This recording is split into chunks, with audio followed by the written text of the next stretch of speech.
So to this end, let me read this again. The only sit-at-home order emanating and announced by IPOB leadership are the 18th May 2022, being the date our leader Mazi Nnamdi Kanu will appear in court. The IPOB leadership is very strategic in its actions and directives to the Biafran people, knowing fully well that our enemies are desperate to scuffle this heaven-contained, ordained freedom movement. Excuse me, I'm having a problem with my light here. All right, our core reason says here, our core reasonable is the well-being of Biafrans all over the world, but with added emphasis on the well-being of Biafrans in the homeland of Biafra. Those behind the purported voice note should go and inform their paymaster to stop dissipating their energy and resources on a hopeless attempt to stop the collective will and decision of the indigenous people of Biafra, IPOB, worldwide, to pursue our self-determination right. Biafrans, friends of Biafra, and lovers of freedom across the world, and especially in Biafra land, should therefore pay no heed to faceless DSS agents and impostors recruited to serve the interests of Fulani Caliphate. It is signed here by Comrade Emma Powerful, Media and Publicity Secretary for IPOB. It is very clear. Whatever you do outside the 18th has nothing to do with IPOB. That's what we're saying. Because I had spoken to a few of my family back home. By one of my nieces, so far she said, Monday, Tuesday, and Wednesday. Well, we said Monday. That's the day our leader will be in court. Not Monday. Not really Monday. Monday, sit at home has nothing to do with IPOB, have been cancelled. Today is Monday, actually. Tomorrow is Tuesday. Wednesday is the day that he's going to be in court. And that's the day, the 18th. That's the day we're ordering to sit at home. So whoever wants to start the sit at home on Sunday or even Monday, whatever, 18th is the day that is officially made to be a sit at home. That day our leader will be in court. Everybody now about the Buruburu. We are seeing some pictures released by the governor, I mean the Anambra State governor, of his visit to our leader Mazi Nnamdi Kanu. I am taking that with a pinch of salt. I have not said anything about it because I am not very sure until I hear from our lawyers. Because Ejiako and Ejimako, Ejiofor and Ejimako, I'm sorry. These are the lawyers that we know that go to visit our leader. They come and whatever they tell us about our leader is what we take. The government can do whatever they want to do. That is their own problem. They can run around, take pictures and post it on the Facebook for us to look, and for me it's entertainment because officially I'm not sorry about that. Nothing has been said about it by our leadership. The DOS, they have to say something about it. If that picture is true, we will know. Meanwhile, I've not read anything that any of them have said about it, so we're still taking it with a pinch of salt. They can be running around. You see the kind of energy that they're spending, exerting so much energy in an attempt to show what they are not. But we don't really care. You see, the point is that we are here to actualize our homeland, Biafra, and Biafra is what we're going to get, regardless of what any of them say. You know, we have never tried to deviate from what we are doing. We have our eyes focused, our eyes are on the ball. And as far as we are concerned, Biafra is a thing, it's a reality that has been, it's only waiting for the manifestation here on earth. There is nothing they can do. They can struggle all they want. They can start today, agree with us, tomorrow they disagree with us. They can call us whatever names they want. We don't really, I don't really think that we really care, honestly speaking. Because there are some people who are talking. This morning I picked up a comment from a comedian Somebody I follow him too. So he showed something that somebody said, the kind of things almost close to what our leadership have been saying. Was something that you cannot speak of. When you say it, you either DSS will come bust down your door, burn those that they can burn, take the women and rape them. That is a normal thing that we get. It's normal for them to do all that. But when they do it in their land, when they say it, nothing happens. A girl was burnt. That girl is not even a Biafran anyway. But we're still talking about her. She was burnt because according to them, it was alleged that she insulted their God, whatever. They are fighting for God. Isn't that something? They set this innocent girl ablaze and she died. The BBC, I'm still waiting for them to make a comprehensive report on that. I'm still waiting for them to go there and take pictures of the girl as she was burning and send it out to the world to see. They will never do that. You know what? Because it doesn't favor them. They're trying to paint the Fulanese as the righteous ones. They're trying to make sure that Christians are not being attacked. Why was she attacked? It's a forum. They have a forum that has to do with school. Just a comment. Why do you post religious thing on this? This is supposed to be educative something. Is that a bad question to ask? No. Because they are quick to action. They took her, they burnt her, and she died. Then all the so-called aspirants, people who are trying to become the president of Nigeria in 2023, they can't even say anything about it. These are people that you want to vote in to rule you, to run your country. They don't talk about it. Atiku Abubakar, something happened. He posted something, whether he did it or not, I don't know. He said, now they brought it down because he said it wasn't with his approval. Yes, but what did they post? They were condemning the killing of this innocent girl. Even if it is not, you didn't approve it. Why didn't you approve it? What was said there that is against your policy? And you're traveling to become the president of Nigeria. Look what I feel on the aisle. You people are in big shit, you're falling into these deep pits of shit and you're falling in very, very fast. These are people clamoring to become your president.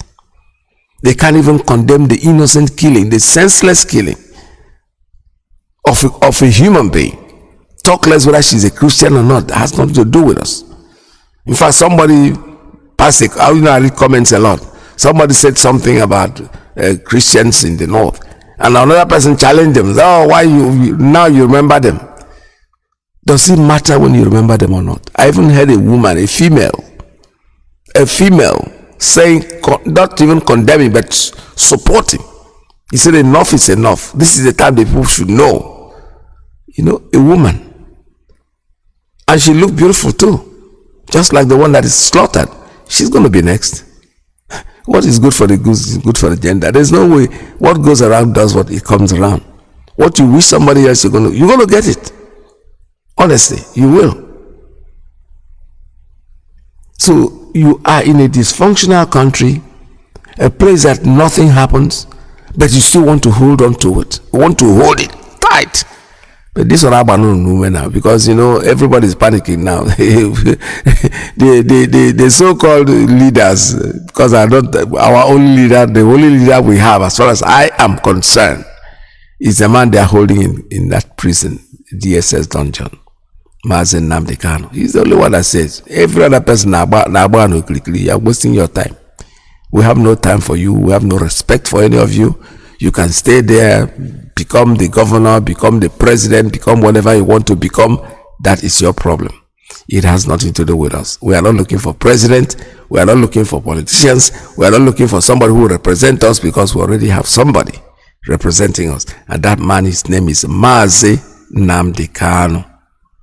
He is the one that is representing us. We did not vote him in. In fact, he brought us in. No, none of you put him there. So none of you can take him out. None of you. Nobody can do anything to that man, because he is ordained in what he's doing. He's divinely ordained and he knows what he's doing. His only leader I know is Chukwukike Abiyama, and that's the one that guides his thoughts and actions. So if all of you think that you can be running around and lamenting, look at you. Just take a look at all of you. You are so inconsistent because you're not sure of what you're doing. You say A today, tomorrow you say B. When you are not, then you go back to A, you are confused, like me. All of us are confused. The man that had been so consistent from the day he started, he has not changed. He has not deviated. No matter what you do to him, go visit him, hug him, kiss himself, do whatever you want to do with him. He still remains our leader, Mazi Nnamdi Kanu. Because he's as consistent, as constant as the morning star. There's nothing you can do to push this man around. Hold him here, hold him there, kill him there, do whatever you want to do with him. But you know something? He is divinely ordained. He is guided by the spirit of the light. You know, the great light, Chukwu Okike Abiyama, is the one that's leading him. And it's leading him and leading him and leading him, and there's nothing any of you can do about it.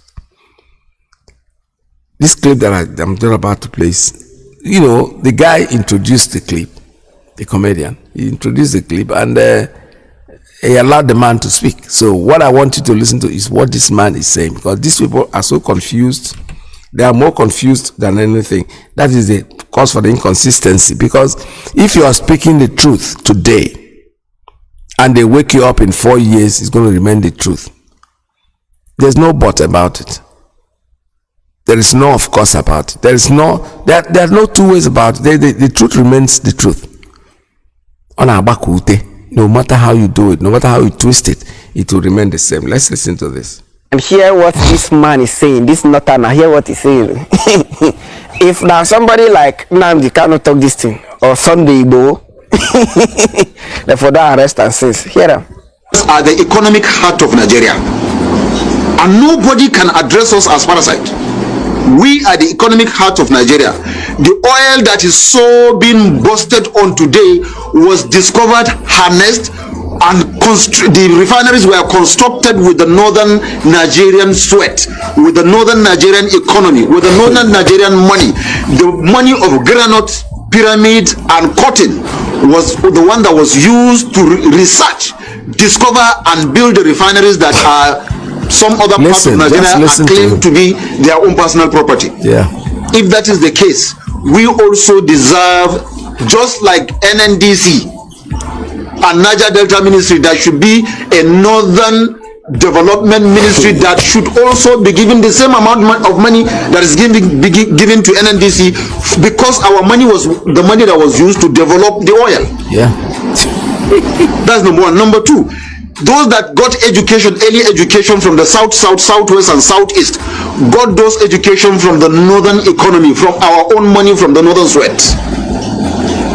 And by the grace of God today, the northern Nigeria also, even if you are boosting of oil, has been discovered in Bodejo village within Gombe, Bauchi, and Taraba along the Chad Basin. And that was why those people are instigating the Boko Haram, so that there will be no peace in that area for us to be able to harness the oil and others that were discovered within that area.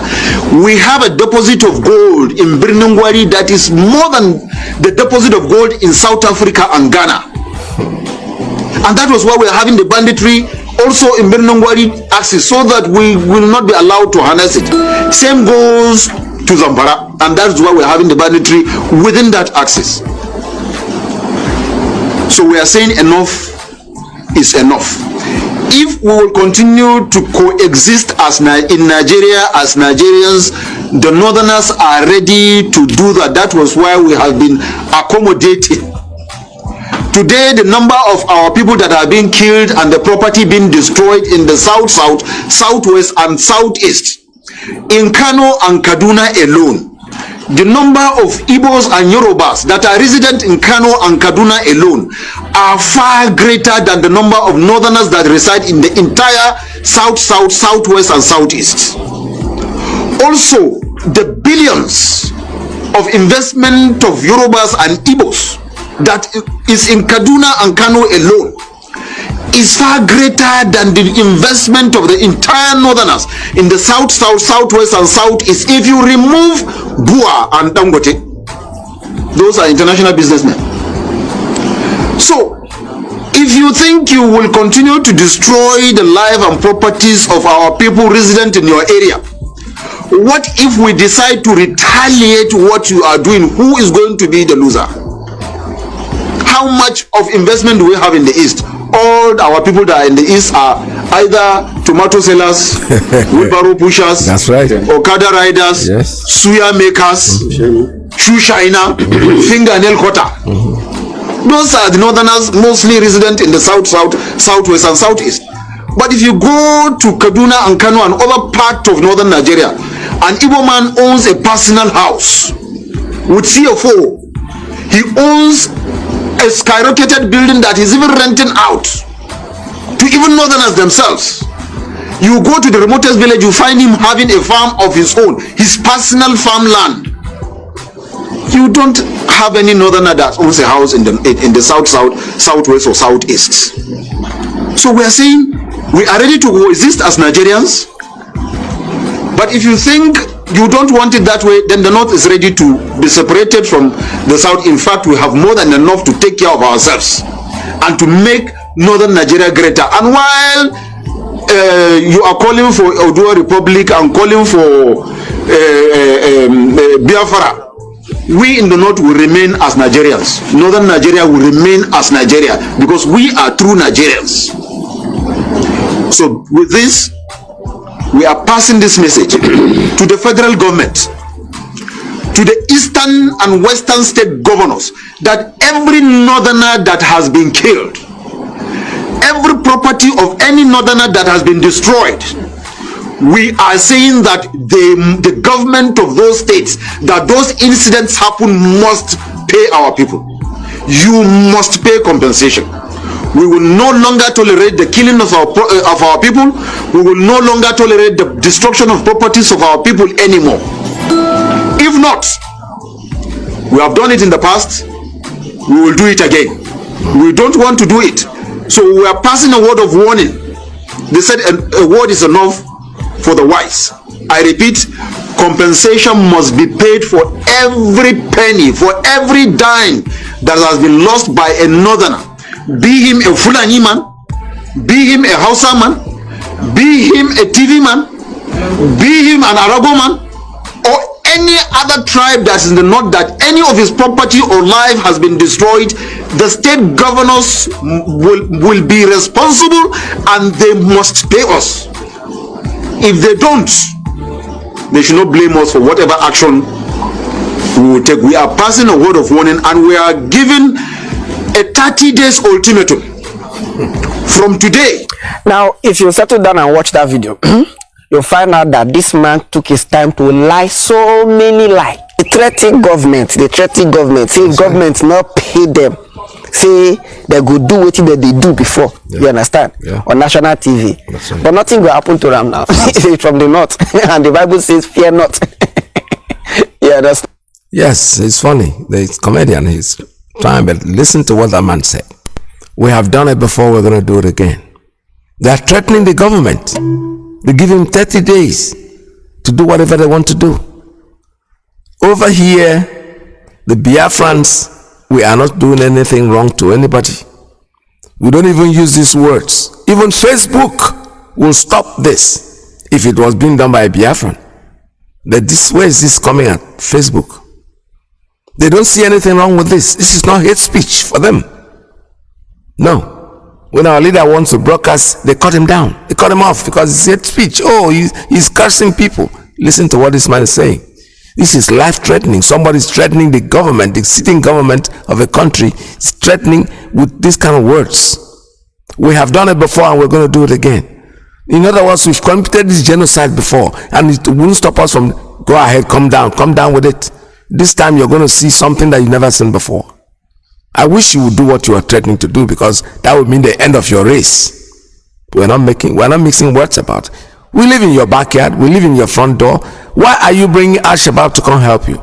Why are they coming to? You could have done it yourself.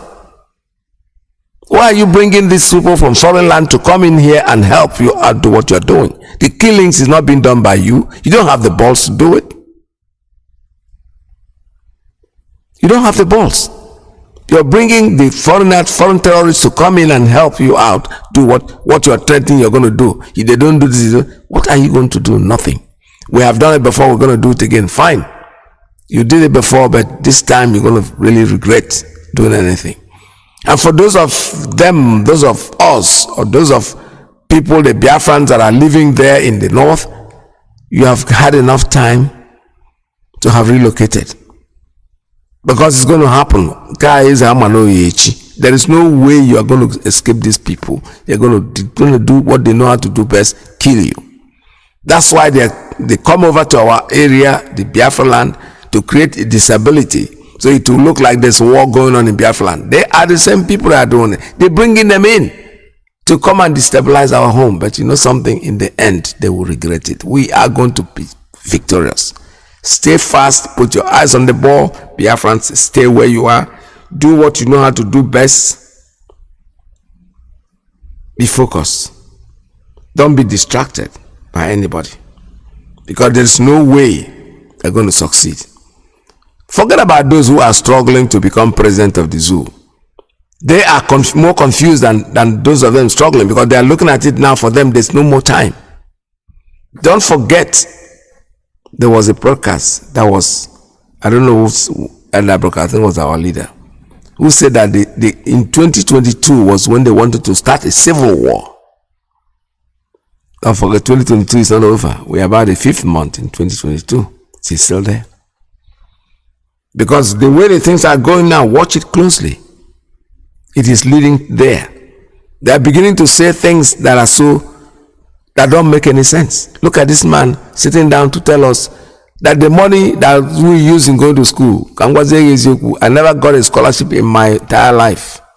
The only time I went to school and didn't pay school fees was here in the United States of America. Honestly, scholarship on the JJ on a church, I never heard about it. I didn't even know there was anything called scholarship in the zoo though. I went to Catholic school, all Catholic school. Our school fees was reasonable, because once you're from a Catholic, they give you admission. The school fees was quite reasonable. The life there was much better than most private schools. But scholarship, maybe that's what they call scholarship, because I never saw it. It's only in this country you go to university, when you get your green card, you'll be able to, take, not even free per se. You're taking a loan, student loan, that most of us are still paying. You keep on paying it all your life. But at least they care. Look at this man now telling us that all the money that we used in going to school came from the north. And the north themselves, they don't go to school. Oh, the money they use in researching to find the oil, it came from the north. The timber, the pyramid, granite pyramid, and stuff. Look at these people. Michael Okpara had the fastest growing economy at the time, before the coup. So wait, what is he talking about? This man. It's a threat. They are threatening us. But you know something? Anyewa Azwanoka. You know what they call Azwanoka? Everything, it goes on this ear and jumps out on the other side. There is no way we're going to stop what we're doing. We are focused. Our quest is to get Biafra, and Biafra is what we're going to get. No matter what they do, no matter how much they try, they cannot stop us. Those seeking presidency, we will not say no now. You are doing that on your own. So you seek it, and if you get it, good luck to you. It doesn't make any difference. Soludo was seeking the governorship in Anambra. He got it. So what? It doesn't change anything. He's crying over nothing, because as long as our leader remains incarcerated, there is no way. People have, because you are tying his hand. You can't tie somebody's hand and put him in a boxing glove. In a boxing ring. His hands are tied. Where he is, nothing. The people are reacting based on the fact that he's there. So if you think you can go there and hug him and change him and kiss him, and that will end the thing that is happening in a bogey.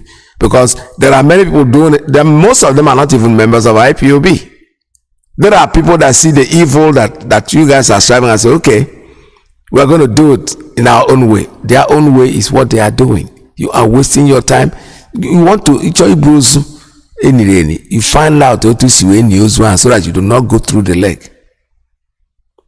It's a very simple philosophy. You don't have to get involved in the middle of a crisis and think you have a solution. Go to the source, go to the root, the beginning of the crisis. What caused it? What fruit was planted? How did they plant it? Why did they plant that fruit? What happened? Then you'll be able to find out the solution, because the tree have grown and all the fruits on that tree is poison, because poison was planted. You go to this root and take it up, bring out the root, excavate that tree, push it down, excavate it from the roots, find out and plant a very good fruit that will yield a good harvest. So you don't sit down there and just jump into cases that things you don't understand. Our leader is as solid as a rock. He respects people. You can go there and talk to him, he'll say, okay. But will you be able to do what he will tell you to do? Because if you don't do it, there is nothing anybody can do. Going to become the president of the zoo is not going to change anything. The problem is still there. The same document that Buhari, so-called, has been using is the same document you're going to use, and nothing is going to be different. It doesn't make it. That is why the people, you see them clamoring, spending money, because they want to grab that office, forgetting that the office has a Bible. The Bible is the constitution that is made up. And if the Bible is faulty, everything you're going to do has to be faulty, unless you're going to become a tyrant. You're just going to be a dictator. You're going to just go there and do whatever you want to do. Then if you want to follow the Bible diligently the way it is made, then you have to change that Bible, because it does not make any sense. The first sentence in that Bible is a lie. And we the people, which people who sat down together and discussed that Bible? Nobody. Jonathan tried. What happened? What he did was thrown under the bushels. Nobody's talking about it. As if all that money that was wasted in calling that conference, they all went down the drain. And today somebody else is clamoring he wants to become president of the zoo, as if that will change anything. It will not. It's not going to change anything, definitely. It is not going to change nothing. We are not intimidating the North. North, we are not intimidating you. We are appealing. Listen to him. We know that you have conscience. Yeah. We know that you appreciate a sense of justice. We know that you appreciate a sense of equity. Just listen to this beggar. This man is begging. Biafran is begging the North to please, Oga, give me presidency, at least even if it's for 1 month. Hell, if alone I'm so ashamed of you people, I'm telling you. We are not intimidating them. What do you mean you're not intimidating them? What are you really doing? We are appealing to you. And we are not serving English well, but when you say you are appealing to something, you are begging. I am begging you, because the presidency, at least even if for 6 months, so that these are people who are intellectuals. These are people that can run a nation. You are begging the undeserved because of the fact. Why do they want to stick to one Nigeria? Because they don't stand a chance in real country to rule Nigeria. So that's why they want to stay there. They don't want to get away. I have never seen this kind of thing before. You not fit chop them. You not go leave them, make another person chop them. No, you stack it in your mouth and swallow it, and then get diarrhea out of it. That's what they are struggling. The presidency have been left with there for 8 years, for decades. And let me not even say 8 years, because it didn't start with this one. The former administration, the same thing. They're pushing and pushing and pushing, and they still want to greed there. We shall see. We shall see. What I need to do right now is I will open up the line for you to make your calls, but that doesn't mean we're not going to be talking. 646-920-4541, 845-344-7984, 929-406-9953. Please, if you call, be very, very considerate. Don't stick to the line and refuse to get away. So if you don't make it as short as possible, as brief as possible. Go straight to the point. Say what you want to say. And allow others to come in also. Still have to remind you that the day after tomorrow, our leader is in court. He says sit at home, officially sit at home on that day. to solidify, to be part of what is happening. For those of you who can go to Abuja, that will be fine. That's wonderful too. But please be very careful, because these hoodlums, they are there trying to find who to swallow. They have nothing better to do with their lives. All they need to do is sit down there and watch. The things that they are supposed to talk about, they don't talk about them. They worry themselves about the things that are not relevant. A girl is killed. Nobody's talking about it. BBC is so busy, talking about our media. Trying to talk anyway. Like I said before, when they talk about you, that means that you are up there. Because if you're not relevant, they will not even bother. They will not even want to look at you and consider what you're saying.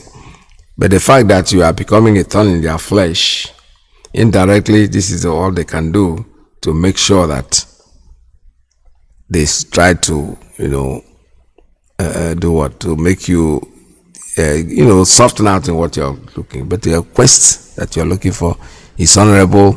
We don't want to be a slave anymore. Where slavery is completely disagree with slavery, and there's nothing anybody can do to stop us.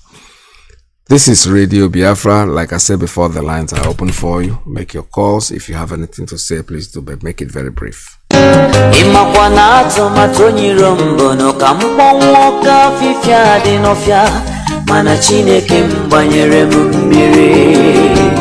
Okwute ndị na-ewu ụlọ jụrụ ajụ, ya mechara bụrụ isi nkuku ụlọ. Gwakwanụ aka na-egbu achara n'oge. All right, I have a call coming in on the straight line. Caller, good morning. Tell us your name and where you're calling from. Welcome to the program. Good afternoon, my dear. This is your main man, Martin the Kokoro. Welcome to the program. So, thank you, sir. You see that clip you played. So any reasonable, yes, that very first clip you played. Any reasonable southerner, because that is where we are. Those people are in the north, we are the south. So any reasonable southerner is an insult to us. Yeah. Can you imagine a Fulani man saying that the money we use here for education come from the north? The money came from the north, but you people are not educated. You people are not educated to that extent of the way we are here.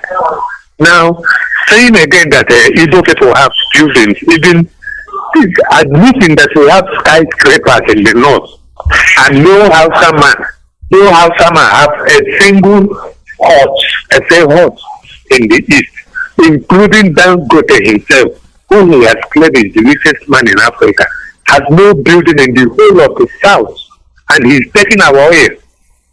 And now he said they discovered oil. That is why they instigated the bandits fighting in the Kanu or whatever. Who brought the bandits? Is it not the same their people? Yes. The oil you discovered, you brought bandits, not allow you to harness that oil. I really don't know what that man was talking about. I think he was drunk. He was drunk. I don't blame that man. It's only our so-called leaders that gave that man such impetus to come and talk like that to people of the south. Oh God, it's an insult, man. I listened to that and I nearly cried. I said, look at this. We have people like Mazi Iyke. I think he's listening to this type of nonsense. We have people, oh God. My brother, I don't know what to say. But it's an insult to any good southerner. Yes. If you listen to that man, it's an insult. But let me stop here. I'll call again. Thank you. Thank you so much. All right, welcome to the program anytime. This is Radio Biafra. The man, like I said, Asna, Onyike Gwuru, Nogo, Otraja, the people are tired. They don't know what to say. Does not make any sense. One single thing that he said there does not make one single sense. They use their money in excavating and finding the oil. They could have said that they use their money in planting the oil there in Bayelsa. The oil rig. You use their money. Now that you have all these things in the north, the question is, why are you still clamoring to not to let Biafra go? Why? Because you have nothing and you're just fooling yourself. Caller, good morning. I have a caller. WhatsApp on private line. Tell us your name and where you're calling from. Good morning from here. Hello, Mazi. Ndewo. Am I coming out clear, Mazi? Loud and clear, sir. Go ahead. Thank you, my beloved brother. May Chukwu Okadoma bless you. My name is Mazi Iyke. I'm calling from Austria by the special grace of Chukwu Okadoma. I am the IPOB Austria National PRO. Mazi, may Chukwu Okadoma continue to give you wisdom and understanding that anytime you come in this platform, we will continue to preach the gospel and we'll continue to be the hearer and keep on doing what we're supposed to do to make sure that Biafra is being restored. And the same greetings go to my leader, Mazi Nnamdi Kanu. May Iyke continue to guide and protect his life, destroy his enemy before they come close to him, most especially grant him unconditionally release so that he'll come and rejoin us and work hard that at the end Biafra will be restored in the glory of Chukwu Okadoma.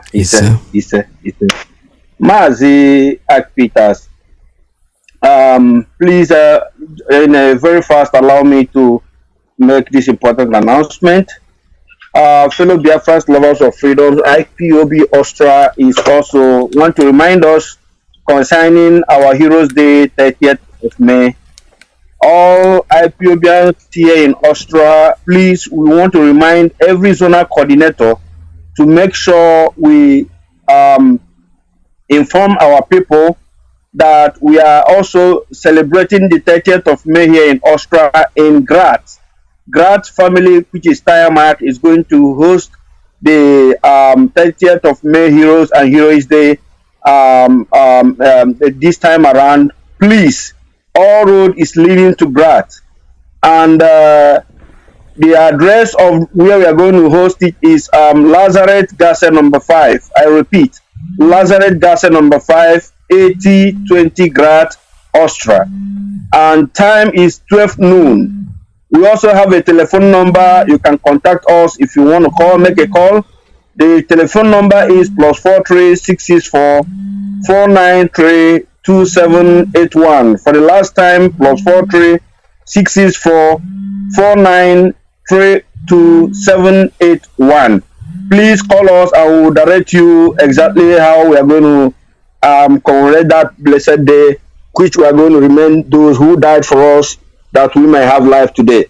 And Mazi, concerning what the clip you played is so laughable that a Fulani man is telling us that our fathers were trained with with the granite. It is unbelievable, and they cannot apprehend this man. No, they won't call what said their hate speech, Mazi. If just as the comedian said, if this thing came from any of this IPOB oil world media warriors, or even our leader Mazi Iyke said, they will say it's a hate speech. They will continue begin to look how to say their rubbish. But it doesn't matter what these people are saying. It doesn't matter what they do. We have made up our mind. We have crossed the Rubicon. Yes. There is nothing that will stop us. It's either Biafra or Biafra. So all these things they are saying, they don't know how fanatical we are about Biafra. It's because of what we have seen here, what we have experienced here, how good life, how the people living a good life here. This is exactly what we want to replicate in our land. That's and right. This is what prepared us. This is what gives us the strength. This is what we will see. And it must come to pass. We cannot continue, Mazi, Alozie, when we suffer here. I cannot remember the last time, Mazi, I took my family to holiday somewhere to enjoy, because liabilities at home. This thing is happening to many Biafrans all over the world. We are here catering in our family, also taking the responsibilities of our people at home. Why there is a government who's supposed to make life easy for them? So this nonsense they are talking, if you really don't like, let him go and take picture. It doesn't matter. I trust our leader. He is a man that we cannot push around. That's right. He's only asking for referendum. That's all.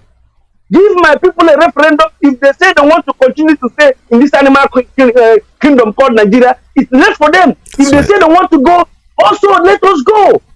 He's a peaceful man, a prisoner of conscience. We are shouting, the whole world should know that Mazi Nnamdi Kanu is peaceful. And Mazi, you see this nonsense they did. This young lady they killed in Sokoto because the girl trying to say how she feels. They killed a little girl and said she's blaspheming. The new media can now go to Sokoto to make investigation to bring to the world how this girl was killed and born. No, they are hiding the whole thing, trying to put it under the carpet that the world will not know what happened.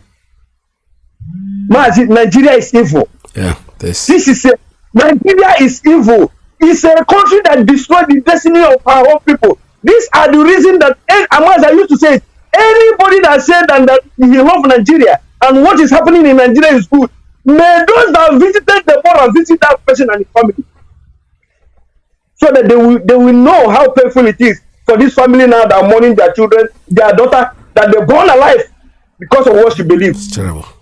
Mad people everywhere.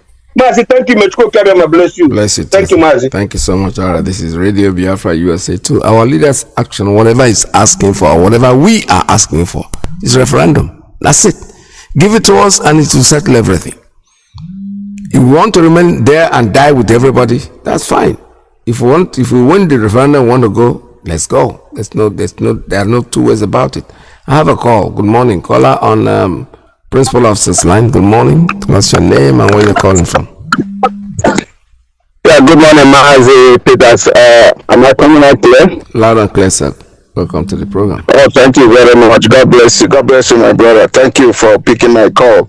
My name is Charles Mba. I'm calling from Republic of Ireland, and by the grace of God, I'm the national coordinator. Thank you so much, my brother. I just want to use this time to let people know in Ireland that our Heroes Day, which is the 30th of May, is fast approaching, and we are preparing for that.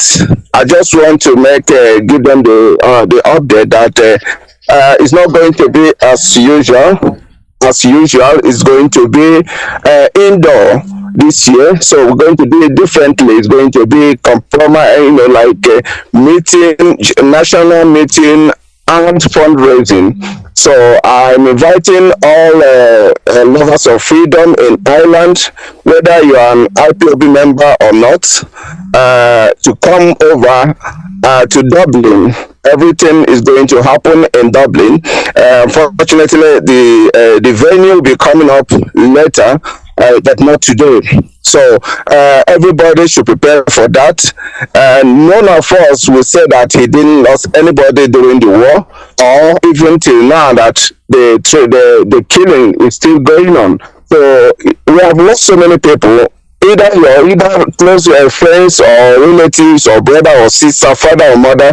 We have somebody to remember. And the best way to do it is come together, let us do it together, light the candle together, pray for them. That is all we can give them. These people died, they are the reason we are still alive today. They defended the land, they paid with their life, they did everything possible for us to live. And the only thing we can do at this time is to remember them, light the candle, mention their names, and pray for them. Their spirit will be at peace. And they continue the battle to fight for us, because they know that we are still in the battlefield. The war is not yet over.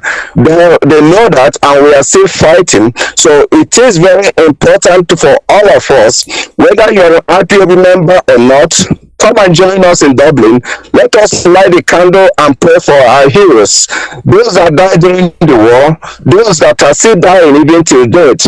Many of them, the Biafrans, playing with their life. There's nothing else we can do than to remember them. This is one of the great things that our leader did, introducing and making this to be a historical day that every year we must do that. Before, we pretend as if we don't know what happened. But our great leader, Nnamdi Kanu, said, how can this happen that we don't have any memory of these people? We don't remember them. Now that we have woken up, our spirits have woken up, and we are doing it every year since then, and they are waiting to receive these words of prayers from us, wherever their spirit is. So that's why I'm inviting all Biafrans or lovers of freedom in Ireland that all roads leads to Dublin come the 30th of May. Thank God it's Monday and can everyone can say book their off day or take excuse from permission for work or swap with someone else who is not among us, who is not with us, to make that day available. That is a day of remembrance, that we have to remember this our brothers and sisters, fathers and mothers, and heroes that died on our behalf. So please, I'm inviting everybody and encouraging all our members and our coordinators to do the same, zonal coordinators, just to encourage people around them. Everybody should come down to Dublin on the 30th of May, and I will come on next time to bring the venue where it's going to happen. Unfortunately, I couldn't get that, but I just want to pass this information. And I want to say thank you again, Mazi, for what the radio, what you're doing, and the other presenters as well. I like your program. I always come on air whenever you are there. So I thank you so much. And then a little bit of what the Hausa man is saying. It will not come on to surprise to us. It should come on be a surprise, but they have the coverage. They have the protection to say whatever they want to say. Nobody will arrest them. Nobody will touch them. They can threaten anybody. They can even kill anybody, which they do. The secretary, it's not the first time. Nobody will arrest anybody. But if it is same Biafra, and the governors will help them to track those who killed. Immediately, within 24 hours, they will track them and then bring them and then do anything they like with them. But look at them. One thing that our politicians, until they wake up to be who they are, we will continue to expose them because they are not representing us. The North, when they are speaking, they are talking about the North. But our politicians, when they go, they are just looking for their own personal interests, their own political interests. That's all they are not fighting for. But when you see the Northerners, whether it's whoever the caliber the person is coming, wherever it's coming from, he's talking about the North. How would the youth not support them? How would the youth not listen to them? Because they are protecting them, they are covering them, they are standing up for them. But we, our own, everybody is fighting individual fight. Nobody is interested. If this is what happened, if this happened in the Biafra land, which is always happening, no senator, no representative, nobody from House of Assembly or any politician will come out and condemn it or say anything. Or say anything about it. They will all keep quiet. But even in the North, they come out boldly to support what happened and said it's an insult to their religion. But in our own, we see that day by day, by these actions, we are seeing the reason why we cannot be in Nigeria. We are not there. We are not going to be there. By God's grace, we are going home. Yeah. So, thank you so much for picking my call, my brother. God bless you. God bless you. Thank you. Thank you so much. All right, this is Radio Biafra.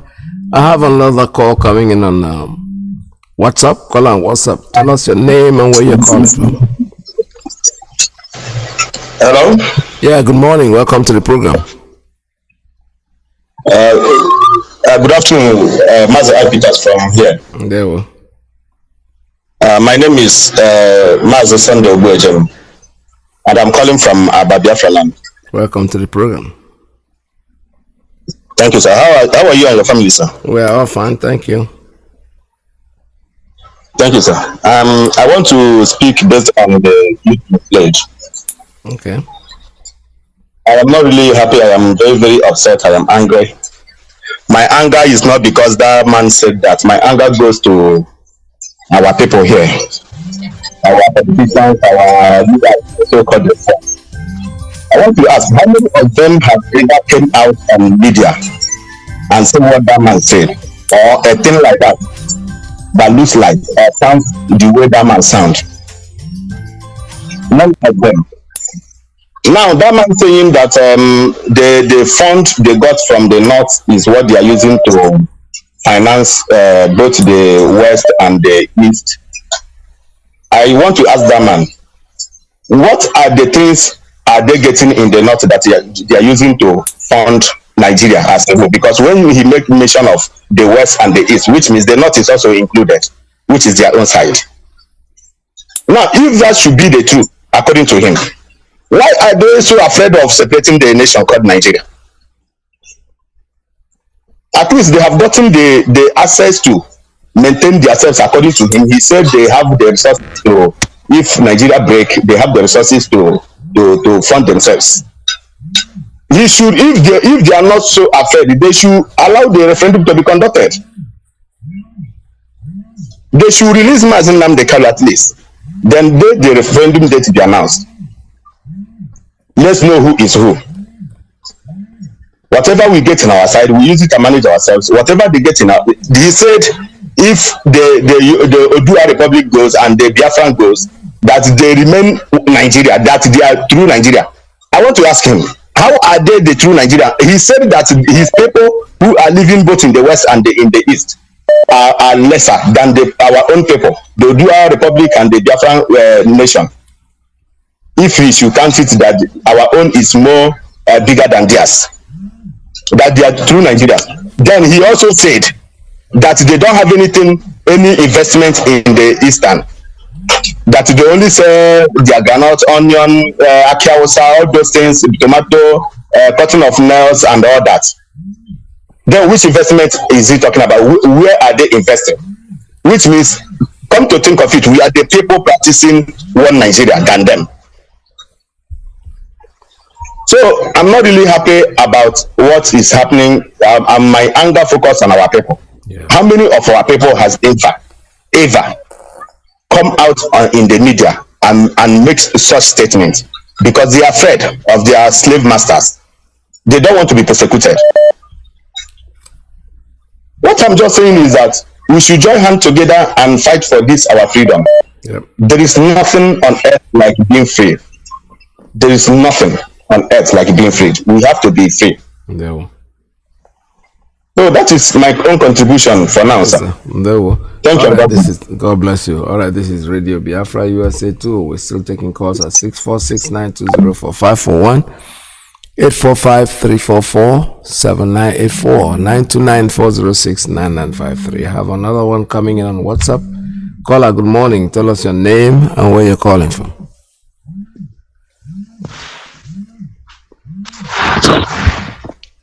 Caller on WhatsApp, tell us your name and where you're calling from. Good morning, Mazi Iyke. My name is Kisilo Ziribo, calling from Morocco. There. Thank you, sir. You see, my point is about our so-called governors before the talk of the other Hausa man. You know, Mazi Iyke, as you are now, you're even more senior than Solido or most of all these governors in the Biafra land.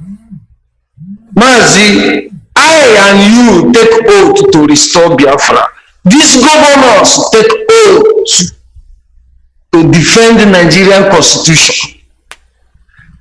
They are not even, never anything these people doing can even attack me to the extent of saying good to them, because none of them will have never, this is on 2014, I've been following this. They have been trying these people even to change, never, they're still kicking on to disgrace themselves, begging. Father is begging, son is begging, daughter is begging, wife is begging. It's not our destiny. I'm telling you honestly. You see, what I will advise that guy from North is to negotiate. Let them negotiate with those their diamond and gold, the oil they have in the North. Let them negotiate with Mazi Nnamdi Kanu. The opportunity they have in that DS junction to do what? To drill River Niger to River Benue where they are going to be shipping. Mazi, these people, we are giving them sit at home as a word, and layers of no visit. They will be tired. It's not going to be sit at home. none of any of them from that northern or southwest will come to Biafra land for campaigning, because more continuous they're doing the campaign, more people are dying. They produce a lot of money to do campaign.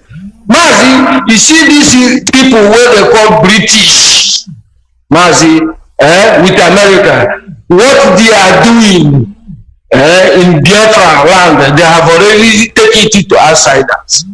Ukrainian president went to negotiate with Russia. The same thing happened in the time of Ojukwu and the Gowon. See, repeating itself 2022. But they will push them to the head. The same thing is telling them that they should not negotiate, including the president of America. They want us to call them God. They want us to be calling them God. Anything, Christian, this. No. In Ukraine now, people have been calling their children Javelin and Javelina. The arms they send them to defend themselves. The Americans are happy. This is not where we live. My name is Kisi Ozribo. Also, Nnamdi Ozribo. No, I want to hear them. I will lead these people. We can never leave these people. We must fight our right and no reversible, as our warlord said it. That's all. Keep it on. Thank you very much. All hail Biafra. All hail Biafra. Thank you. All right. I have another call coming in on straight line. Caller, good morning. Tell us your name and where you're calling from.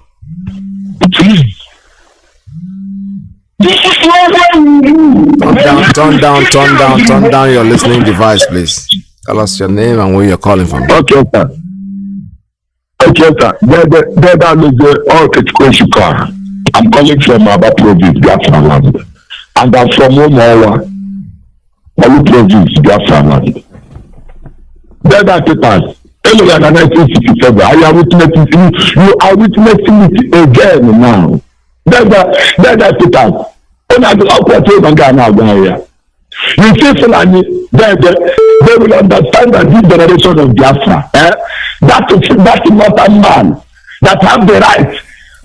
Look at the two clips we just proved. Clear evidence to prove to every Biafran all over the world that I recognize. Any time I never became genuine, come to Toro. Oh, that's the pass. Working. And the part of the media, do we care? Do we care? What we want is our land. Everything we need in life is here. And after this generation, our children will occupy this land. And their own children. Why can't we do it now? And we are doing it now. You see this land. Are we joking? Then are you joking now? We are not joking. And every SK, Fulani must release our leader. You say Fulani, if they push us to the wall, to violence, that is the only option we will use us to be free on this earth. This earth that is owned by our own fathers, called Biafra. No Fulani will now believe in this world. That's it, you are joking. We are because of the 18th. Nara. Then I think I told you, what I took on you. I cannot do coming from I got no time. We are doing spiritual acid. Okay, then I'm going to do. I'm let's go to the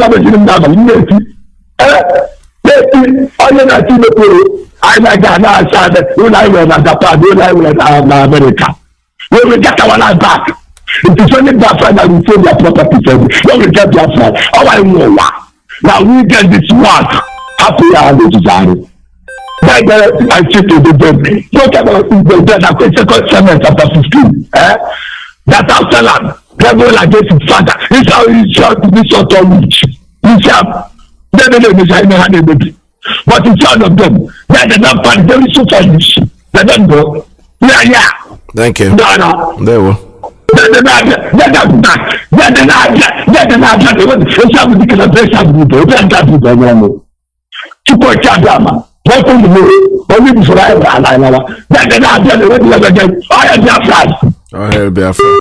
All right, thank you very much. This is Radio Biafra. I have another call coming in on a straight line. Caller, good morning.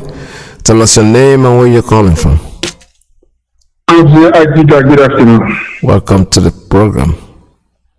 My name is Mazi Iyke. Good afternoon, all Biafrans, our enemy and the lovers of Biafrans and the sympathizers. Once again, we have come into our symbol where we worship God and we debate issue of us. I listen what you played. It is a shameful to us, especially our so-called our leaders, so-called leaders. And first, I want to go straight to point where I want to do some certain things now. First, about Sonudo that went to say he went to Kuje prison and see our leader. And also, he later come in his Facebook and they say all the whole bullshit he said and send picture without voice. That one is ending, but we want to analyze it very clearly. Our lawyer said, Mazi Iyke, he said something. He said, in Kuje prison, sometimes they want to make a small meeting with our leader. The kind of security tight gallop that inside here, do not give them the privilege even to say word, talkless of giving a space, because we see the picture. And in that picture, you see that place, there is no person we see there standing there or behind our leader or behind him. And based on what our lawyer said, we trying to see if the person he went to go and see is not our leader. Maybe they use a photocopy, or maybe they put a mask face to show there and trying to make a abracadabra, able to calm his administration, because he was trying to see any means to stop all this sit at home on Monday. You know, IPO have won and they cancelled it. But the Biafrans have taken voluntarily and say they want to use it as to show as appreciation of what our leader have done for them. And since he entered there, he know all the whole strategy of IPOB. He know all the even command and control. He's the one who said in opening the launching of the book of one of our brother. And he said many stuff, even at the time when Uchemofo was with us. There is at the time he was giving the analysis about IPOB and how the structure is going to be, how the government is going to be. And even our leader, when he dropped the system, how the government of the new Biafra is going to be, is the one who electoral people. At the time now, he have entered into power as the first son of this of our land. He tried to change or trying to do as a politician, and all his colleagues, the one the woman that sing the song, and also Okuta Panel. That is one of his cabinet too. That is they are trying to see if they can manipulate our people. And if you check last time when our leader said something, he said he mentioned the name of that woman. He said he respected her very well. And when the issue that come and they told him to stop, and he obeyed them and do some negotiation with them. And now they have come back and trying to be as a hunchback to us, because this hunchback they're trying to be, we are going to cut out that hunchback.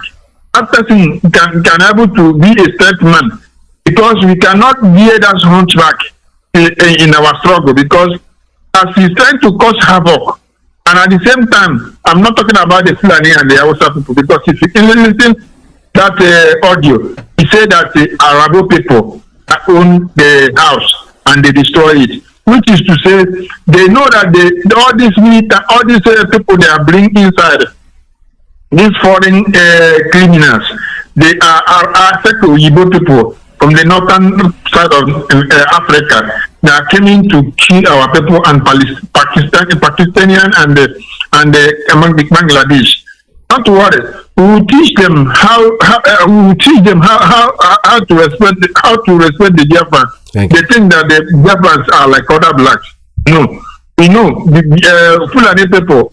They enter some Mali. They will answer Tuareg. Thank you. They inside Algeria. They will answer what do they call them? Kabil. We know them how their name they sound, and we follow them bomber to bomber until we make sure that their race will not exist again in Africa. Okay, Biafra. Bye-bye from now. They will. All right, thank you so much. This is Radio Biafra USA 2. Like I said before, I'll keep saying the same thing over and over. Referendum is the solution to our problem. The governor can form all the committee that they want. I don't see anything wrong with forming a committee. But Onyeko Wenu, that's the person where our brother was trying to talk about.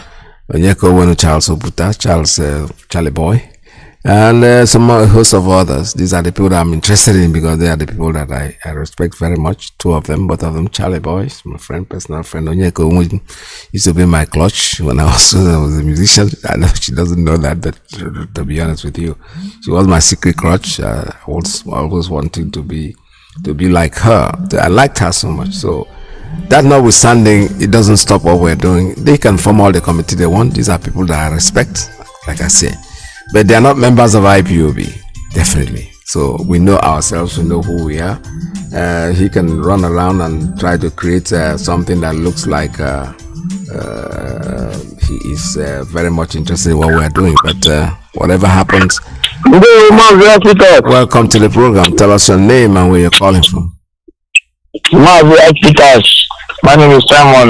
We're calling from America, Spain. Mr. Kokike, Abiyama, bless you. Bless all IPOB family member all over the world. Bless our able leader.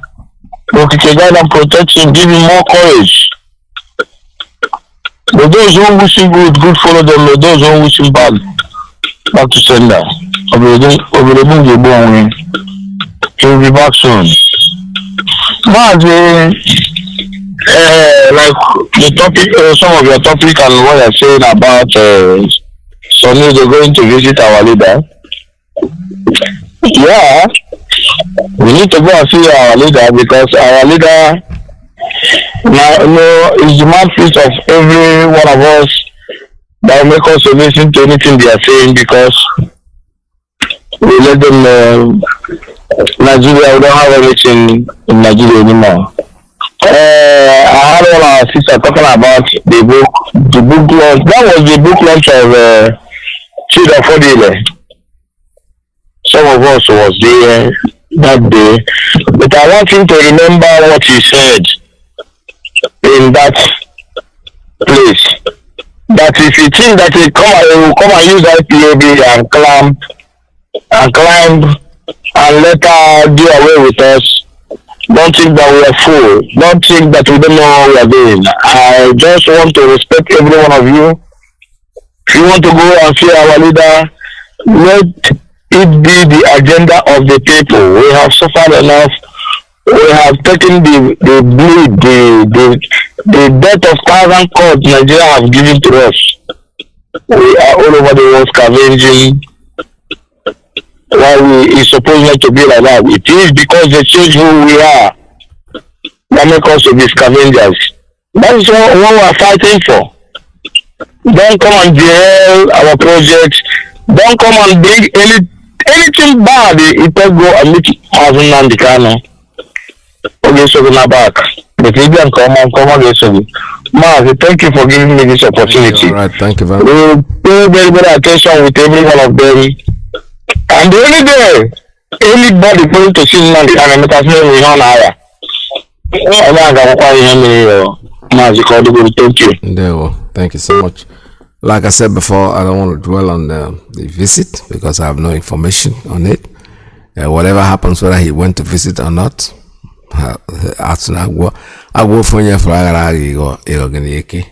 so if they went to see and they're showing us still pictures without audio on it, and our lawyers have not said anything about it, So I keep my fingers crossed and wait.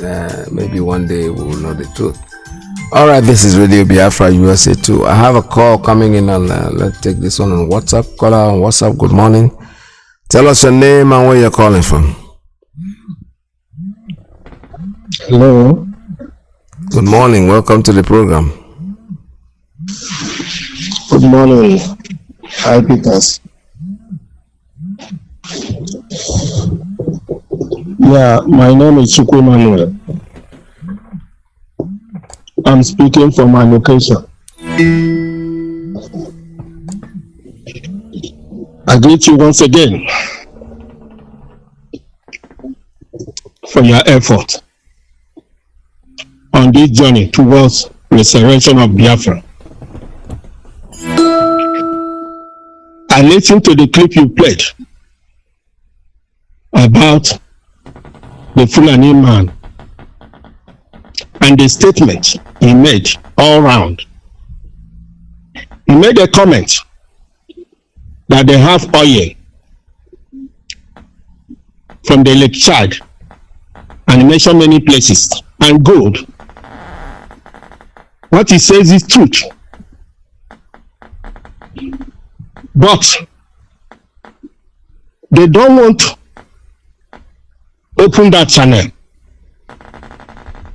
I think maybe the British is advising them so that Nigeria remain the battlefield as it is today. There was a time they start to drill oil like in Lake Chad.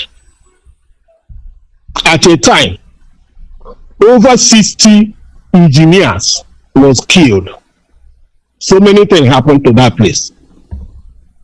And that is where they stop it. Because they want to be killing and destroying the East as they are doing today. But one thing I want to say is this. This man, after looking about what he said, I try to understand that very person is talking like somebody that come out from a beer parlor and drunk wine so much that he don't know what he's saying. But my problem is this. In the South, where we claim that we are educated, where is the educated group of people? What we have in the South is educated fools. Educated fools. Somebody can come up and challenge that man. Okay, why are we killing ourselves in the name of Nigeria? The man said, they will, even though if the Duluwa go and the Biafra go, they are Nigeria. Why not people from that South come up now and say, my brother, my friend, let us not kill ourselves for nothing. Because the 60 years we have wasted in the name of Nigeria, nothing is working.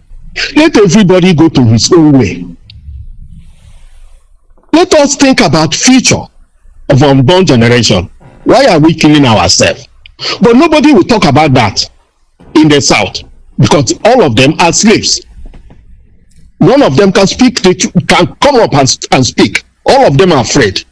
For instance, look at what happened in Sokoto. Can that thing, if that thing happened from the east, you will see that the whole army will surrender everybody and kill as many people as possible.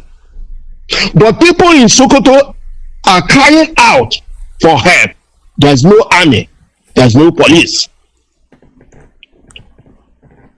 They went straight to people's shop to break their shops and carry their goods, Igbo goods. Anything happened to Nigeria is Igbos. We suffer the highest. But all these things that happen, has any Igbo politician, has any Igbo leader come up and make a statement? They are all hiding in their places. I have never seen anything. like this as I have since I born to today. Why can people who say they are leaders in Igbos have become slave up to this extent? Why? If not Nnamdi Kanu, who opened up this radio to open the brain of black people, why black people refuse to be a human being is my question. If you are hearing me, why black people refuse to be a human being? Thank you. You love to go to people's countries to find to go and wash plate and eat food. You love to be a slave. You don't want to be a human being. Why black people are like this?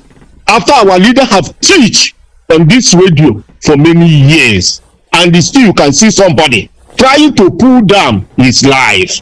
Why? Why black people? No. Why are you you want to be a slave forever? You are pulling down your life. Why all this teaching? When he enter inside one ear, he will take the other side out. I'm sorry for black people. Thank you, sir. I'm regretting to be a black man. No. Let me stop here. All right. All hail Biafra. All hail Biafra. Thank you very much. This is Radio Biafra USA 2. We are still taking calls at 646-920-4541. Let's see, there's a call coming on straight line.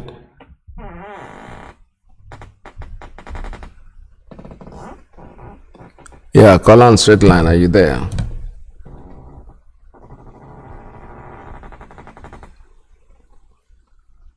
Call on straight line. Are you there? Good morning, Dr. I. Peters. Welcome to the program. Yes, sir. Thank you so much for accepting my call, and thank you for your wonderful program this morning. I love the clip you played with regards to the one with the Hausa of Fulani man that was talking out of ignorance. And so let me say this one thing. It seems like our people are missing the information. They are missing a little bit of the information the man was trying to pass on to us. Yes. And another thing is this. Everybody knows that he's talking out of ignorance. There's never a time they use the word from the north to develop anything east oil. That's absolute nonsense. All the oil development is from the Western world. That's right. The technology and everything was used. But there's one area that I would like us to pay particular attention. He's telling us that the Igbos are owning farms in the north. Yeah. You ask yourself, why should an Igbo man leave a grassland that we have in the south, go to the north, that is the desert, to be farming when you could have gone to the eastern farm? He's telling us that none of their people own anything tangible in the east. In other words, they have only shoe shiners that they do not invest in our own land. Yep. That we have everything to lose because our people have invested so much. They built skyscrapers in the north and everything. So it's telling us how stupid our people are. That's the way I look at it. Because the Igbos are the ones that are known to go to anywhere and develop, abandoning their own place. Okay, take example for the farming. Is it easier to farm in a desert where you need irrigation in order to get water, or to farm in the east when every season, farming season comes, the rain, you have abundant supply of rain? You see, they go there to keep giving the impression that the food we eat, you'll be surprised that the food these people are bringing down to the east have been produced by the Igbos in the north. Yeah. You see how stupid our people are. Another thing is this, I'd like our people to know is that we've said this several times, anybody that runs for Nigerian any office in Nigeria, be it local government or the state level or federal level, has already taken an oath to protect and preserve Nigeria. Yep. They can never give you open support. They will give you tacit support. If they're supporting you, it will be underneath. But they can support you on the basis of the right of the people to self-determination. It's in the constitution that they swore an oath. So there is nothing preventing an Igbo politician from saying that what we are doing is not wrong or against the constitution. That is, they should have to promote it, just like Abaribe did. But the point is that the fault is that they are shying away from supporting anything at all, even though it's in the constitution. The right of self-determination is in the constitution. But you know why they are doing that? Because they know that if they support it, it's like they're shooting themselves on the leg because they believe in one Nigeria. They are there as the elites who are the members of the oligarchs who are benefiting from this contraction called Nigeria. That is their own interest there. So because of their selfish interest, they are now making what we do to look like it's a criminal behavior. But it's not. It's in the constitution. If they vow to protect the constitution, they should also protect the rights of individuals. That's right. And for final comment here, the lady Deborah Yakubu, obviously from the last name, you know that it said that she was married from the Middle Belt area, particularly Jos area, which is where Yakubu Gowon came from. Yeah. That is the people that answer that name, Middle Belt. So let the Middle Belters fight their own fight. It's none of our business to tell our politicians to comment on it. It's none of our business. When they kill us, do their politicians comment on it? Let the Middle Belt that they are killing, because if that lady was an outside woman, they won't kill her. They kill her because they knew very well that this woman is a Christian, and mostly people of the Middle Belt are Christians, particularly from the Jos area. Okay, that's why they killed her, because of her religious affiliations, and they know she's not an outside woman. So let the Middle Belt see the injustice that is made on their daughter and fight for their daughter. Yes, it's none of our business. Thank you so much. Thank you so much. God bless. All right, thank you very much. I have another call coming in on Principal Officer's line. Good morning. Tell us your name and where you're calling from. Hello. Good morning, sir. Yes, turn down your listening device, please. Go ahead. Oh, I'm sorry, sir. Sir, I'm calling from my region here. No. So I'm really grateful. He's a great man, doing a great job for us. Thank you, sir. So the area I'm talking about, what I saw on Facebook, where Surudu was, taking exposures with our leader. As in Nnamdi, the thing is confusing me. Because Surudu, a number of people really try. And Surudu will be in power. And Surudu is in the party of our great leader that passed, late Oshugwu. That's why a number of people voted him in with full force of power. But eventually, when this man entered the office, then he began to behave unseemly. It's very terrible. You see that our Igbo politicians, I don't know actually what is happening to them. They are trying to dance with the tune of Nigerian government so that Nigeria will love them. That's why I love the statement of our leader. Our leader said, if you serve Nigeria government, you come back with shame like Obiano and his wife.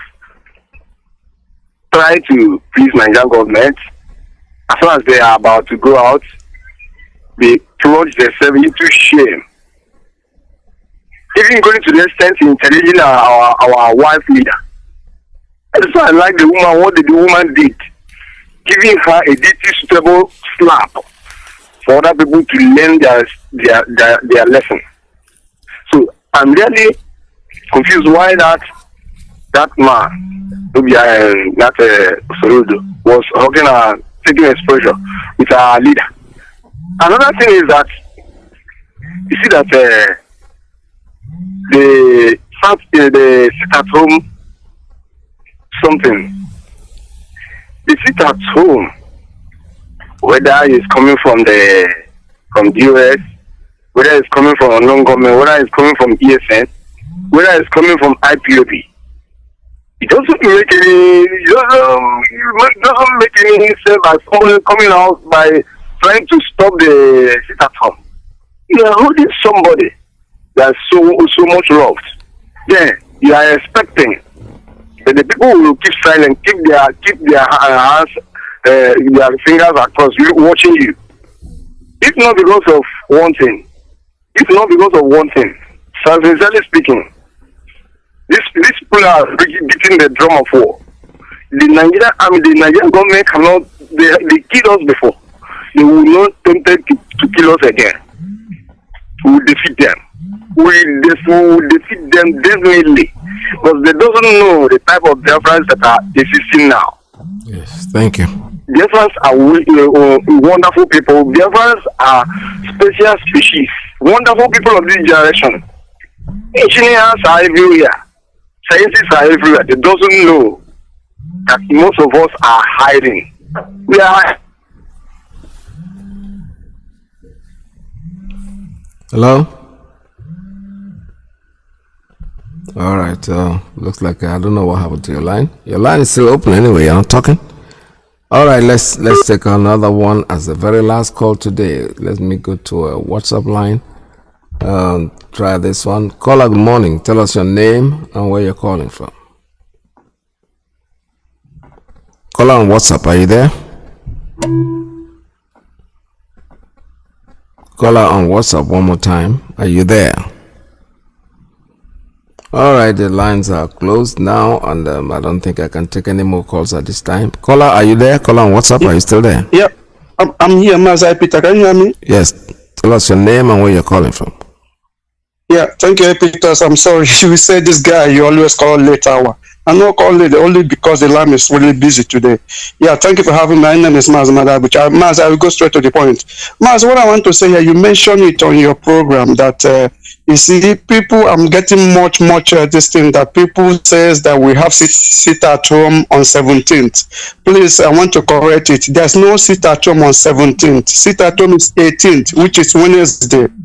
We don't have any sit at home Tuesday. Tuesday is free day.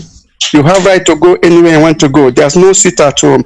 Sit at home, you decide to sit on Monday, that is okay. But Tuesday is no sit at home. Wednesday is the D-Day. That's the day our leader is going to court. And it will be a ghost town. The compliance will be much more. We need everybody to sit at home for solidarity for our leader. Please, there's no sit at home tomorrow.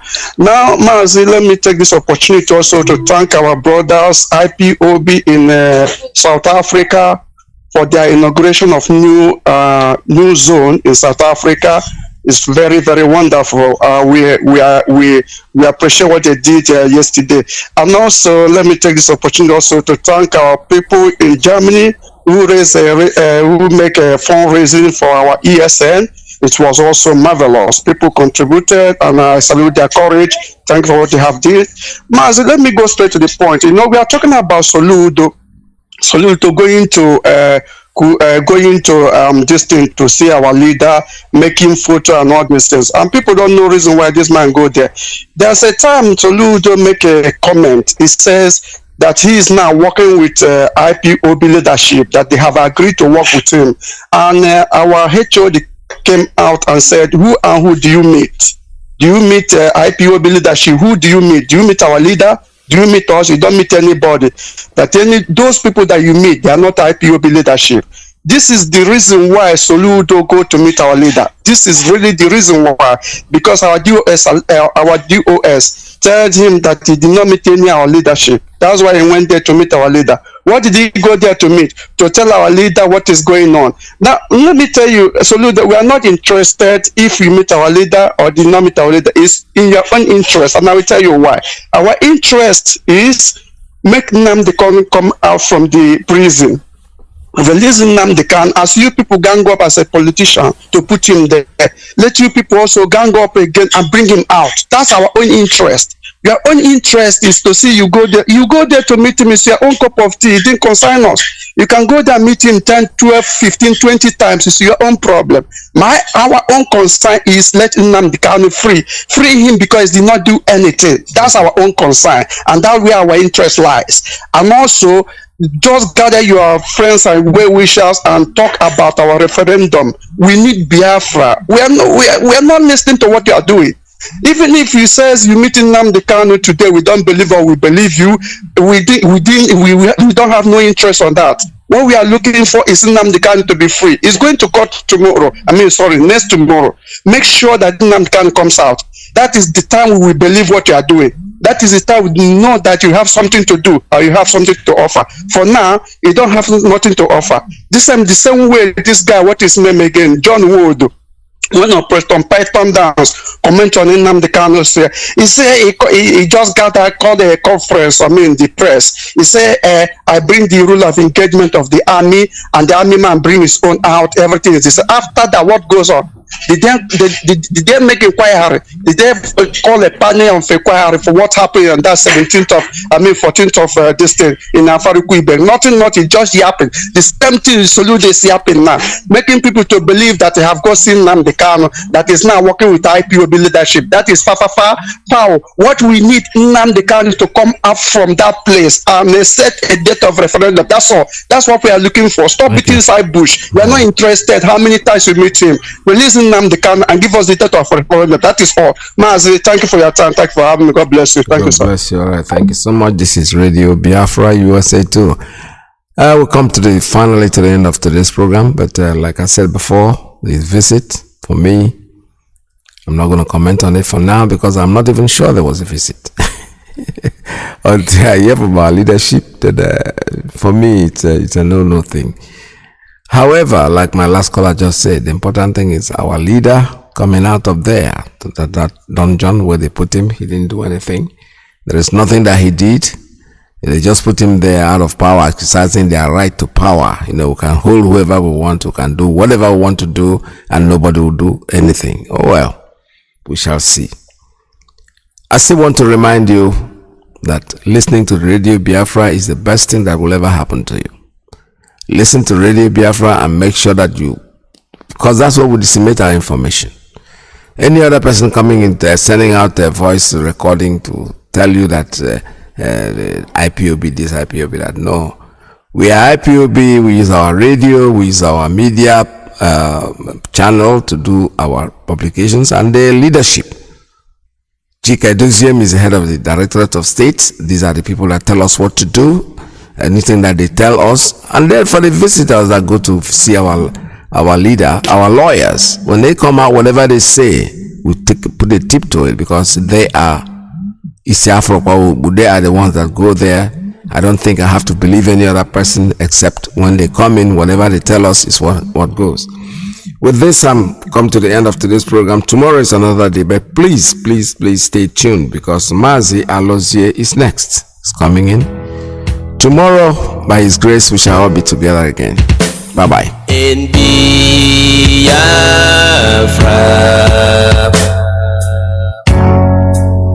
lies our religion,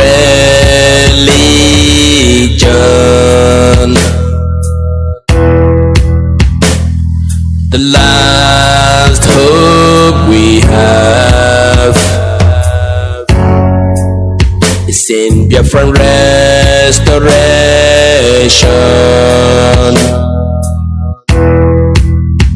I believe. Listen to Radio Biafra. It's where we worship as a Chukukike Adiyama. Let your kingdom come. Listen to Radio Biafra.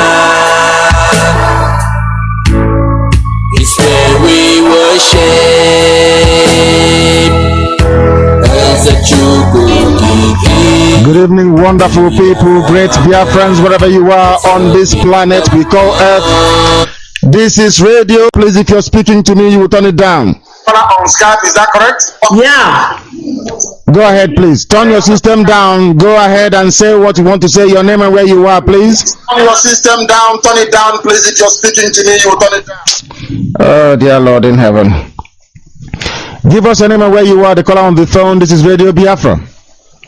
Hello. Yes, your name and where you are, please. Oh, hi. My name is Becky. I'm calling from Milton Keynes. From Milton Keynes. You're welcome to the program. That's the United Kingdom. Yes, please go ahead. Go ahead. Yes, go ahead. Right. I'm just so happy. I'm just so excited about what is happening today. I'm happy we're going to have a country called Biafra, and I'm happy to be a member and a citizen of Biafra. But what I want to ask is this really coming? What is happening in Nigeria at the moment? Have they really recognized this country called Biafra, or are we still fighting for it?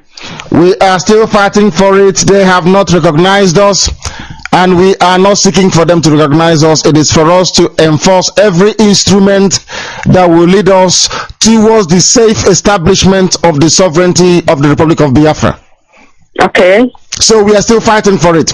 There is no what we are celebrating today is the 100 years anniversary of the establishment of the Zoological Republic of Nigeria by one man and one man alone, Frederick Lugard. That's what we're doing. Okay. As a matter of fact, we must make it clear, my dear sister, as a matter of fact, no formal treaty document exists. There is no treaty. There was no treaty between the northern and the southern protectorate. This is the mistake that some of the Yoruba media are making. There is no treaty, no. What Lugard did, because the place you call Nigeria belongs to the British. They own it, is their protector, is their colony. They own it to do with as they please. So they decide who to merge together, who to remove. It's like a pawn. I don't know if you have Legoland in your house. People play, kids playing with it. They decide which piece goes where. If they decide to carve away Calabar, it's their business to do. It doesn't concern anybody. That experiment resulted in the joining up of the North and the South.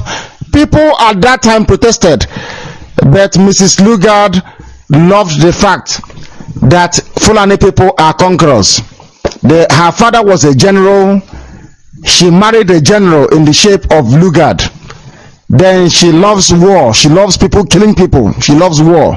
So she said, why don't we hand over these monkeys from the south to these people? Why we sit about and watch them?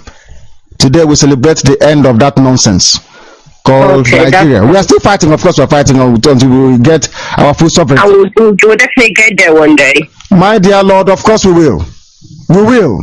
Before the 1st of January 2016, there will be Biafra, or Nigeria as you know it will be like Somalia. Take one. They have to take one. Because we. All right, that's fine. Thank you very much. Thank you for calling, and God bless you. Thank you. All right, thank you very much, Barrister. Mazi was with me. The barrister left me. I was calling him, I couldn't find him. But I'm sure I have been able to find him now. Barrister, please confirm that you're with me, please. Barrister Mazi, can you hear me? No, he cannot hear me. He cannot hear me. The barrister has gone missing.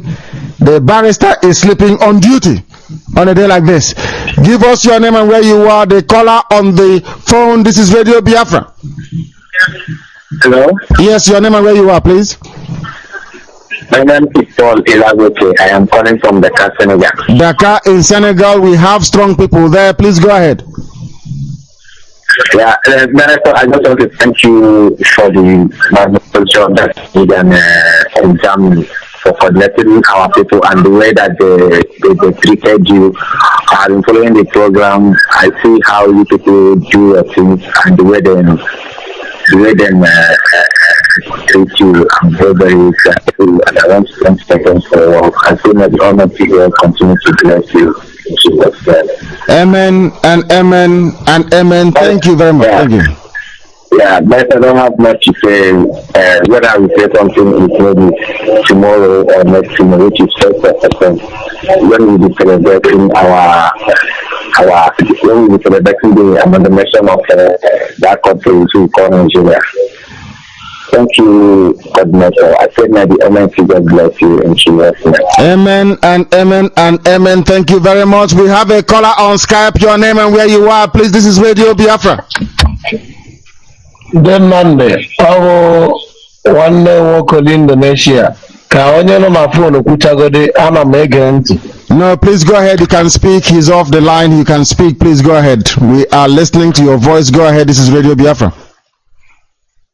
Then Nnamdi Chinwoke Nwozo from Jakarta, Indonesia, aka Governor Chibo. Thank you very much. Thank you. Go ahead. Adam, sorry, Nanam Naija, Anam Nihi, Adam Nisi along Wogaber and Indonesia. I hope for me. And please, I want Mama Hoyibaso. I'm very sorry that I always love to use my mother's tongue to speak to my people because they are my brothers and my blood. So I prefer using this my mother's tongue to talk to them because it's just the best way I can communicate. So because no one now only major yewe ka were na okwu bae na-ekwu okwu oge anyị chọrọ ka ndị ọcha nụ anyị were okwu ndị ọcha gwa ha. Nnamdi mere ka mara na Igbo nọ na Google. So ọ bụrụ na Igbo nọ na Google, Chinwoke Nwozo nọkwa na Google. Bukon o nwere ya anyị ga-ekwu ka anyị kwuo nga anyị ga-aghọta ya. This man a na-akpọkwa Nnamdi, nwoke ba a na-akpọ Nnamdi ọwa agụ because one edere family abụọ edere abụọ na family aha ogbenye adịghị dị ya, in fact oke adịghị dị ya, in fact onye iberibe agaghị azụ okwu that place. I thank God for a brother like you in Biafra. God will strengthen you. Ka ebuwashi owo ka ekuwa owo ka ekowa story. Ewo nwanne eji eje mba. Thank you very much. Ewo agụ. Ewo in fact ewo ihe kwesịrị ewo Christmas. Ị na-abịa otu Igbo n'otu afọ. Dede Nnamdi ewuru ala ịnọ na site. Thank you. In fact, nna gwa eziokwu ewuru website ewu Facebook nna gwa eziokwu the makwa anya ndị nọ gị n'akọ na a ga na-achọ ka ha rie gị but ewu ha n'oriri because udele sef agaghị enwe oriri n'ebe ha nọ. Ama m onye ewu ihe niile anyị na-eme na agba ọ na-aga n'anya ya n'anya ya ọ baga abaga. Ana m ahụ ya anya from my own point of observations m na-ahụ ya ebe o si abaga ọ baga abaga. And even ọkụ na-agba ndị zoo n'aka ndị ahụ nọ na obi ụmụ anụmanụ ọkụ gbaga ha n'aka seriously as they are now ebe ha nọ ọ na-agba ha ezigbo ọkụ n'aka. And I'm sure na Rome ma a journey of 100 miles eji ofu mbido okwu bido ya. So as we are starting and as we are going, it will definitely come to be an achievement because every achievement was once a dream. Kam so no Igbo. Yes. Ihe niile wee chere eche ọwụra ihe niile asị ka eme metara ya aghọọ ihe ọwụra arụ ọwụla arụ ka arụrụ arụ before ya ọghọọ something. Thank you, my dear brother. I welcome what you're saying. Do you know the documents we have with me here today? Do you know what they are? Then Nnamdi, I cannot doubt your power. So it is here. Somebody heard us broadcasting. Somebody who had us broadcasting in English, and they made available these documents to us. These are English people. These are British people. They gave us these documents. If we were speaking in Igbo language, they wouldn't have had us to give us this very document that ensures our exit from the zoo. We have it here. If I give you this document, my dear brother, to read, I swear to God in heaven, if you don't come out of the library jumping like a mad person, you will go mad. This document I have with me can make any man go insane. If you have self-pride and self-worth. So that is why we speak in English, my dear brother. We speak in English so that the world can hear our voice. Kindly send a copy to Mazi Iyke, the Indonesia coordinator. I will get it. It is our document. It is our property, and we have to keep it safe because if one die, another one has it. It makes sense than losing the document. We can't lose it. We are going to mass produce. We are going to mass produce the document and give it to respective coordinators to set up their own library because our people must be educated with facts and figures. Definitely, we need to educate them. Every coordinator will have it. We need a very strong archive. Exactly. Not only in London, in Asia, in Africa, in Europe, every part of the world where there is Homo Africa, Homo Biafra, we need a very strong archive. We have to keep records. My father was those days one of the ruling signatory signers in old Aba zone. He used to sign some documents. He will write it, keep in view. So I learned those things from my dad. It's good to keep some things in view, you know. Kindly expand and extend those documents to every of your coordinators so that it will get to us. We must to have copies of it. Then Nnamdi, ka m were Igbo gọzie gị, ọwụghị na ọwụ ngọzi m na-agọzi gị ka Chukwu ji gọzie gị, bọtụ onye ide emela so n'ọnụ Chineke agọziela gị. Ndị ahụhụ ịtawa, abụ m onye isi ala ngwa, ahụhụ agaghị ifu ọhịa. Chineke nke usile nke ndị agha amala ahụhụ agaghị ifu ọhịa. Anyị ga-ịlọ n'ala Israel ka ụmụ Biafra ya gazie elu. Thank you very much. Thank you. Thank you very much. Thank you. We have a caller on the phone. Your name and where you are, please. Hello, is me talking to me right now? I'm talking to you. You've waited very patiently, and I acknowledge your resilience. Thank you very much. Please go ahead. Thank you very much. This is Chika Neboka from Antwerp, Belgium. Yes. We just had our meeting last week, and our coordinator also, I don't know, maybe you already sent something that we already contributed for the cause of the Biafrans. Yes, Belgium is waking up. Anyway, go ahead. Anyway, I didn't come for so long because I tried to be I'm always a food soldier in Antwerp. That's only what I am, because I was raised and born in Onitsha, so I always a soldier.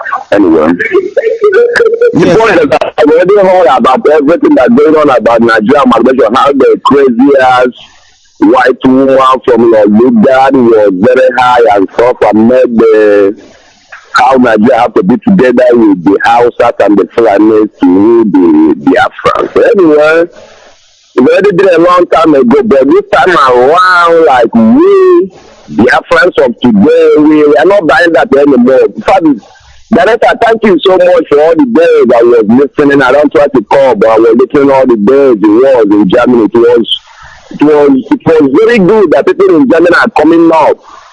And we also want people in Belgium to come out, but some people are keep on sleeping. I've already told a couple of weeks ago that sleeping is a cause of death, because after all, Chukwuabiama came, being directed, I came to resurrect the Biafrans.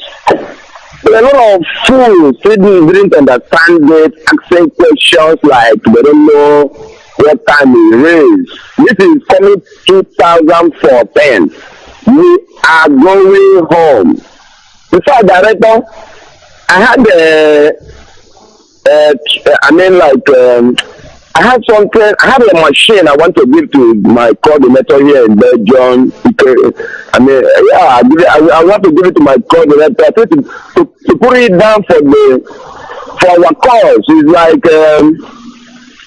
it's a DVD injection with amplifier together. So the machine will be a little bit time in my home. I will give it out to Radio Biafra, because this is always what we always thinking about.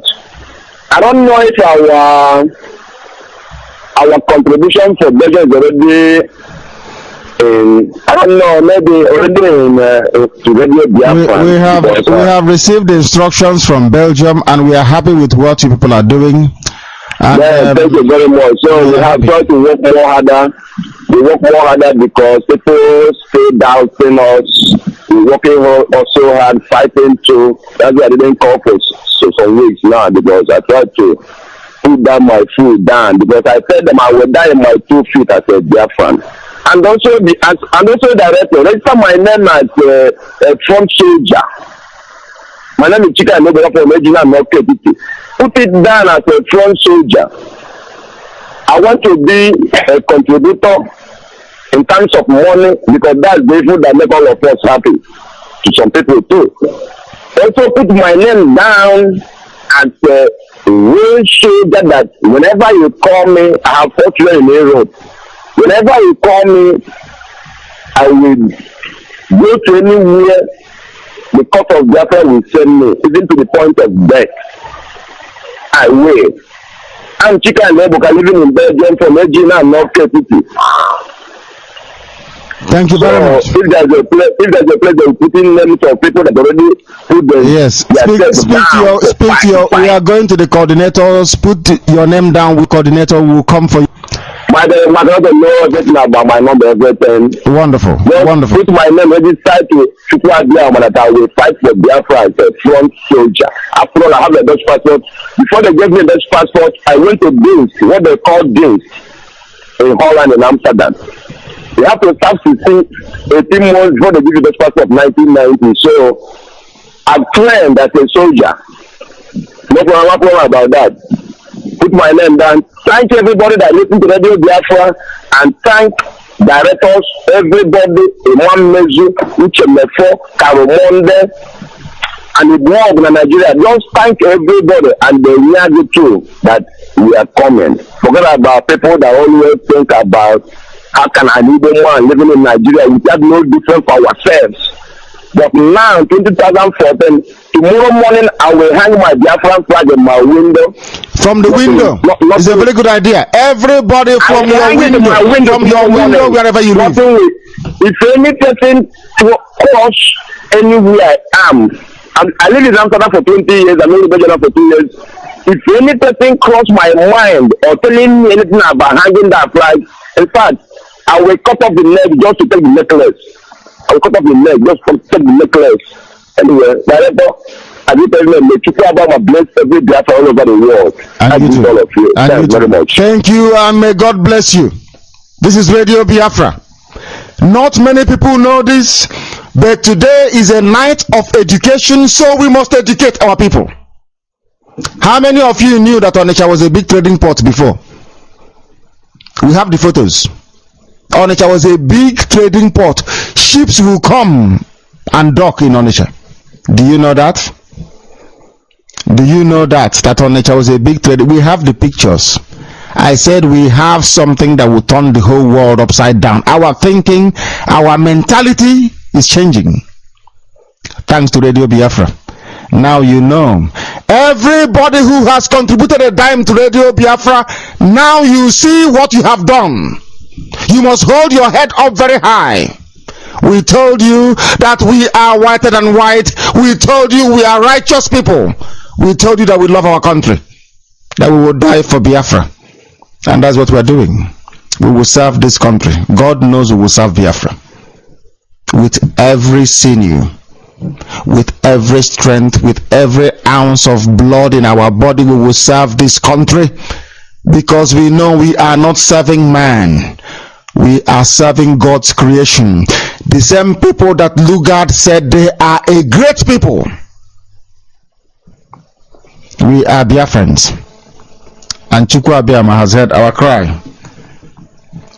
We have a caller on the line. Your name and where you are, please. Your name and where you are. They are not following up. They are not following up. This is Radio Biafra. This is Radio Biafra. Wherever you are, once again, we are welcoming you. We are transmitting from London. No, your line is not clear. Barrister, can you hear me? Barrister Mezu, can you hear me, Barrister? Yes, Director, I am here. Barrister, you went missing. No, Director, I'm a bit upset. Barrister, very upset. You went missing. Director, I am a bit upset. I understand. Why am I upset? Because people will use Igbo language to praise you, and then you allow them to speak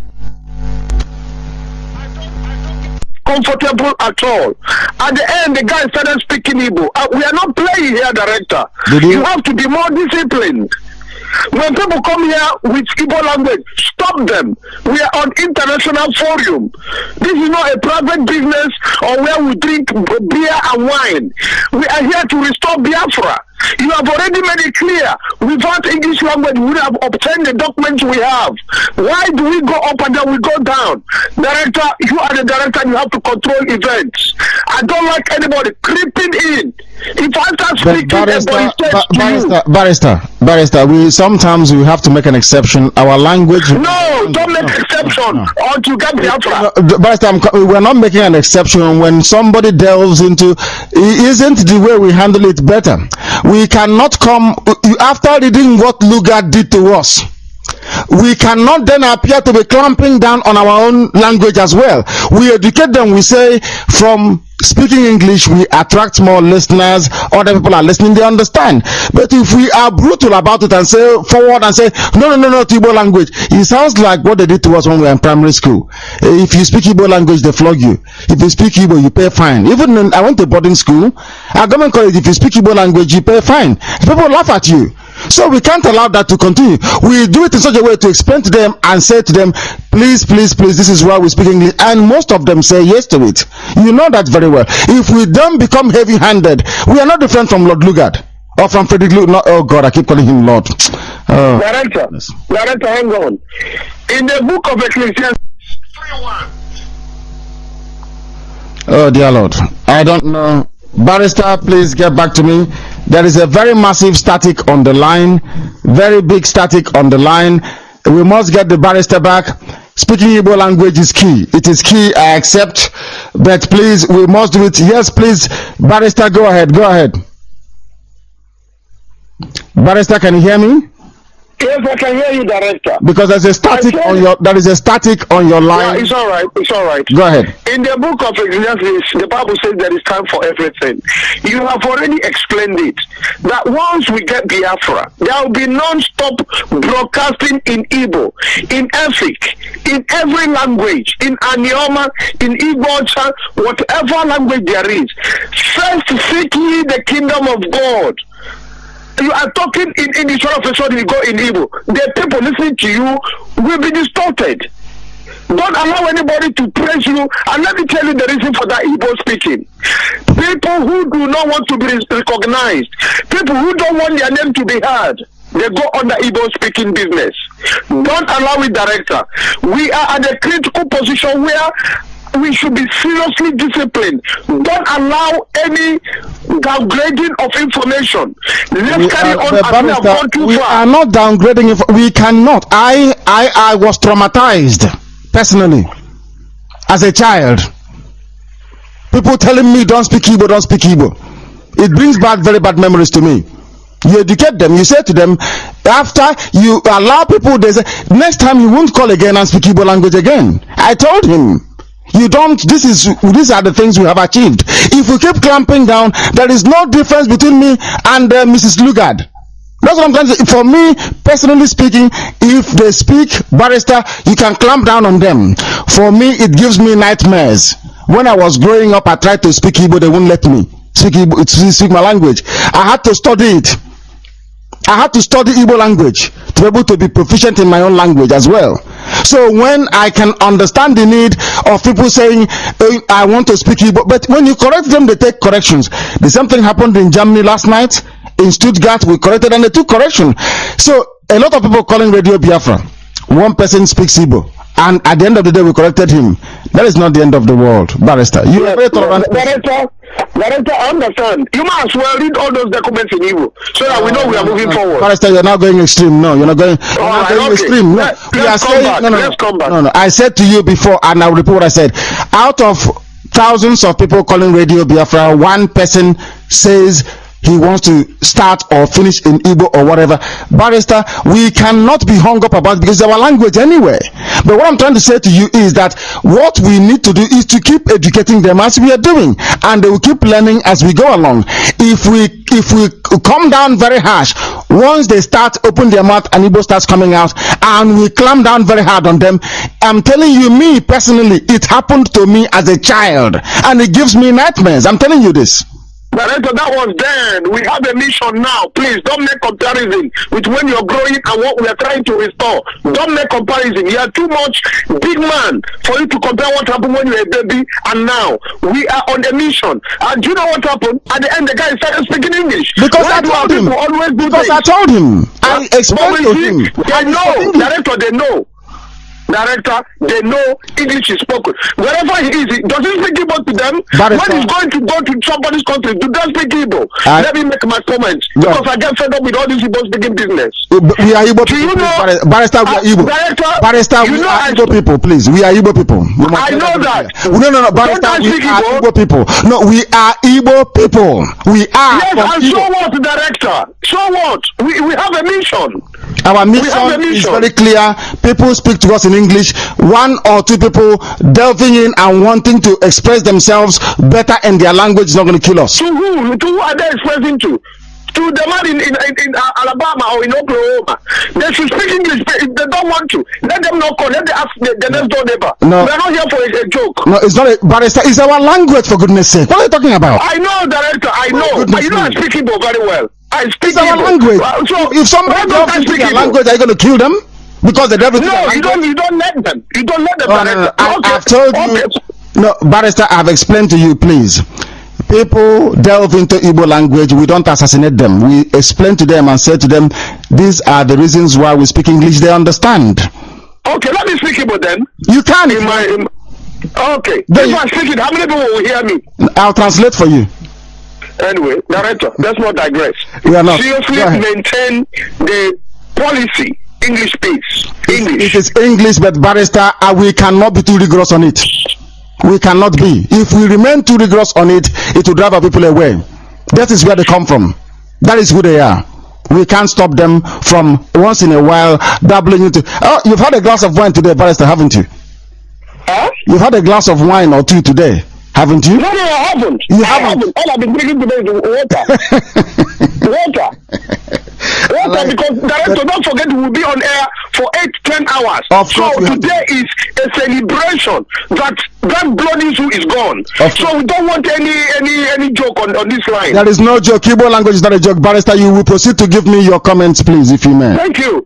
Director, what I wanted to say about what I said earlier, the retributive justice.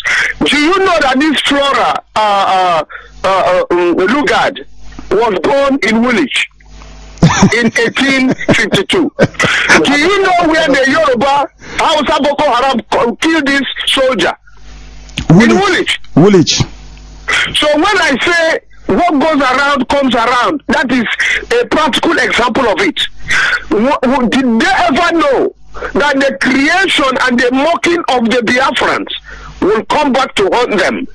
The woman who pronounced Biafra land and name it nigger land was where the atrocity of killing a soldier where she was born.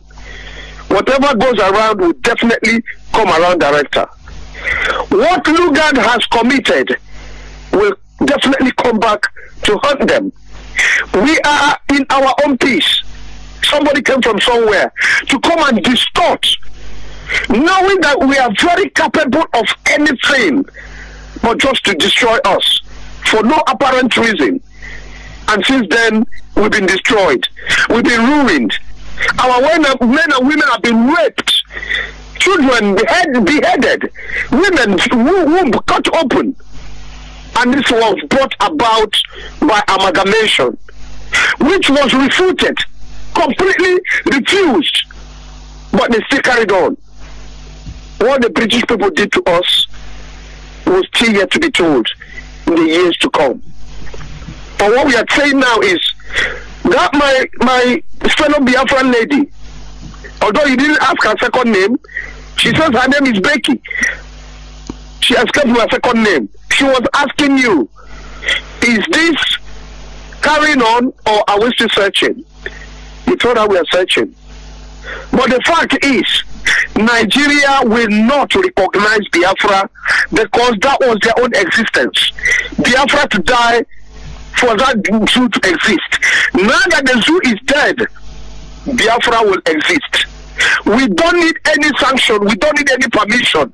We don't need any go ahead from that zoo because it was artificially created. Therefore, director, we are going home with or without any single permission from nobody. Luka did not get any permission from anybody. He did not have any visa. But look at what we are suffering in the Western world. Biafrans being pursued all over the place, instead of them to give us that safe passage that they have wronged us, they have misused us, they have raped us, because they put us in the hands of the Hausa-Service Boko Haram, just to make sure that they achieve their own aim. That was the reason for putting us into the hands of the devil, the evil people, and that is where we remain today. But today is a burial of that particular zoo, and we are moving ahead. My sister Becky, wherever you are, Biafra will be restored by the League of UN, by the permission from the European Union. Go to Radio Biafra Facebook, you will get all information you need, because everything Radio Biafra talk, you put it on Radio Biafra Facebook. If you want to be educated, go there, you'll be glad you know Radio Biafra. Thank you, Director.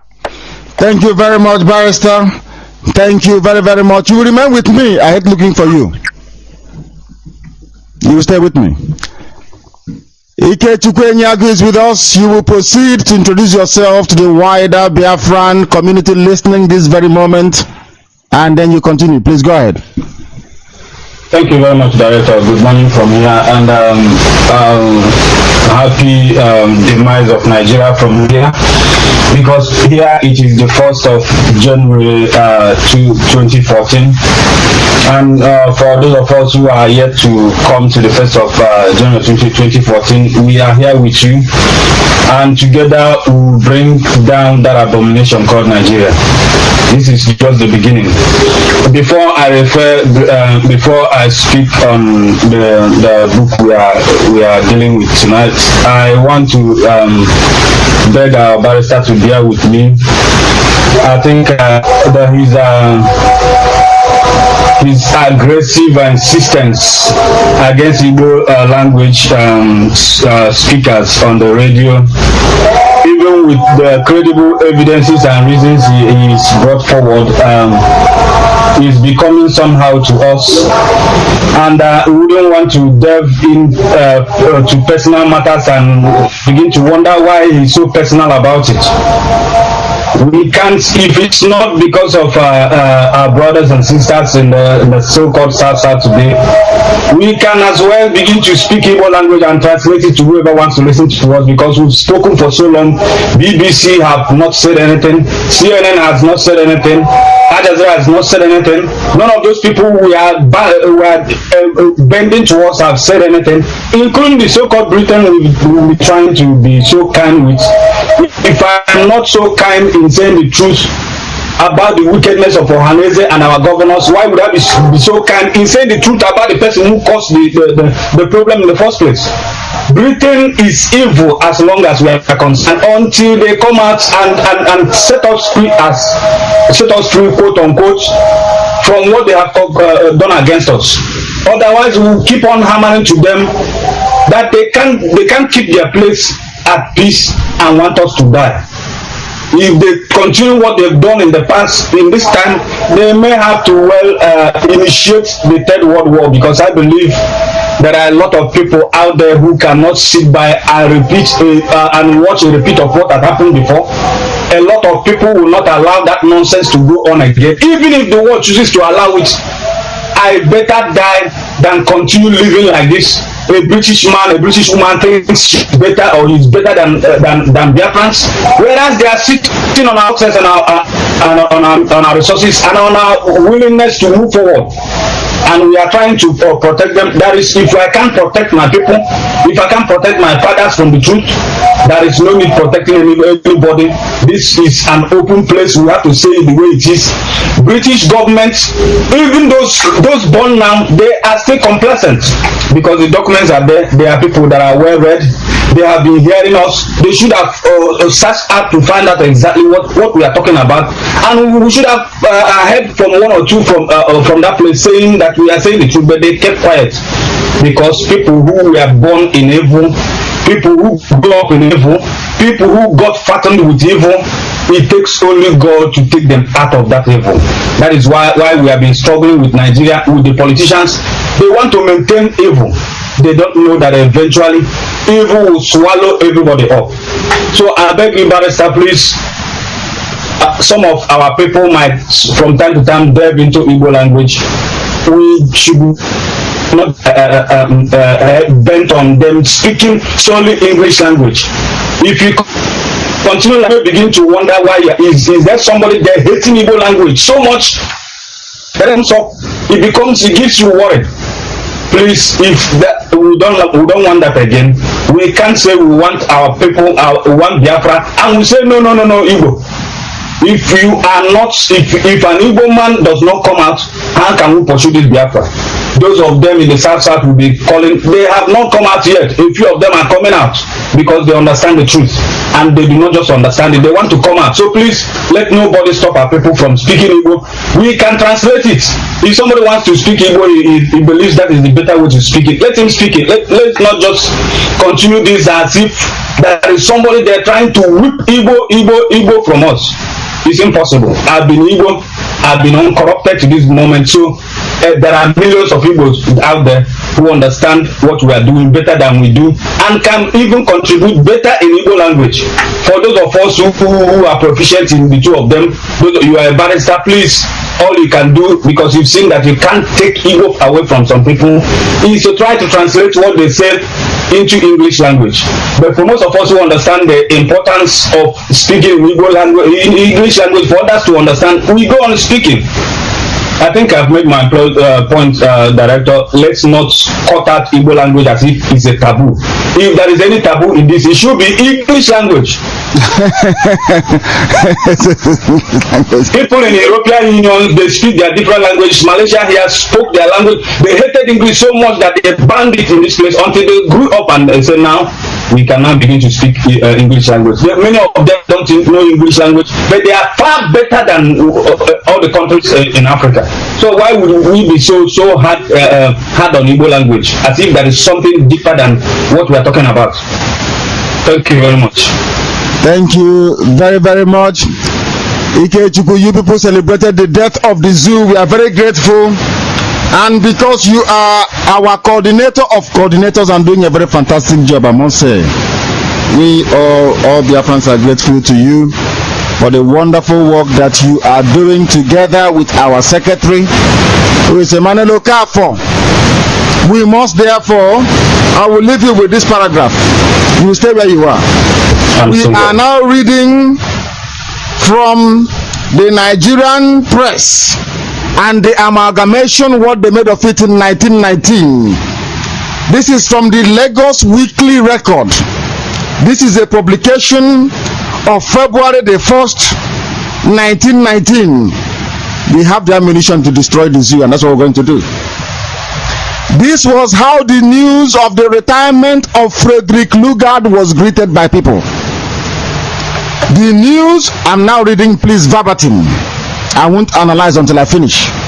The news of the retirement of Sir Frederick Lugard from the governor generalship of Nigeria, which was flashed down by Reuters during the latter part of January, has been received with great joy and gladness by the loyal natives of Nigeria.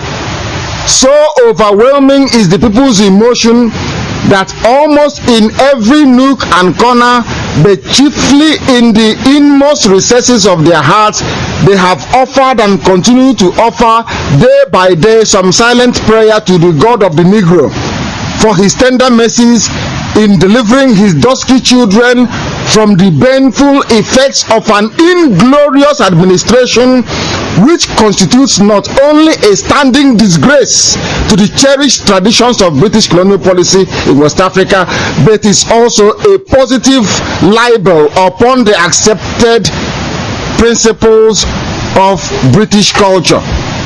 Sir Frederick has earned the notorious distinction of being the originator of a system of government, the product of his exuberant imagination, entitled the Nigerian system. That system has, in the pregnant words of ex-Judge Stoker, been described as a setback to a condition of things resembling the barbarous ages. Another white man described what Frederick Lugard did by amalgamating us with Hausa people as resembling something, a setback to a condition of things resembling the barbarous ages, the time of darkness in the world. This is from a judge. His name is Stoker, Stocker.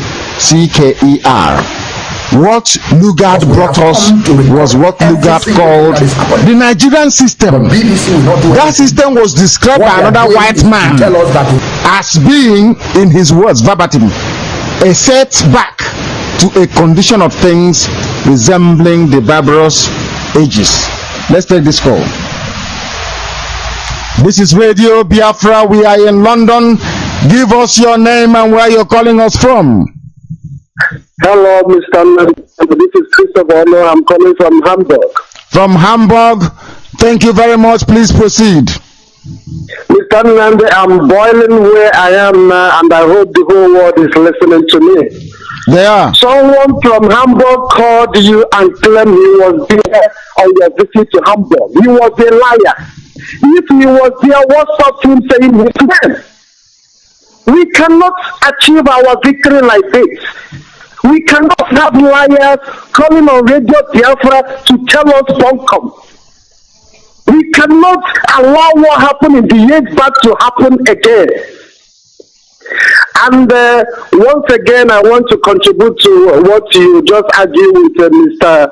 Barrister Mazi. I love him so much, but this time around, I am so highly disappointed from the kind of argument he's having with you. He should not allow anybody to speak to Igbo language before you can correct the person. That means if anybody call you and tell you his name is Johnson Benson, nobody will be asking him what's your Igbo name or where are you from where are you from in Igbo, in Biafra land. So I think we should give people a chance. If they want to speak Igbo language, yes, we'll correct them that we are broadcasting to the whole world. And the person can speak English, not to stop anybody who wants to speak Igbo language to call it your Biafra. That is no good. I don't accept that idea. So please, my brother, if anybody calls to speak Igbo language, the person is welcome. We are fighting for Biafra land. We are fighting for Biafra land. So he shouldn't go ahead of being angry. Barrister Mazi is so pissed. I don't get it. Why must he be so pissed that somebody from Biafra land called and speak Igbo language? Why? Are we still slavery? I don't buy that idea. I'm boiling where I am. Okay? I'm boiling, Mr. Nnamdi. Somebody called you from Hamburg telling you he was at the meeting. I am pissed with what I experienced at the meeting as you came to Hamburg. And another person called to lie on top of it. It's rubbish. We cannot achieve our victory like this. I am boiling. Don't boil, please. If the person was there, what stops him to say his name? What stops him to say his name? And he called you to tell you don't come. So please, Barrister Mazi, every Biafran soul is allowed and welcome to speak Igbo language. Yes, we will correct him, and if not, even if the person does not speak English, we can translate. We can. Even you, director, you can easily translate what the person has said in Igbo language. So why must my barrister be so quick? I can understand where the barrister is coming from, and I can also see where people are coming from as well. Because the thing is that a lot of people are following us, and because they are following us, it is good we hit them very hard. And our transmitter is coming soon anyway. When our transmitter comes, the director, when barrister is so pissed, it will scare people away. Listen,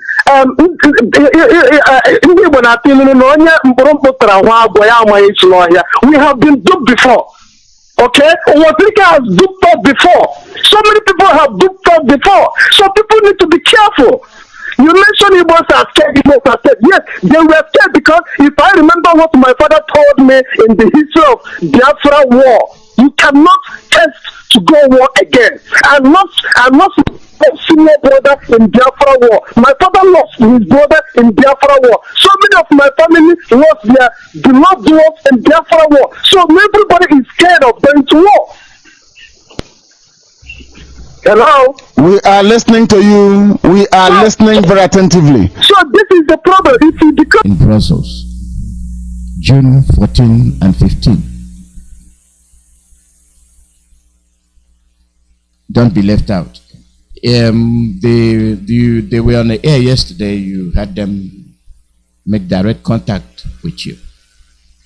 And their contact numbers are these: Mazi Iyke plus 353 892 648 931. Mazi Anthony Mwokwem plus 39 320 721 5826. Mazi Kingsley Wankwo plus 342. Beg your pardon. Plus, I'm repeating that number. Mazi Kingsley Wankwo, I'm repeating his number. Plus 324 653 03 826. Mazi Ndubisi Osuala plus 316 847 37539. And then Mazi Iyke Foreign plus 459 17 77 659. Those are the contact numbers in case you need assistance. In conjunction with that, we told you about the hotels where you can book your reservation. So don't forget. The 1 million match hotel bookings, Mercury Hotel is 115 euros. Generation Europe Youth Hostel 2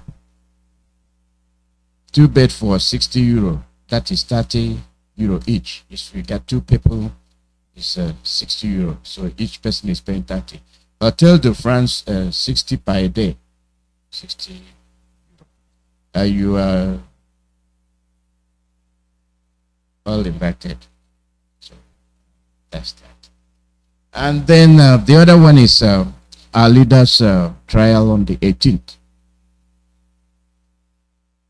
On that 18th, sit at home. Sit at home. And then 30th of May, our Heroes and Heroines Day. Those 2 days from Ipob head. US, we have announced this. No confusion. There's nothing you can be confused about. Stop listening to deceivers, confusers. They put confusion in your head. If you did not hear it from Radio Biafra, you are going the wrong way. Come back here. Come back. You are going the wrong way. I think that's all about it now, as I can remember. If I miss your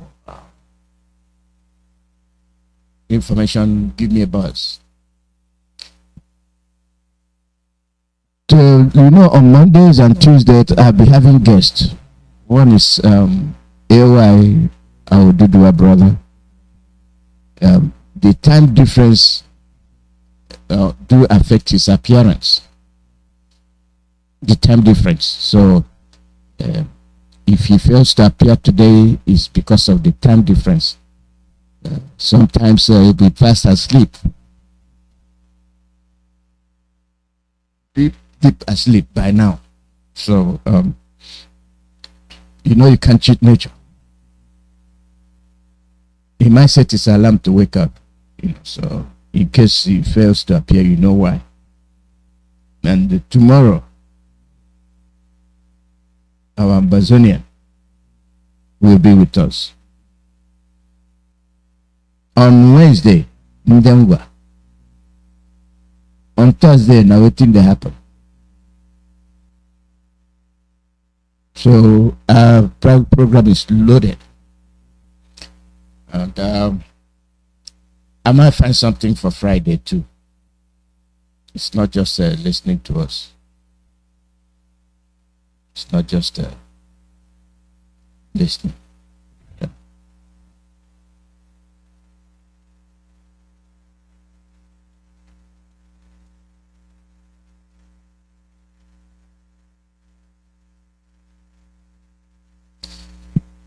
You know, the hot topic these days have been the BBC.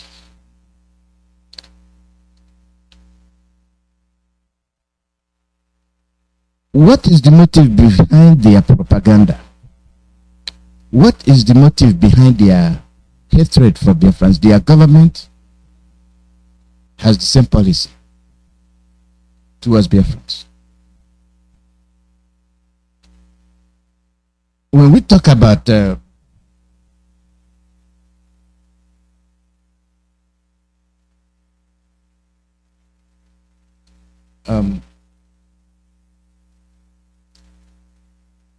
it's very appalling that people will engage in lies.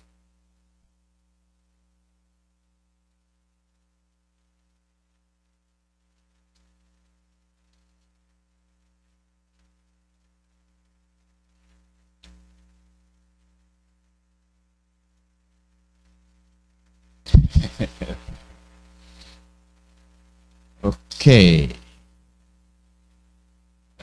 Let me see.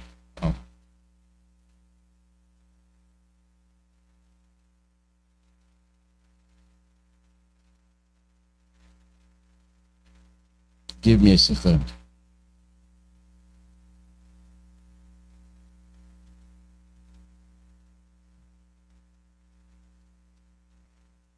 Okay, then, yeah. Now let's get on with it. We have people that lie. Not only do they lie, the rating of Biafrans has gotten to the extent that the media lies. One from the Nigerian government and the other one from the British government. And the peddling of lies being sponsored by Britain and the British Broadcasting Corporation has been duplicated in Nigeria. And this duplication makes it impossible for people to know the truth.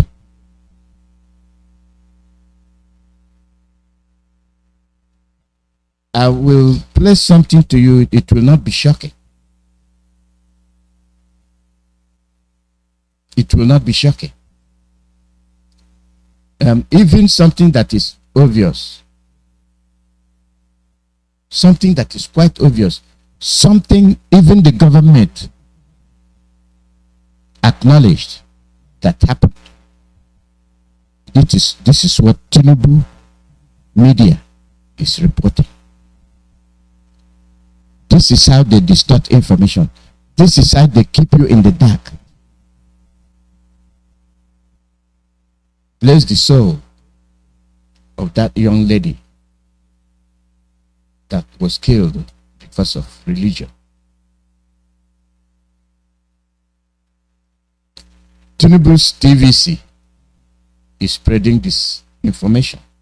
All of you should listen to the reason why They said the lady was killed. The discontent of Nigerian students over the lingering ASU strike is rising to new heights. In Sokoto, one student of the Shehu Shagari College of Education was killed as many embittered students protested what they called a hold on their lives. No official statement has been released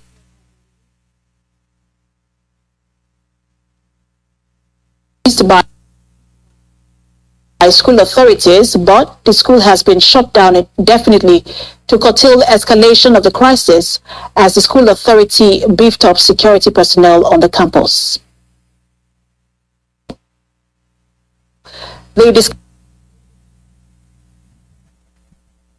This is misinformation. TVC. Why are they giving this information? So that they'll tell you that all is well with the zoo. All is not well. All is not well. If your authorities can lie to you on something that is obvious, on what else can they tell you the truth? This is how they're telling you one Nigeria. Come on. Indivisible Nigeria. Listen to this again. Whoever this anchor lady is, need to be sued by the parents of the lady that was killed because of religious bias.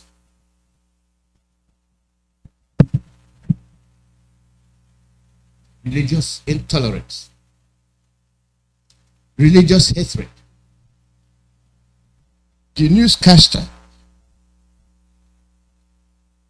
is so full of it. To me, there are things I feel, if they are not right, I will not broadcast it. If you want to fire me, fire me. Because this lie this lady is peddling, you will say that she is doing her job. But she is obscuring the vision of people that will normally take precautionary measures to be safe. Now, when they plan this misinformation, they will say, no, it was not a religious riot. It was a college riot. And that the government is holding their lives.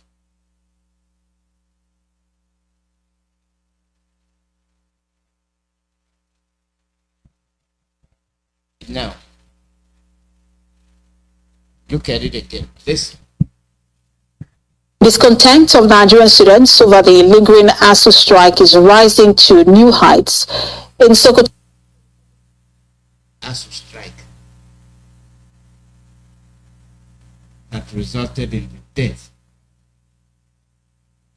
of the young lady that was lynched and burned alive.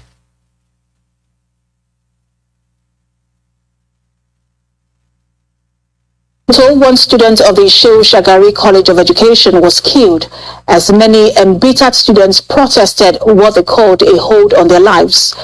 No official statement has been released by school authorities, but the school has been shut down indefinitely to curtail escalation of the crisis as the school authority beefed up security personnel. Young lady, I'll just tell you to shut up. That's the most modest way I can put it. We are sick of all these lies. You are defending evil, which you can also be a victim. You can also be a victim, but you don't know it. What goes around comes around. Keep lying. The insecurity will get to you. For all those of you that are harboring, shielding insecurity and the truth, It will get to you.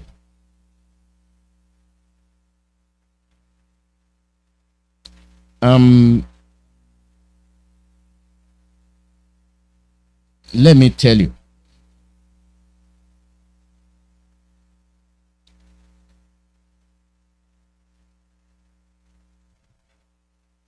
State Governor Bala Mohammed of Bauchi making stupid statements.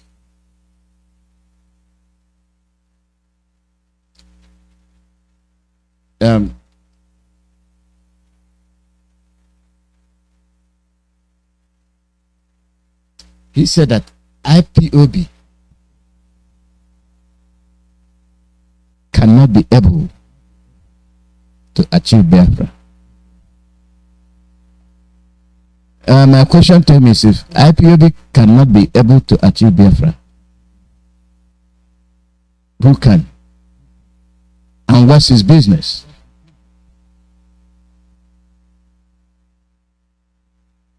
Whether we are achieving Biafra or not.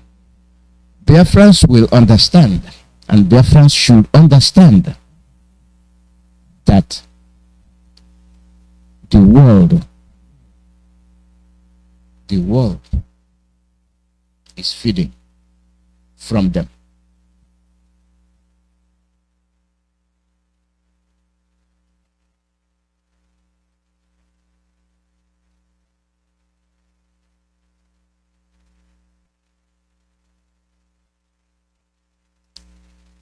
So you don't expect much. You don't expect much. You don't expect justice. They have lied and lied and lied. And most of these lies, we will discuss it today with our Yoruba brother. AY. So let's look at the problems we are facing.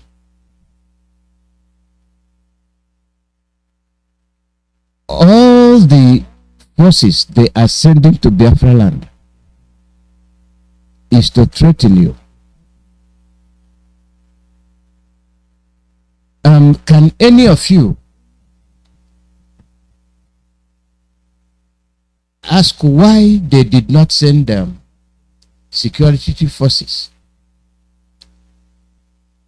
to Sokoto? Why were there no tanks and battalions shooting at rampaging religious rioters? Why?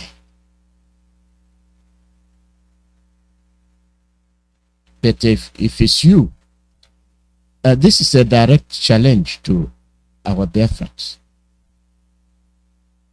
This is a direct challenge to you. If it is you, they will descend on you. They will label you criminals, miscreants.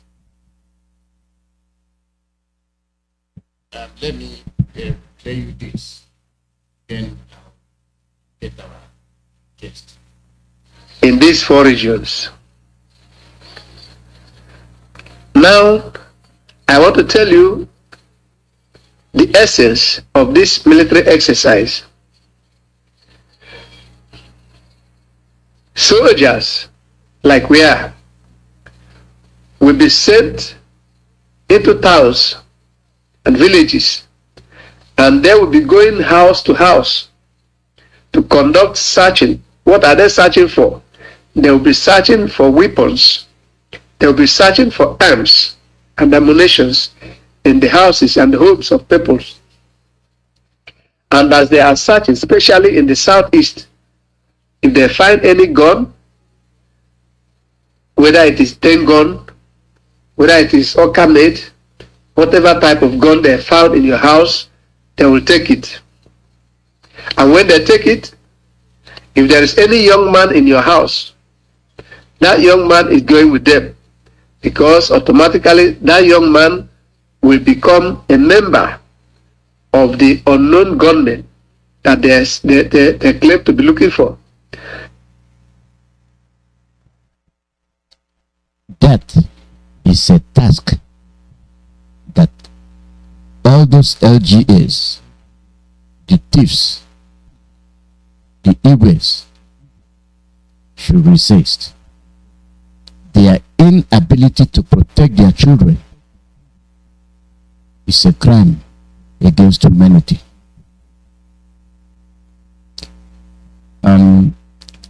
Let's get to our guest. You can call in now, and we'll discuss some of these issues.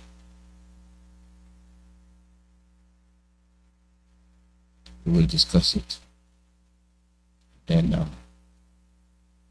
you know where we are going from, where we are headed. It is life or death. Our leader has paid the utmost price. He has sacrificed all he has for you. You see the Fulani leaders. See how they all rallied around criminals, giving you ultimatum to release the culprits, those that killed innocent young lady because she is a Christian. See how they rallied. Compare that to what Igbos will do. Like I said yesterday, they will go and start looking for who did what. To them, their cause is just. If you listen to some of these Fulani women, you will see that they're all in it. Their men is fighting for their future. They will come on social media and utter rubbish and tell you that you are burning trucks, you are wasting onions, you are killing cattle. But never will they mention to you that they are rapists. They are raping the indigenous people of the land. They are killing the young ladies they rape. They are destroying the crops, committing mayhem. But when they do all these things, they will point the fingers at you. They point the fingers at you because those that are supposed to talk are not talking.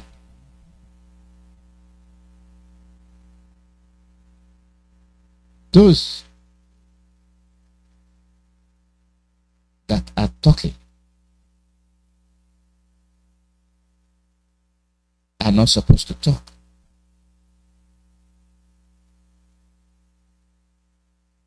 They are not. Welcome, my brother. How are you?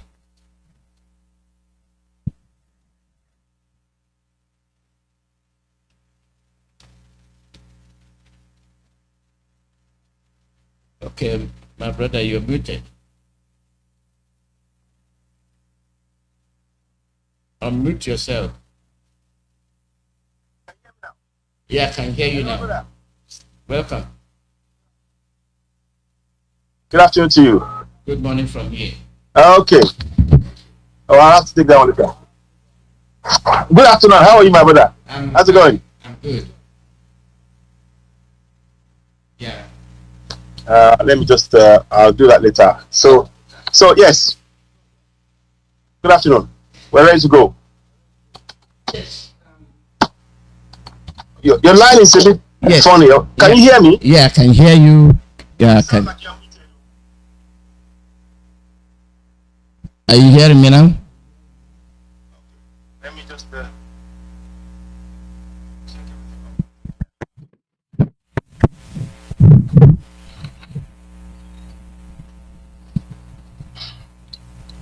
you hear me?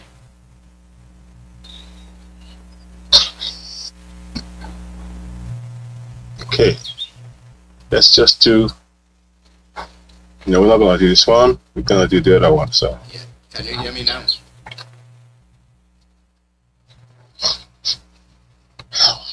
Okay.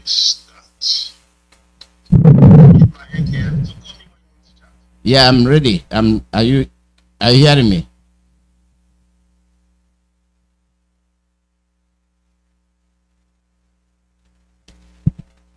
Yeah. So we are ready. Okay. Yeah, welcome. Yeah. Good morning from here. Good morning. Good morning. Yes. Yeah, Mazi, we'll take it off from here. We'll cut it a little bit short so that people can call in and you answer a few questions. Yeah, we will cut it short. That's fine. So what we're going to do, we'll talk about the 14th and 15th in Brussels. We'll talk about June 12th. We'll talk about Nnamdi Kanu and the fact of the governor going to see him.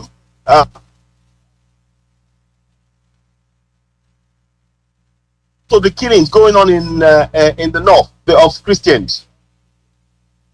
Yeah. Hello. Yeah, those topics are wide.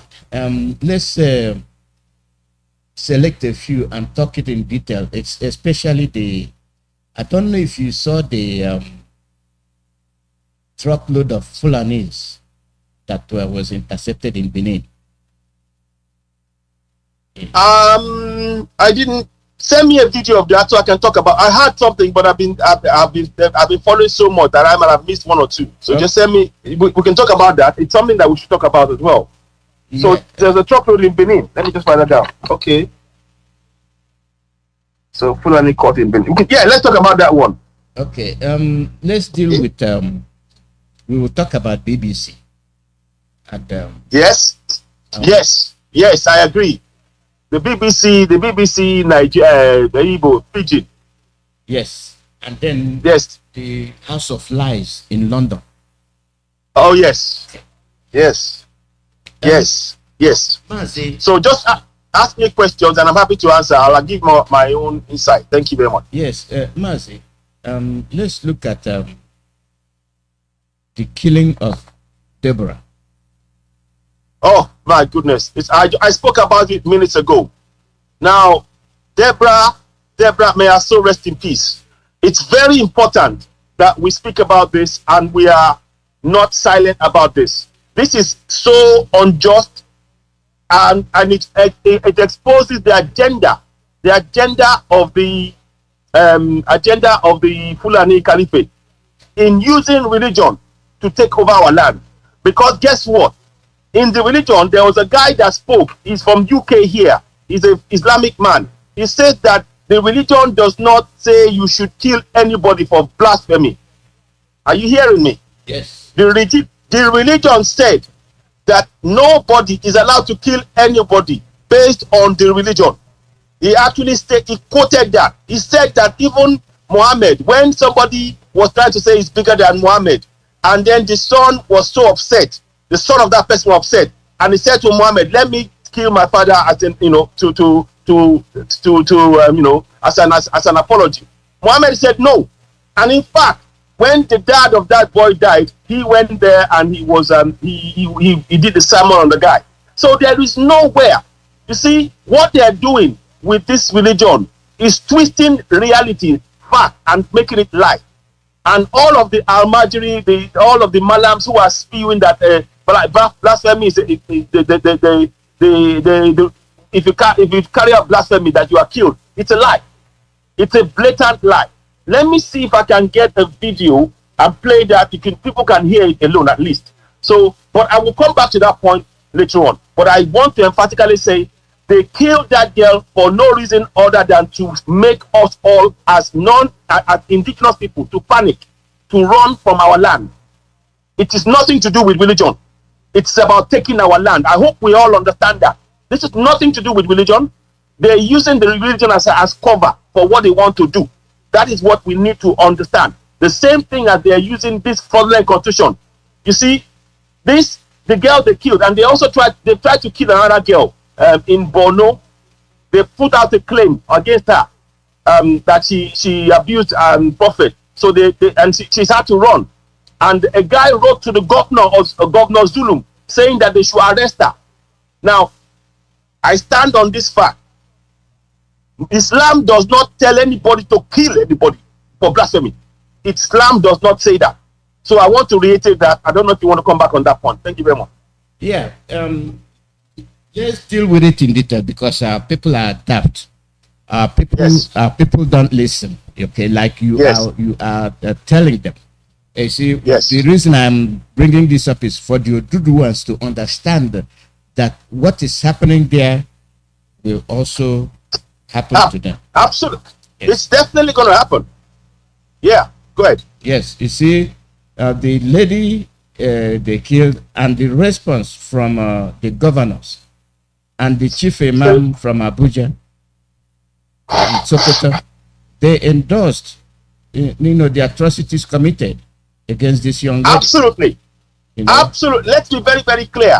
Even the so-called presidential aspirant for PDP, Atiku, he had to take down what he said about the killing of the girl because people are saying, "Oh, I don't trust this man. You are not the principle of what he said." You see, they've turned that religion into a lie. Whatever they're saying in the north about that religion is a big lie. There's a video out there. People can watch it. It's not being, the video was not by me, not by a black man, by an Asian man, an Arab man in UK here, where he said that there is no, Islam does not say anybody should be killed for blasphemy. So these are lies that they've told. So my Yoruba brothers in particular, please, you need to wake up. I urge you all. I want to take this opportunity. Some people may have misunderstood me when I was talking about Christianity the other day. Please, I'm talking about Christians back home. Please, you need to wake up. And that religion is being used back home to brainwash you. I'm not talking about outside. I'm talking about back home. They're using it as a way to control. The same thing with the Islamic religion. You can see now the perfect example of what we're saying. They've twisted that religion round. They've made it something that it is not. The religion does not say you should blasphemy, that anybody that has commit blasphemy should be killed. It does not say that. And now, all the clerics, the one in Sokoto a few years back, he said, "Oh, the person that said that abused the Muhammad, it should be killed. That we will kill it." But it does not say so in the books.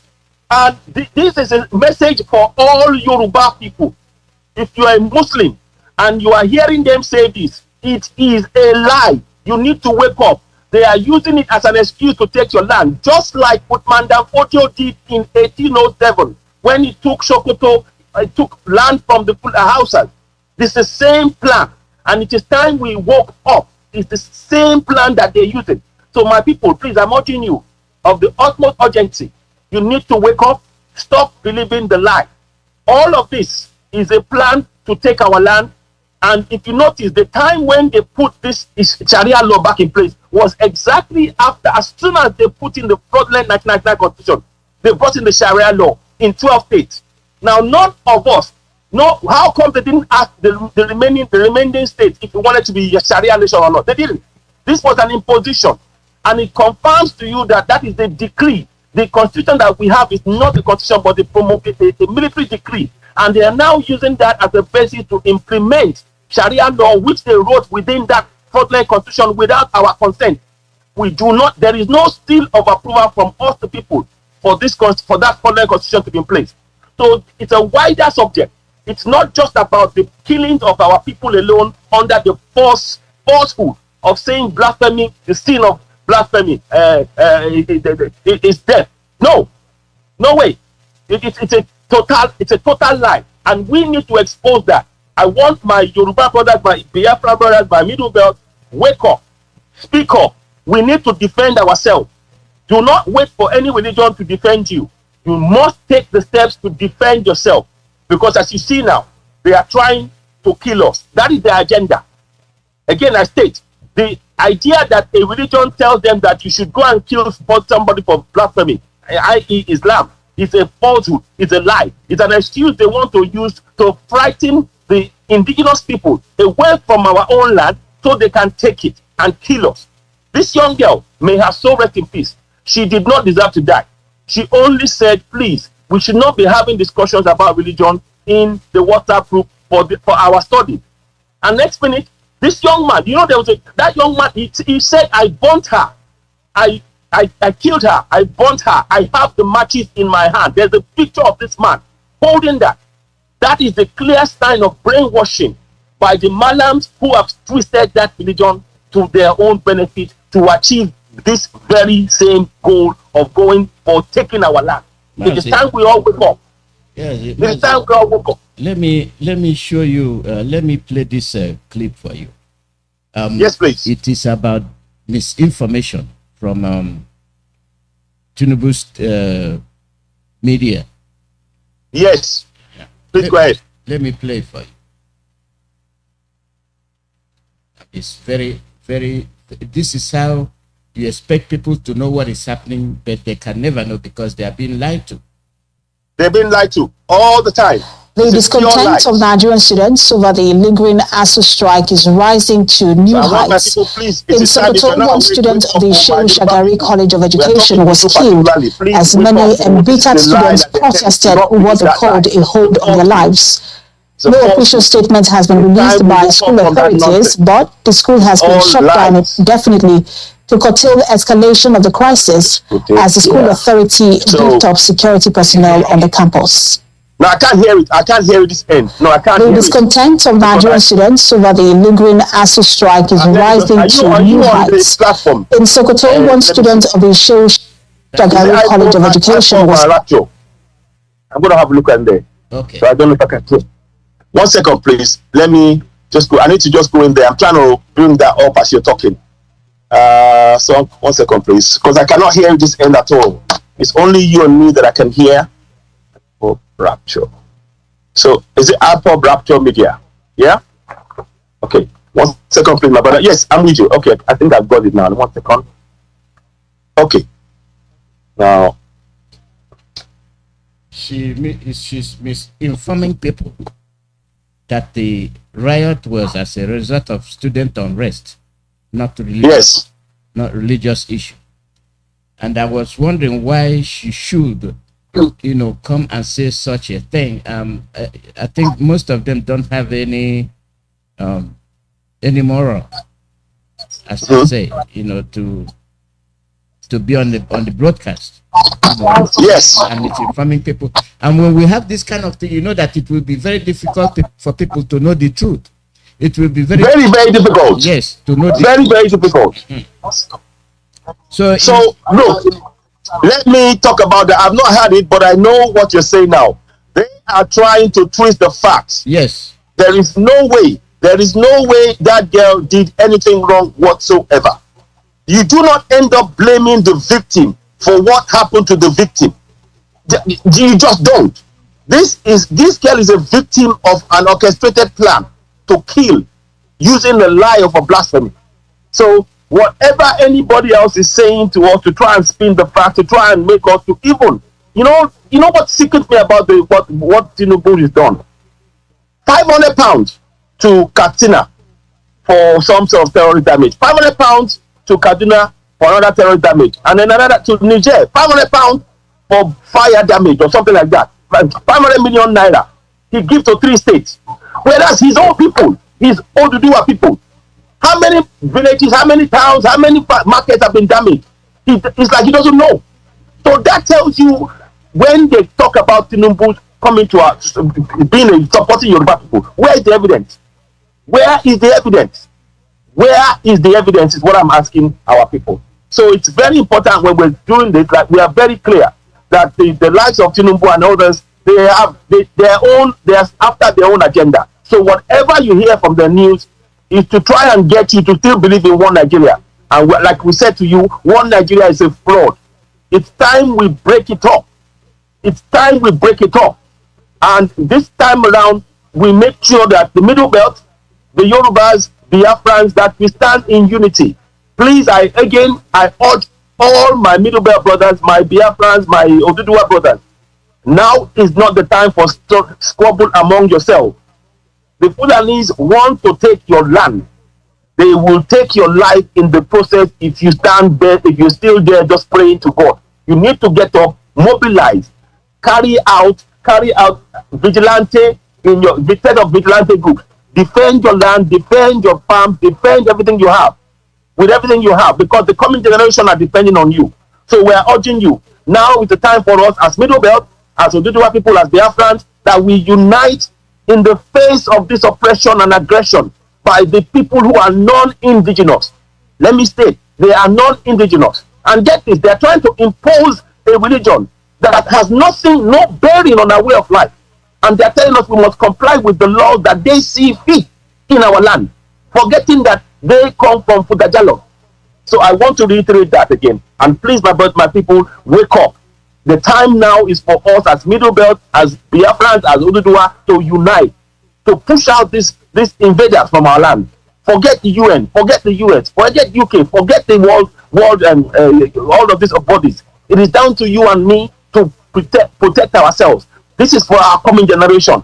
Thank you very much. Yeah, anyway, let me ask you this.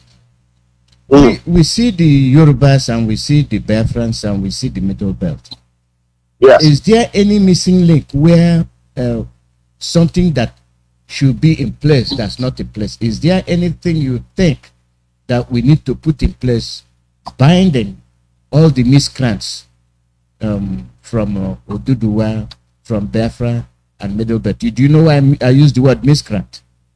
I understand. Yes, those who are sowing seeds of mistrust among us. I know. Yes, that's the way they address our youths, and I want this our youths to assume that name and see through these people that are belittling them and are putting them in a very disadvantageous position. Is there any way you think we can unite these miscreants and put pride in them, against their attackers? These governors and their politicians? Well, the best thing is what we're doing. The best way we can do it is what we're doing right now, which is to bring information, because some of them don't know. Some of them still believe in the lies that have been told. Some of them still believe in the lies that they've been told. That, oh, you know what? Nigeria is for all of us. You don't know. And they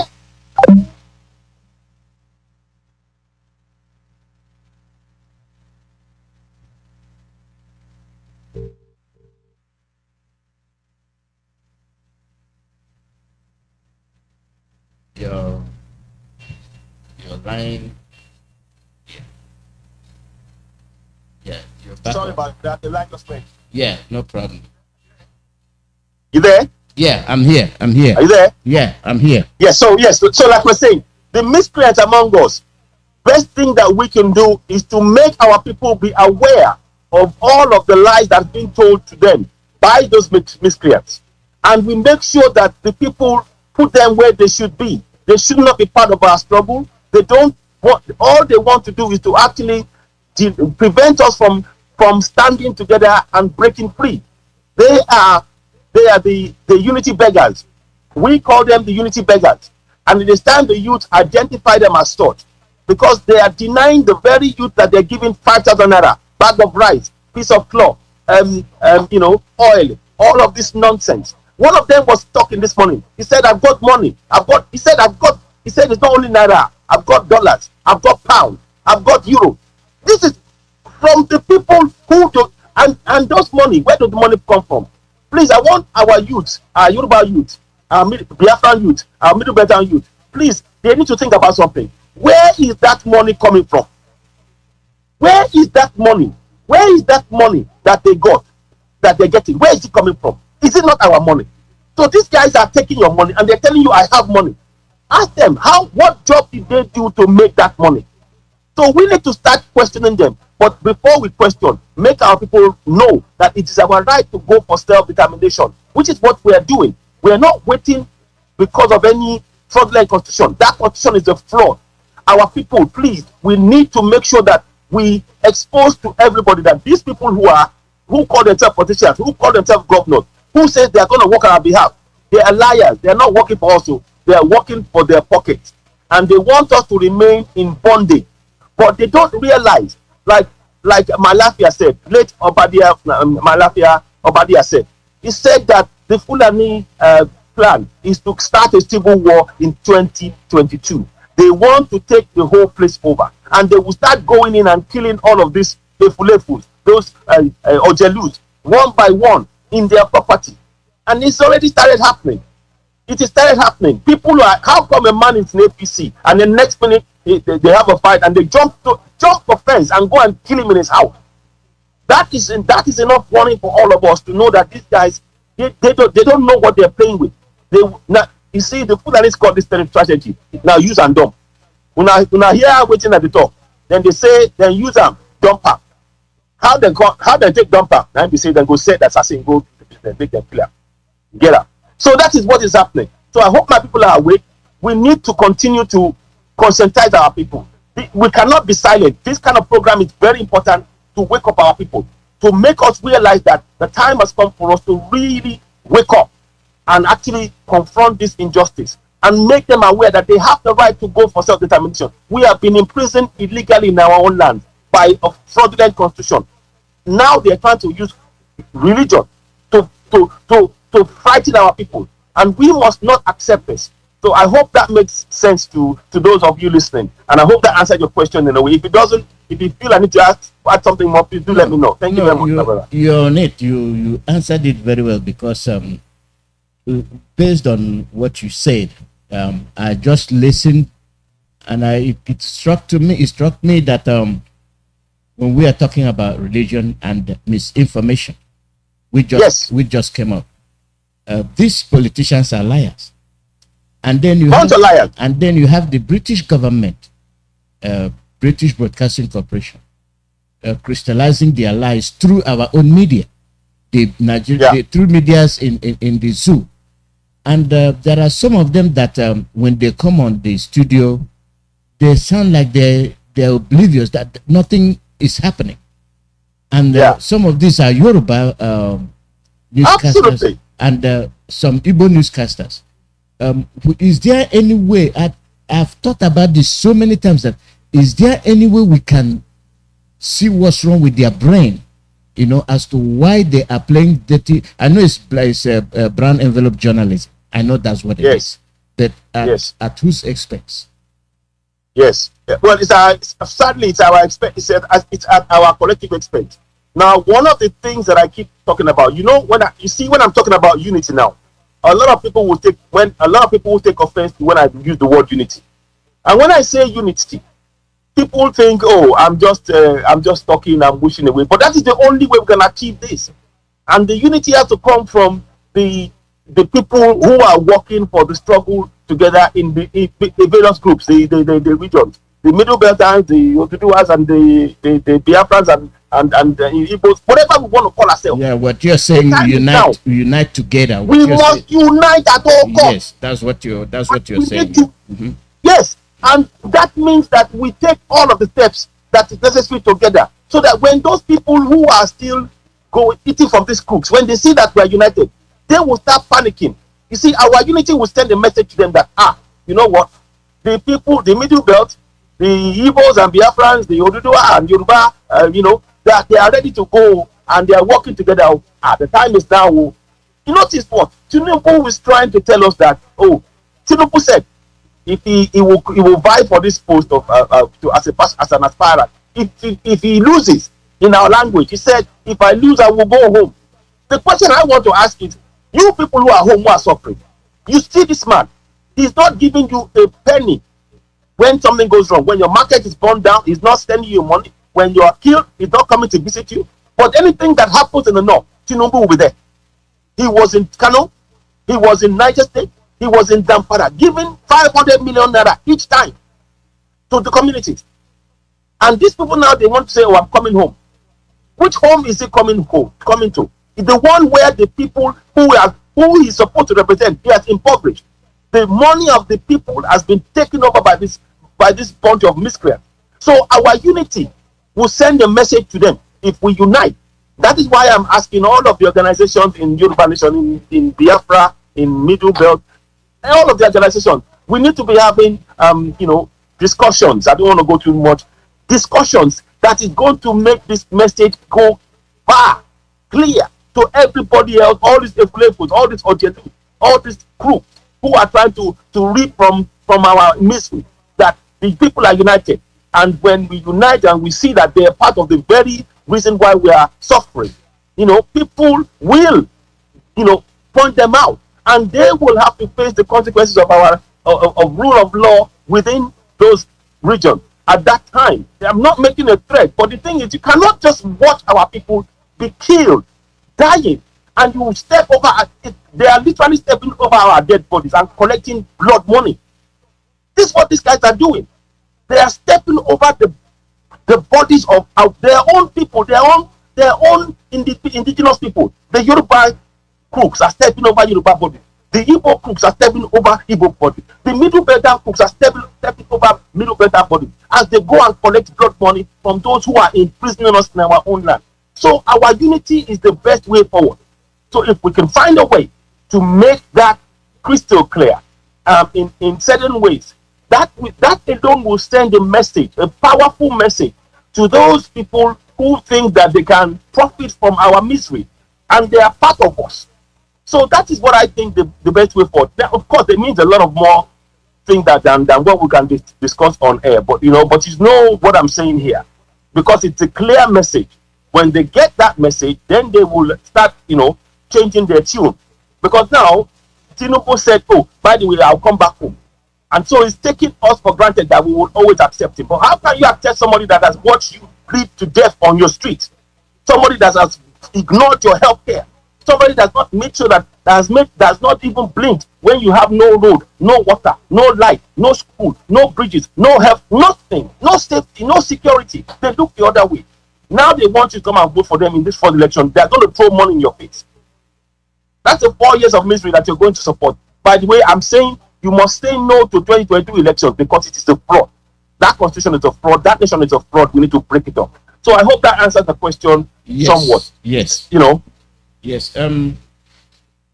When we are talking about our future, you listen to Bello saying how the South will be conquered territory.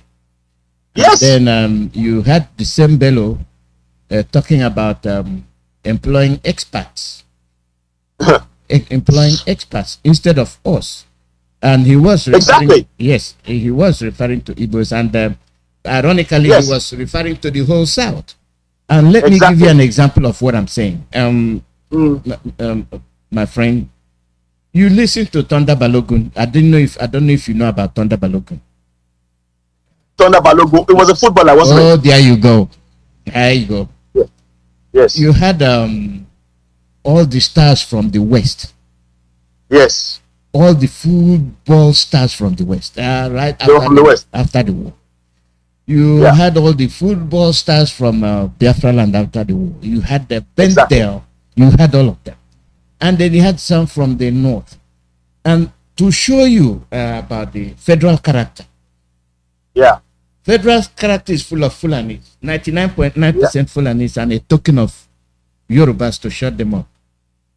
That's it. And then when I mentioned the footballers, now I'm talking about one Nigeria. The way they tell you one Nigeria, and then the federal character. Why we must unite to kick these people away from our land? Why will they, after you have people like Thunder Balogun, all the stars from ICC shooting stars, you name them, are you telling me that all these qualified people are unable to coach? Is that what you're telling me? Now they go and hire foreign coaches. I just want our people to know what they are facing. The reason I mentioned this is the British policy. Okay? Yes. They are draining our brains. They are draining them so that nobody will challenge them. You see? Indeed. So they drain our brains so that nobody. But when it comes to our own people, like the doctors, they don't attend to our doctors. They run to London. Yes. All of a sudden, that person that says he's Buhari, for how many years now, he's not been to London again to get treatment. So, which one? You see that one now? Okay. So, what are we waiting for? Why can't we see the handwriting on the wall when we have qualified people that can do something and they are not doing the job because they are from the south? They are all from the south. When will our people learn the lesson? Well, I think it's obvious to our people now that we are in danger. Many of them, for Tinubu to be saying to us that, one of the things that I will know, that I will tell you, do you know that one day when Tinubu, during an APC convention, they started singing a Yoruba national anthem, the one that we sing. They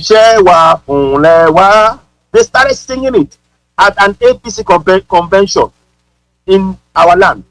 That was trying to send a message that, if we do not get the presidency, we will support the Yoruba nation. Now, we in the Yoruba nation, we do not want the support of the Odiolus, the Efulefu. We don't want their support.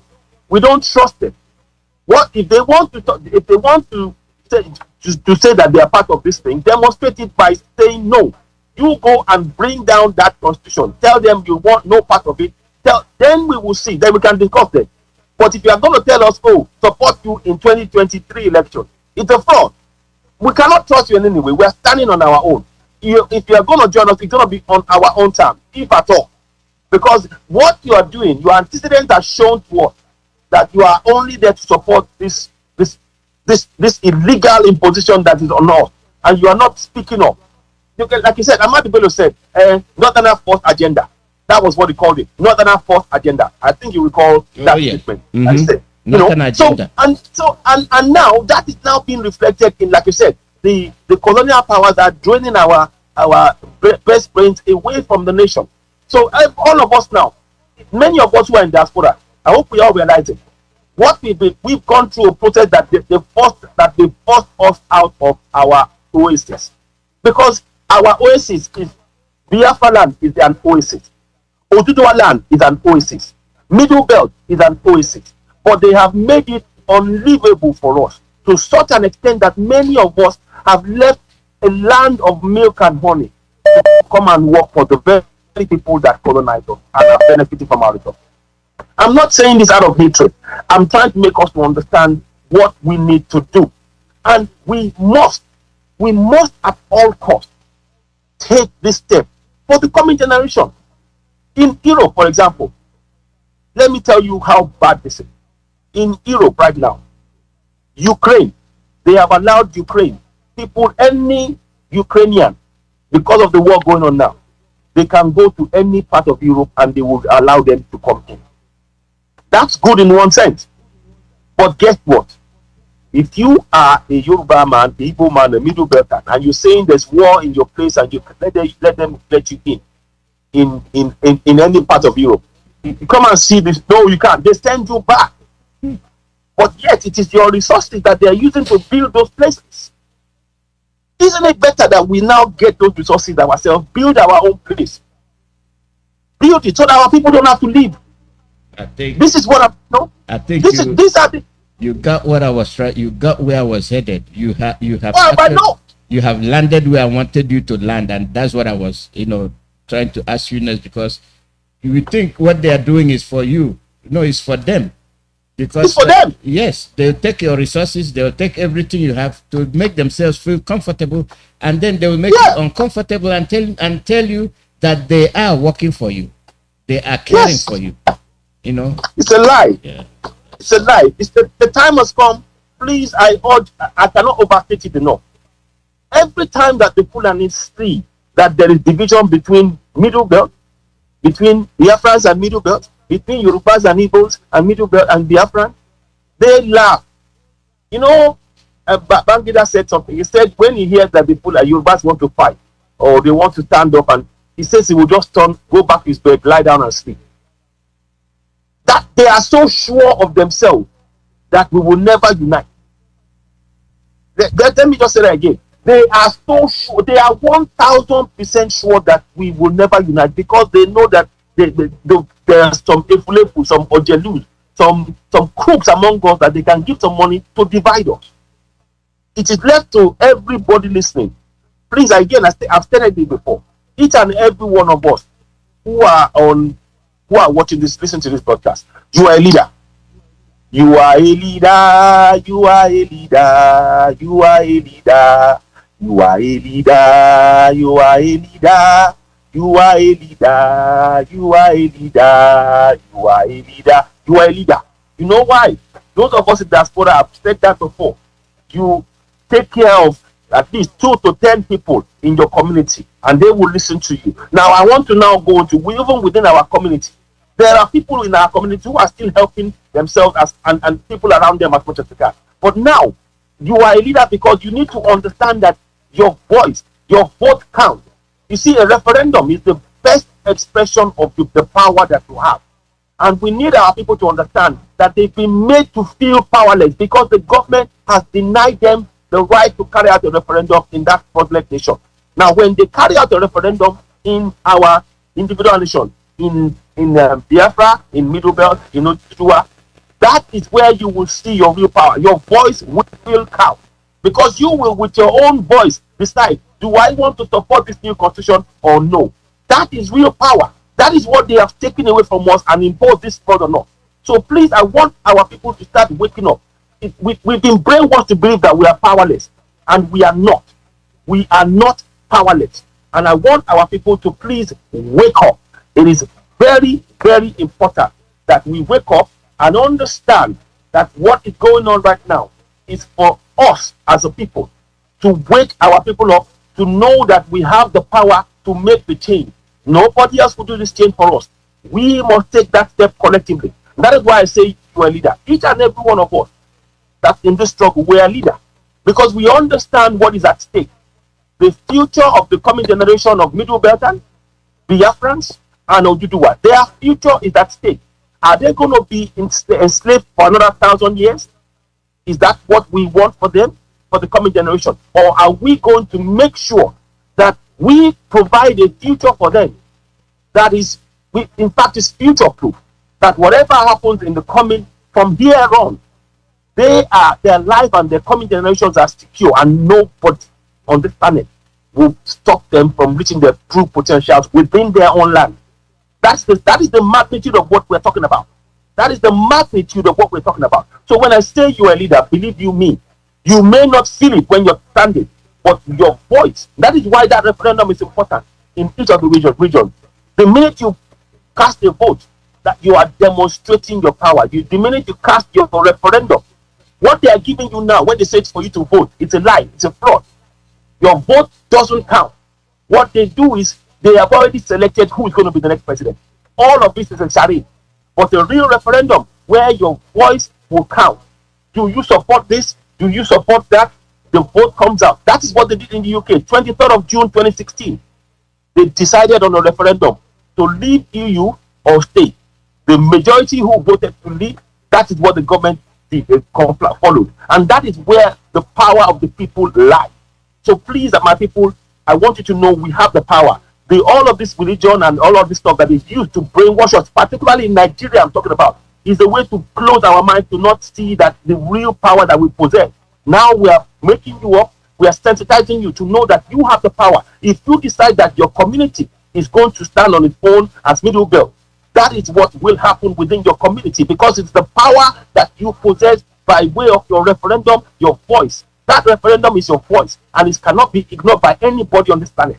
That is why you are entitled to self-determination. Yeah, Mazi, in view of that, before I open the phone line, let me ask you this. Our leader's case comes up on the 18th. Thank you. And we have a way of doing things that's not helping us. When something happens to a Biafran, other people act as if it doesn't concern them. Bad move. Yeah, but when it is other people, Biafrans weigh in. How are we going to change the behavior of our people? Because what's affecting Mazi Nnamdi Kanu is affecting everybody. I'll give you an example. Everybody. Sowore and Ipob. You saw how we rallied around them. Yes. Is there anything that is missing? Indeed. Yeah. Indeed. Now, I thank you very much for that question. You see, what people need to understand is this. They want us divided, right? Yes. The Fulani government want to show that the Yorubas and Igbos can never work together. The Middle Belt and Igbos and the Yorubas can never work together. It's only them that can work together, that can work with us, with each of them, for their own benefit. And yet, what happens? Watch what happened when a Yoruba man, a Igbo man, or a Middle Belt is taken to court. They are treated exactly the same way. Now, look at this. When it happens, when it comes to a Fulani man, look at Maina.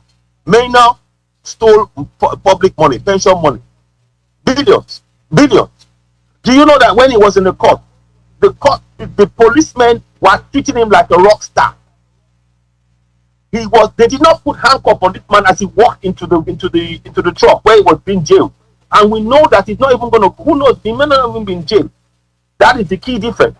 So when we think, this is what we need to, I want us as Middle Belters, as Oduduwa, and as Biafrans to understand, when we think, oh, we are different, or we don't have to be this, it doesn't concern, we get the same treatment.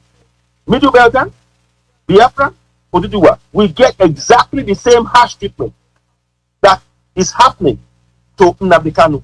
But what they've done is to make us believe, oh, we are different. So we do not focus on that same treatment that we are getting, meaning that they see us as the same. They see us as the same. They see us as threat to their plan to take over our land. So the longer we keep believing, oh, I'm an evil man, I stand on my own, and what is happening to Nnamdi Kanu doesn't relate to me. Very, very wrong. It relates to all of us. So I stand here and I say we demand that Nnamdi Kanu be released. Because what happened to him was an illegal rendition. Again, many of you would have seen me. I went and I protested loudly in terms of supporting and the release of Showore. Very much doing protest before we went for the Yoruba Nation pull out. I did that, but it was when I realized that the government was not willing to release him, even though the court judgment instructed them to pay him compensation and release him. For 2 years, he wasn't released. 2 years plus. That was when I knew that Nigeria is a fraud, and that's why I'm supporting Yoruba Nation 1000%. So I want us to understand that the treatment meted out to Nnamdi Kanu is the same treatment they would treat every Middle Belter, every Igbo man, every Yoruba man.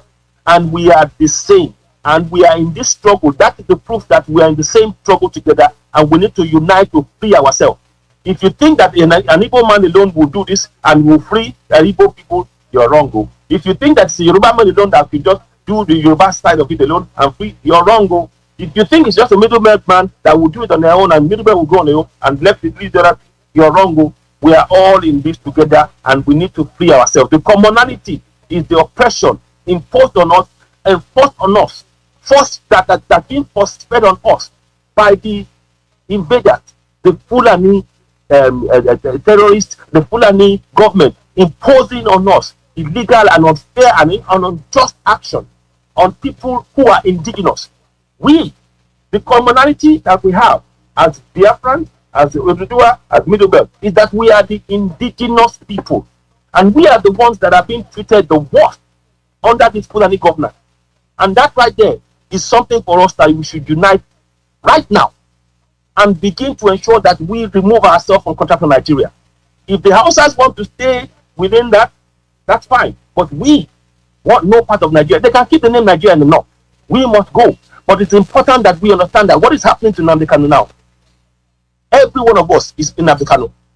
Whether you're Igbo, whether you're Yoruba, whether Middle Belt, we are all in Nnamdi Kanu. Because when they did the same thing with Showore, I was saying every Yoruba, every one of us, whether you are Yoruba, whether you're Igbo, whether you're Middle Belt, the same treatment that they gave Showore at the time is what they're giving us. And that's the same thing they're doing with Nnamdi Kanu now. So please, don't just think, oh, this is happening to an Igbo man. This is happening to indigenous people. Let me say that again. This is happening to indigenous people. The Fulanis will come and kill in our land and they're not jailed. They will kill our farmers and they're not jailed. They will rape our women and they're not killed. The commonality that they are doing this to indigenous people, which is you and I. It's time we woke up. Thank you very much. Yeah, thank you. I'll open the phone line for them to call in and ask you some questions. And the only phone line that will be open is the radio phone line, 484 767 0848. The only line that will be open so that we don't lose our guest is 484 767 0848. You can call both WhatsApp number and the other number, 484 767 0848. This is live broadcast from Radio Biafra, and our guest is AY, our brother. So thank you very much. Thank you for having me. Thank you. You've had the discussion. We'll go in detail. We want you to understand what we're doing. You know, we cannot be fooled. We've been fooled enough. You know, can you imagine what Dudwa will be and Biafra will be? Job everywhere. You know, we have jobs everywhere. Now they're making us run away from our land. As we run, they occupy. Yeah. We create space, they fill it. Yeah. They're telling you one Nigeria. It's not one Nigeria, it's a fraud. One Nigeria is a fraud. We better wake up. One Nigeria is a fraud, total fraud. Caller, your name and where you calling from?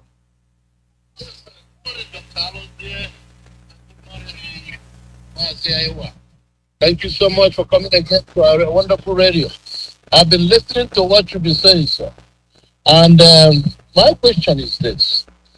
I would like to know, all these people that ganged up together and killed this lady, Deborah Yakub, are they all Fulanese, or is it a combination of Fulanese and Hausas? See, now there are some areas, I know there is a doctor and the Hausa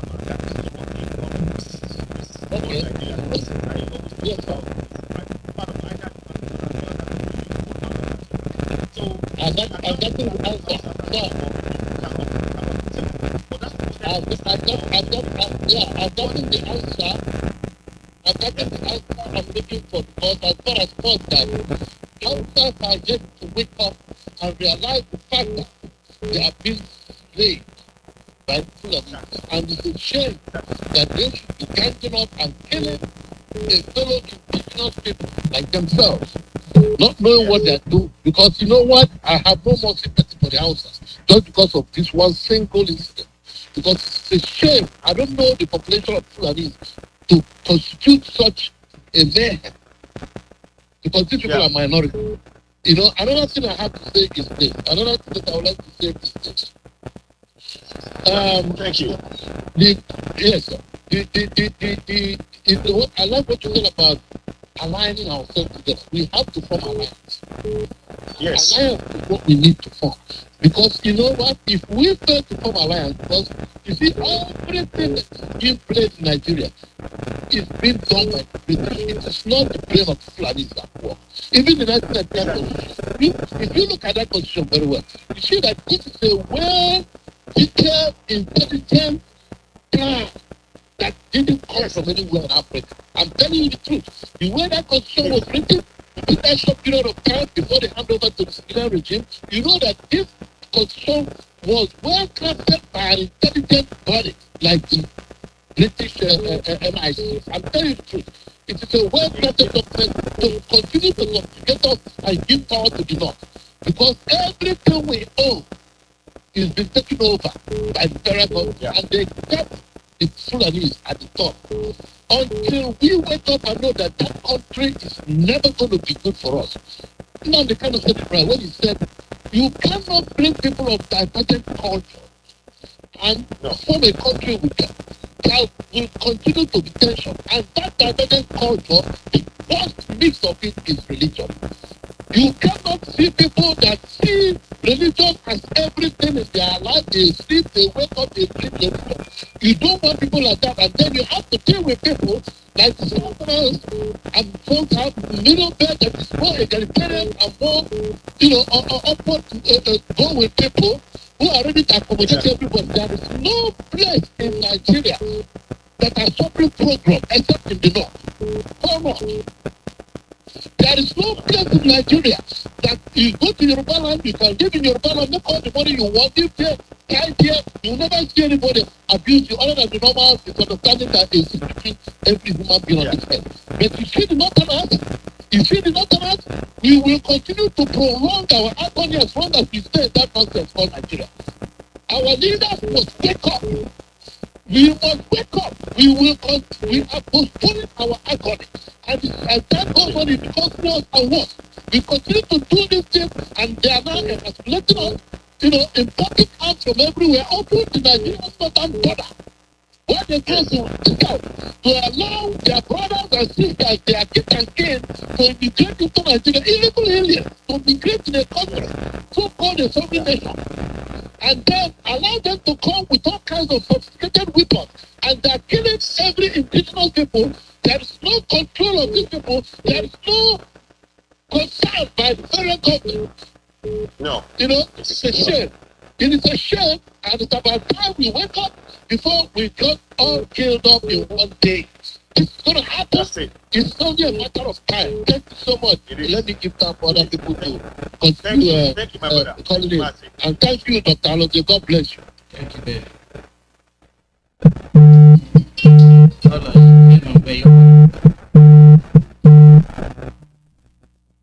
Caller, your name and where you calling from?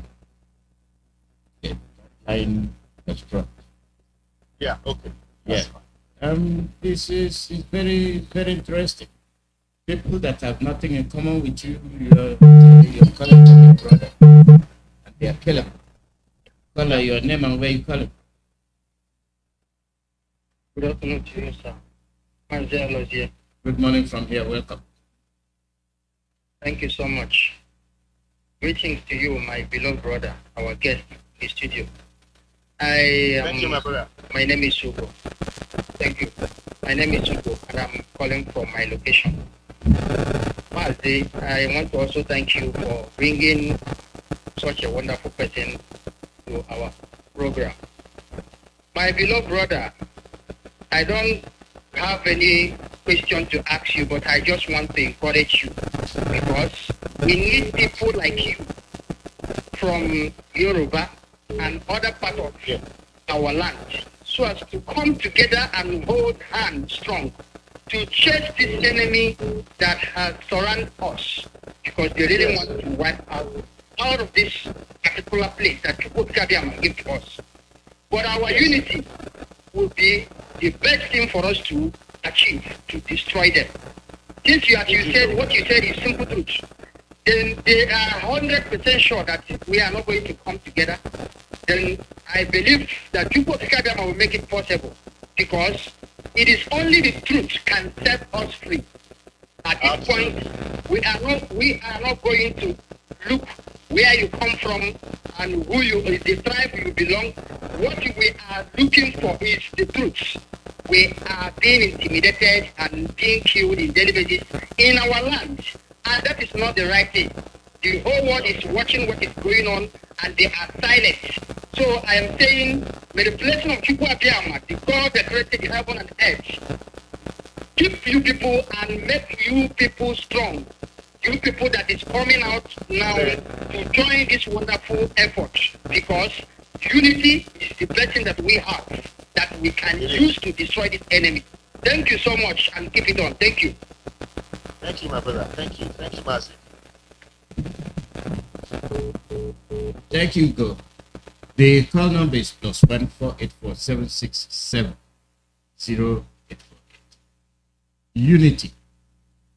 And when we mention unity, it's not a fluke. No. What happens in Oduduwa happens in Biafra. What happens in Biafra happens in the middle. So you cannot give the other and the other. So we must do it with jointly. Yeah. Caller, your name and where you calling from? Mazi Iyke, good morning. Good morning. My name is Yeah, my name is Iyke, and I'm calling from here from US, Midwest specifically. Mazi, good morning, and good morning for your guest that you have on broadcast today. AY, good morning from here. Good morning, my brother. Yeah. Yeah. Thank you. And just now, you know, I was going through about the background of the topic today. What I realized that most of the propaganda that we have on the social media, most of them is the people that the Judas, what they say in the Bible, like Judas Iscariot is the only one that sold Jesus to the enemies. So when we find out that most ones that have the propaganda is those social media, and they're using the social media as a way for them to set their evil agendas and all those stuff. And later on that we find out that mostly the Yoruba media, basically those guys in Channel TV, ATN, and the Arise TV. Now they have another new broadcast, that's the actually Trust TV, that's basically clearly a Fulani, social media. Because those ones you get more propaganda over there, like, there says a lot of untrue stuff about our agitation, because what we're fighting is for the freedom for every single living human being in that contrast of called Nigeria. It's not for only for Biafra. And we thank God that you guys also realizing what is going on over there too, and are standing up for the truth, because only truth can set us for free, and only truth can only show us the truth, the true human that we are, because there is no other way to achieve what we are looking for without saying the truth. But we find out that those guys in our right, most of them from Yoruba speaking tribe. So we want to find out, because we cannot, because I always said it, because we know they have been targeted by the head of media over there in Zoo called Nigeria, because when they try to say the truth, they are targeted. But what we find out, because they're constantly saying that, is that they're saying that in true of the fairness of what they're going to do to them, or a fairness of the money they're getting for them. Because we want to know the reason why they keep saying all these lies in the media, especially Channel TV, Arise TV, and because I call them terrorist news media. But, because when I look at it, they're all supporting terrorists. Because anybody that is supporting terrorists or part and parcel of terrorists, that person is terrorist. So we want to know what you guys are doing about those people, and what you guys are planning to achieve to make sure they set the record straight on them. If you can approach for that. Okay, thank you very much. My brother, look, I will be, if I told you that we had any control over what the Righteous Channel or Arise or TBC is doing, I'd be lying.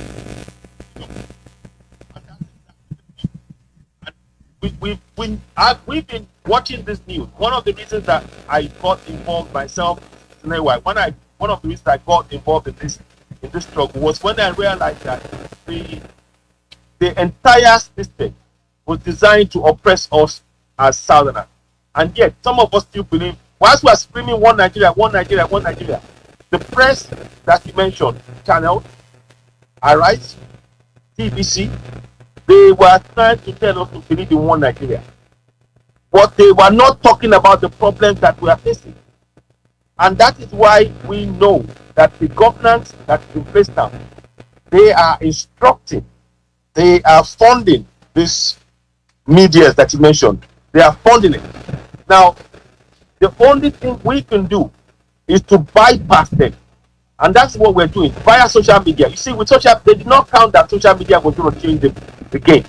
Right now, the best tool we have is social media. I'm talking Twitter, Facebook, Instagram, YouTube. We put out the necessary information. So a lot of people are beginning to pull away from Arise. It's not going to happen overnight. Arise from channels, People still watch it, but now people are now watching it from an informed point of view. That, oh, okay, this is what you're saying, but this is the reality that is not being addressed.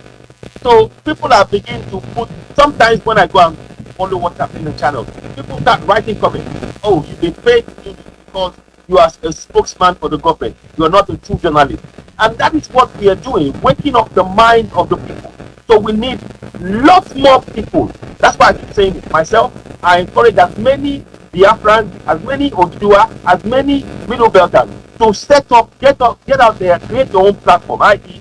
on YouTube, on Facebook. Share it. Tell your people. I come and join, we have discussion. We make people aware, because that is the only way we are going to break the hold of this fake media. Because they are giving fake news.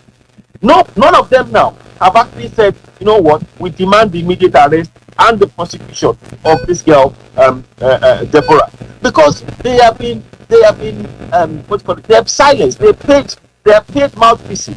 They are not going to speak the truth of the people. So this involves all of us to do. It's not just about Yoruba media alone. There are many other people that they are using, and they are trying to even flood the social media, but we cannot be silent. All we can do is to make people realize that the media that they listen to, i.e. your channel, your Arise, your TBC, that they are influenced heavily by the government by way of giving them money to control what they say or to silence them.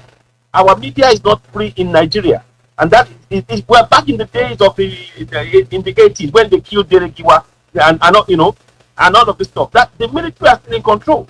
But they are giving an impression that we're a democracy. We are not a democracy. And once we understand that we are not operating in what is a democracy, then we must take the steps ourselves individually and collectively to free ourselves without waiting for the light of channels or Arise TV or TBC to see the light of the day. We are already seeing the light of the day. And that's what I would say. Yeah, thank you very much. Yeah, my question is, we know that our leader, Mazi Iyke, Kanu, have a court date on the 18th of this month. And we find out, Mazi Iyke finally, he fighting for freedom for every single living soul in that contraction called Zoo, Nigeria. And he's not fighting that for only for Biafra, and he's not fighting it for his own benefit, and he's not fighting it for his that he can, because he find the way our people was living and the way that we were going towards the end of the world, and he come out to say.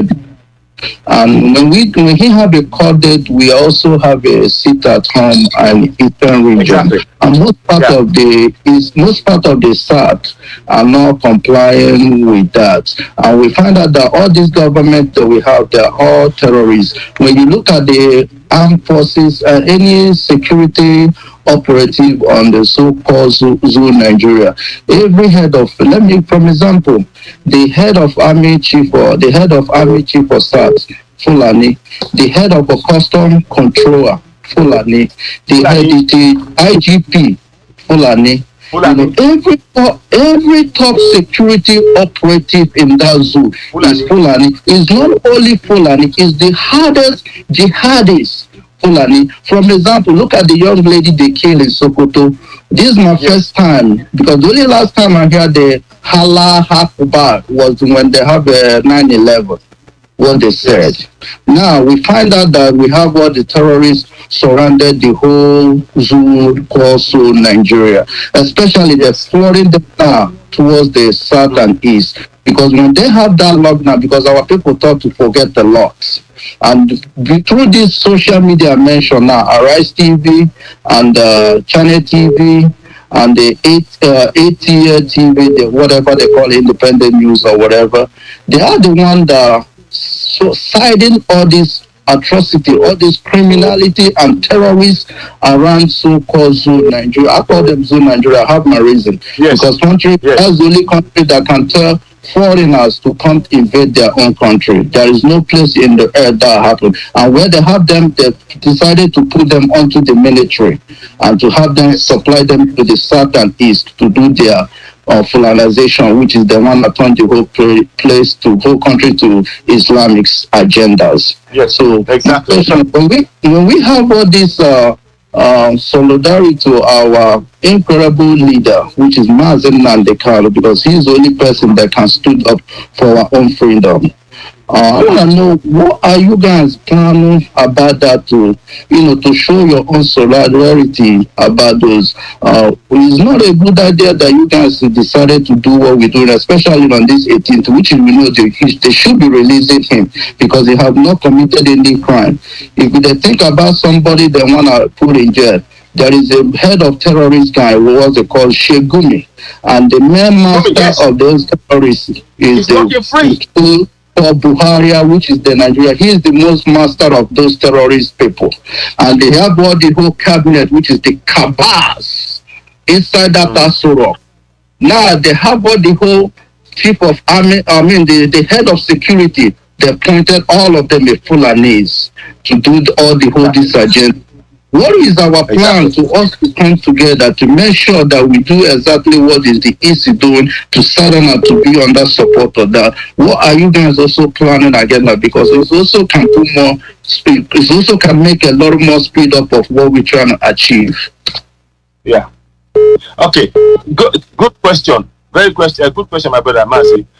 Look, one of the things that you would see happen is that there's a lot of interaction in diaspora among Biafrans and Oduduwa people, doing broadcasts, doing protests. I've been on protests several times, demanding that Nnamdi Kanu be freed. We continue to speak up, and we have to continue. By the way, let me take this opportunity to talk about the 14th and 15th of May coming up. Of June. 14th and 15th of June. There's going to be a peaceful rally, million man march in Brussels, 14th and 15th of June. Ambazonians will be there, Oduduwa people will be there, Biafrans will be there. That is the clearest example of us working together. And we're encouraging as many people from Oduduwa to come out on the day, because this is for all of us. When we come out on that day, we are saying to the world that we must free. They have to free Nnamdi Kanu. They must also. We're not asking the EU or anybody to free us. We are telling them that we, the people, we have decided that we are going to seek to make sure that we get our referendum and leave contract on Nigeria. So your voice is very much needed. Those of you listening to this, 14th and 15th of June at the Brussels. It's very important to come down there. You've got the flyers out. Come out, make your voice heard. Because it is when, and also Middle Belt as well. So, Mambazonia, Biafra, Oduduwa, Middle Belt, let us all come out. The best way we can do this is either as groups, or as friends, we come out and support and demand that they free Nnamdi Kanu. Because he has done nothing wrong. We need this has to be something that we do religiously every day. Mention it, talk about it, encourage people. To empower people to speak up, because for every time they imprison the life of Nnamdi Kanu or Oloye Sunday Igboho or Showore, for every time, that is you and me that this is impacting. And Nnamdi Kanu is speaking up for millions of Biafrans who have been suffering. So I definitely believe that there is a lot of work to do in that area. We are doing as much as we possibly can at the minute, but in terms of more steps, there is always more steps that can be taken, and we are looking at that and reviewing that as often as we can. Now, the discussions are taking place in certain quarters, but I would certainly say to you that we, as Oduduwa people, we support the unconditional release of the demand for unconditional release of Mazi Nnamdi Kanu. He has done nothing wrong. He was illegally renditioned, and what is actually sad is that the UK government has actually been silent or more or less look the other way on this. So I think we need to we have been putting pressure on them, and we continue to do that as Oduduwa people, as Biafrans, and to make sure that we put enough pressure so that they will be shamed to release Nnamdi Kanu. He has done nothing wrong. He's speaking up for what we are all asking for, self-determination. And that could be any one of us. So please, I urge us all, my Biafran, my Oduduwa brothers, let's continue to support the clamor for what Nnamdi Kanu stands for, and his immediate release. The government has got no basis upon which it's been held, and if you see the evidence that they have no basis, because now they are now sending governors. They send that governor to him to start. It's like they are trying to beg him, and there's some pictures out there. So you see, the government, they know they've done wrong, so they're now trying to find a way to. But I know that Nnamdi is not going to shift from its demand, and they will want to leave something for him to make sure he can come round. But that's not going to happen. That is where you and I come in.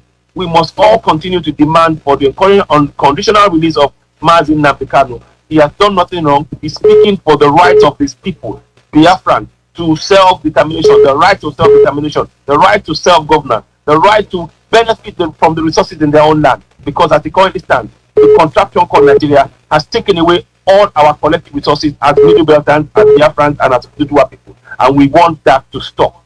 It must stop. This is fraud. This is injustice. That constitution is a fraud, and we have the right to leave that contraption. And we will stop. We will go, come what may. We are leaving.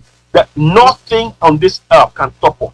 We must go, and that is why our unity is so important. So again, I urge us all, Oduduwa people, let's get behind the clamor for the unconditional release of Nnamdi Kanu. I support that, and I'm sure many of my Oduduwa brothers will as well. I hope that gives you some idea of what we're saying. Thank you very much. All right, thank you. And also have this last thing, please. Okay, my question is, we see how they did when the murder this lady on Sokoto, and you see how those about Fulanis, all of them come up for massive protests, and there is no a single military or police that shows up over there, and they destroy a lot of property by the South. So my question is, since we know that all the military are not terrorists operating now, then whenever we decided to make a massive protest, they will come and shoot and kill us. So now we decided that every time our leader, Mazi Iyke, have a court, they will also apply a sit at home. Don't you think it will be more clever and support to mostly Oduduwa to do the same and make sure the whole Oduduwa land was also shut down to put more pressure? Because we can also protest outside because we do much better doing it outside the diaspora here. But we also want our people back home to also do the same way that we are doing. So we cannot put more pressure. If we think it might be a good idea to do the same thing that we're doing, what is your reply on that? And that was my last question. Thank you very much, my brother. Look, that is not a bad idea, and in fact, I've actually suggested it several times. Now, the discussion then, obviously, this is where within the Oduduwa community, having to have a clear discussion about different things and how we can implement it.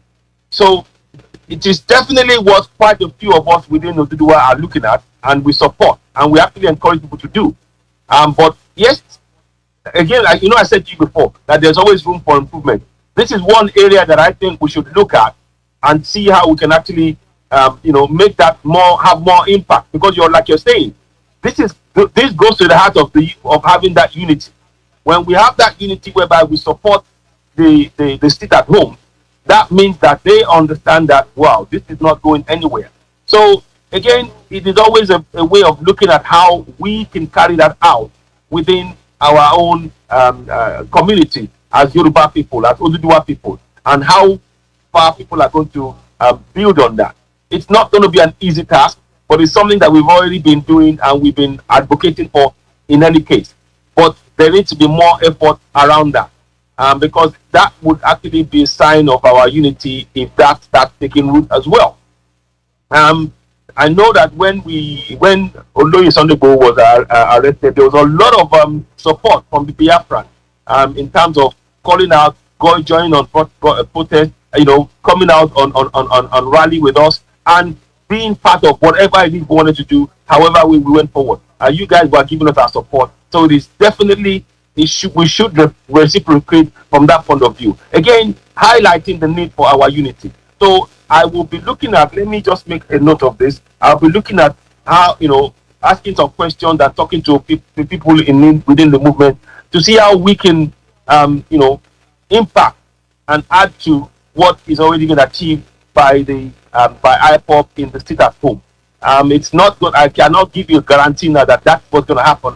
But I certainly am not waiting for somebody before I say, let's join. If we can do a sit at home, let's do it. But obviously, the practicalities around that is, okay, they're going to do sit at home.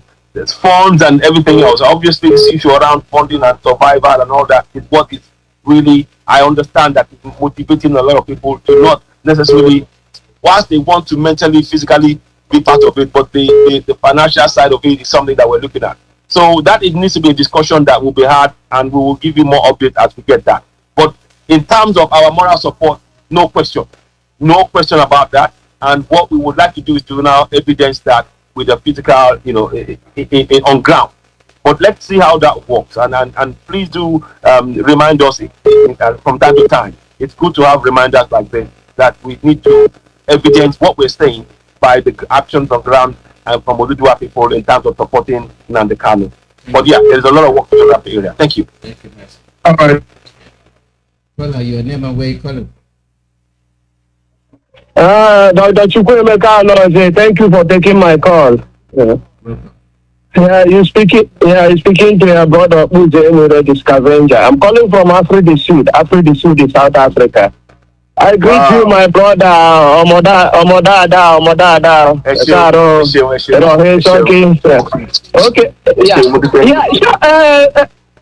Okay. Sure.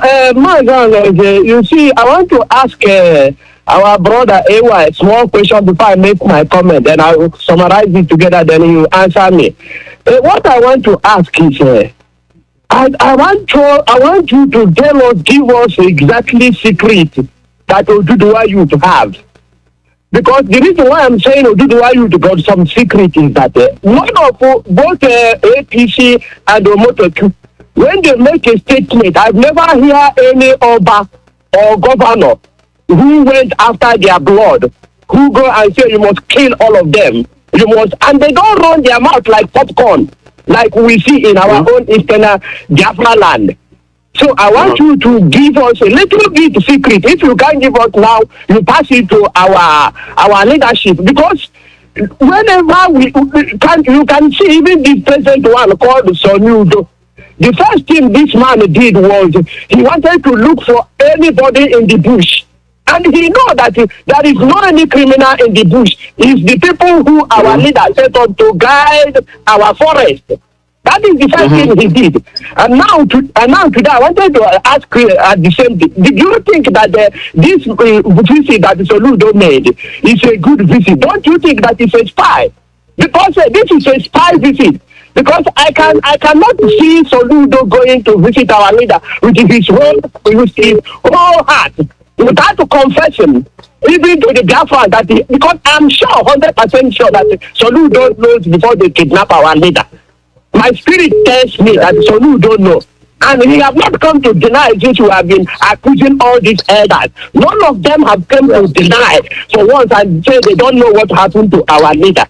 So, and Biafrans, I must tell you, please, when they make this don't listen to them. These people, they have sworn to defend Nigeria. That is the constitution of that Nigeria, the darkness entity. Yeah. So you must not listen whenever they say, because some of us will see that he go and wear clothes and make photo shopping with our leader without no evidence. We didn't see him speaking to our leader. Is not dumb. You can't even see where he's talking to our leader. Whether he visits or he don't visit, what we want is any way they must do to take out our leader. If they cannot release him in Nigeria, let them take him back to Kenya, because all evidence shows that our leader is still in Kenya. Because I know they are afraid, but they must leave our leader. We are not going to listen whether he talk or he take photo stopping or he did this. They are all lying. You understand? The only way we can be sure that somebody talk to our leader is through our lawyer or GOS.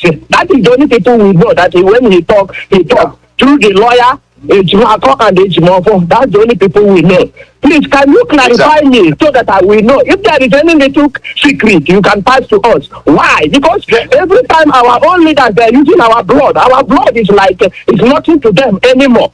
What have we done more than any other youth in all that region? Why anytime we talk, they follow us, they want to kill us? Why did our elders help us? Please, thank you for taking my call. Omodada. Bye-bye. So what you're saying is that I understand you. Every time that they say they go to the forest and they will try and kill some people and claim that they were Ipob. All of this is a government plan, and I think you probably have to look at it in that way. It's a federal government plan. I saw a video yesterday. In the video, they were arresting people with Dane guns, and they were showing it. But the people who are doing the most damage are the AK-47 carrying Fulani. Why don't we ever see videos of Fulani being arrested with AK-47 in the north? Why don't we? So I think we have to look at that area a bit. Now, in terms of whether or not our youth are being killed, there are quite a few people who are being killed silently that we don't know of, unfortunately, in the southwest as well. Not as much as what's happening in Igbo land. But that's why we are calling out. I mean, in fact, I need to be, when we're finishing killing the podcast, I'll be talking about a recent killing that's going on where our people, because they're speaking out, they have been targeted as well. So that is happening to us. Not at the same level as you are saying, as happening in Igbo land, but we are going through that and we are trying to address that. I cannot say to you that this is one reason why it's not happening as much. But we are trying to raise the level of awareness nonetheless. And there are some things that are being done, unfortunately, by those who are in power to render us powerless. For example, when we catch the Fulani who kill, they are never prosecuted. So that area. I cannot give you a clear answer, but I do know that it's something that we need to look at.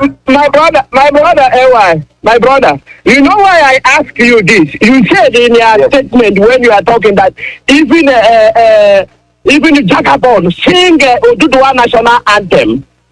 And and now even this man, the one who was vying for presidency in Northern Atiku Abubakar, he made a statement. He made a statement when that girl died, when they killed him, and he put he made a headline. He made a comment, and his children tell him to pull it down. He pull it. Exactly. And Jagaban make sing national anthem. You can never hear any Igbo leader, any Eastern leader singing a national anthem in a stage. And now, why exactly is our blood so sweet? What is the difference in our own blood that they are killing us? What have we done that they hate us to this extreme? You know what, my brother? I think some of them, it's so much as they are looking at self-preservation. Some of our so-called leaders, both in Yoruba land and Igbo land, they like Nnamdi, like Tinubu now. Tinubu, you are giving 500 million naira to 3 states to help their people, but Yoruba people are suffering, and it's like he doesn't even know. He's not interested. He's not, So there are examples that one can draw from. But I see what you're saying, that some of our Efulefu governors in the southeast are willing to sacrifice their people publicly, and that is painful to see. That is something that that is more reason why we need to continue this struggle and unite. Because when we unite as Middle Belters, as people and Oduduwa people, they will have to think twice before they take that step. Because we are not united, each of them can do as they please. So you will see the Asiwaju doing this nonsense, you will see the Igbo doing their nonsense in that way. But because until we get to that point, that's why I keep hammering home about the unity. Our unity will frighten those Efulefu, those Ojelis among us. My people are united. I cannot just go and do this and not expect the consequence of my action. So I really couldn't give you a clearer picture other than that now on the issue that you raised. I hope that gives you some idea of where the thinking is going. But above all, it will require a lot of effort from all of us again. honestly speaking, I would. There are some things I want to say, but I'm not going to say it on air. There are some things that we need to happen, and we need to really to make this thing happen. But anyway, I hope that answers. Yeah. Okay, thank you, Modada, thank you, Oshengo. You must keep it up. Oduduwa and Biafra, we are same. When we get our nation, you will see we do DNA. You can see that we are some same blood. We are same. Yes. We are same. Yes. Thank you for taking the call. Thank you, thank you, my brother. Mazi, yes, we continue to demand for Nnamdi Kanu to be released, and that's for all of us. This is for every one of us. We are all in Nnamdi Kanu, and we must demand that he be released on the 18th coming up. This is so unfair, unjust. So thank you very much. Thank you. The call number is +148476708. +148476708.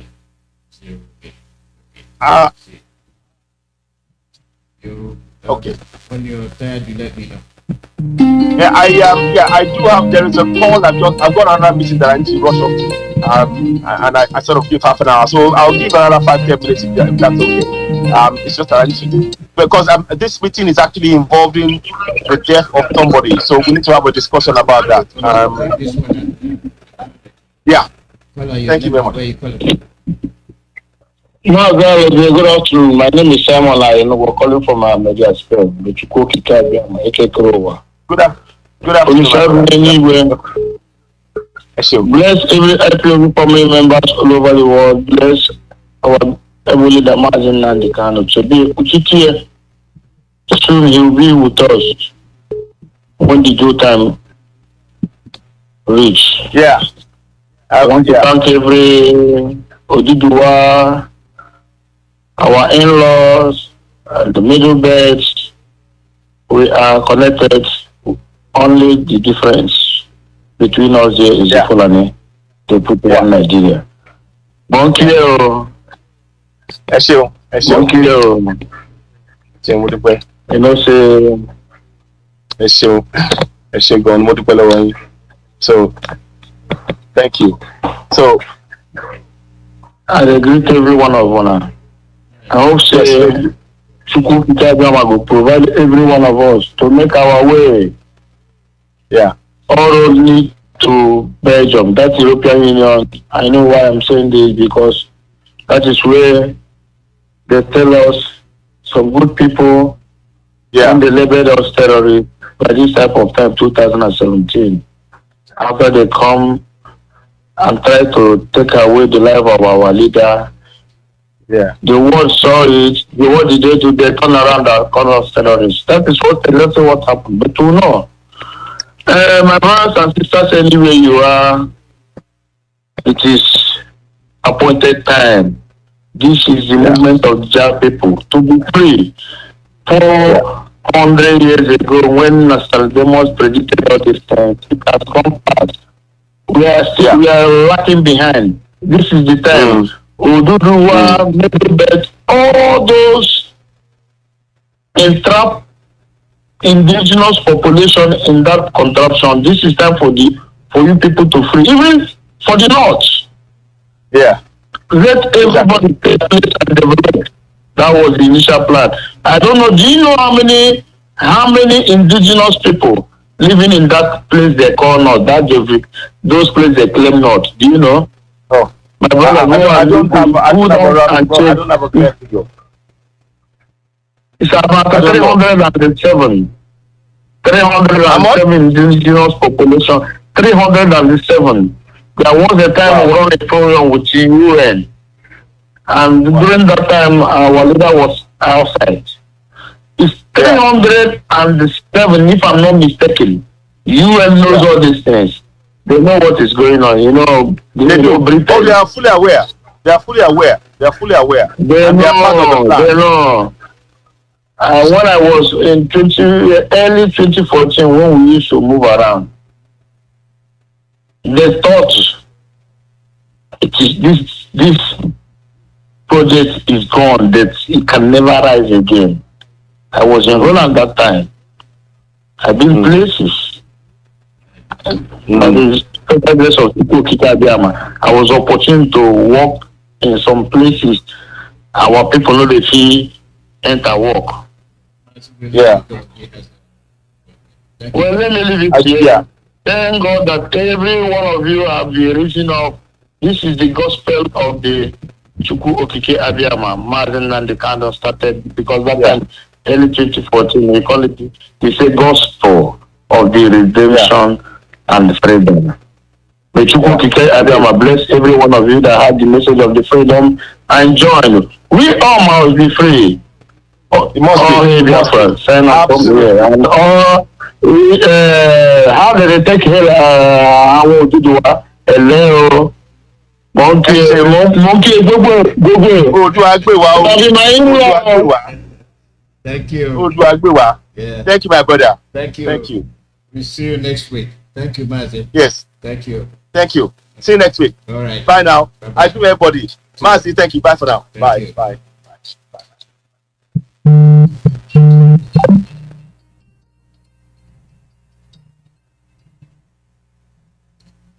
Caller, your name and where you calling?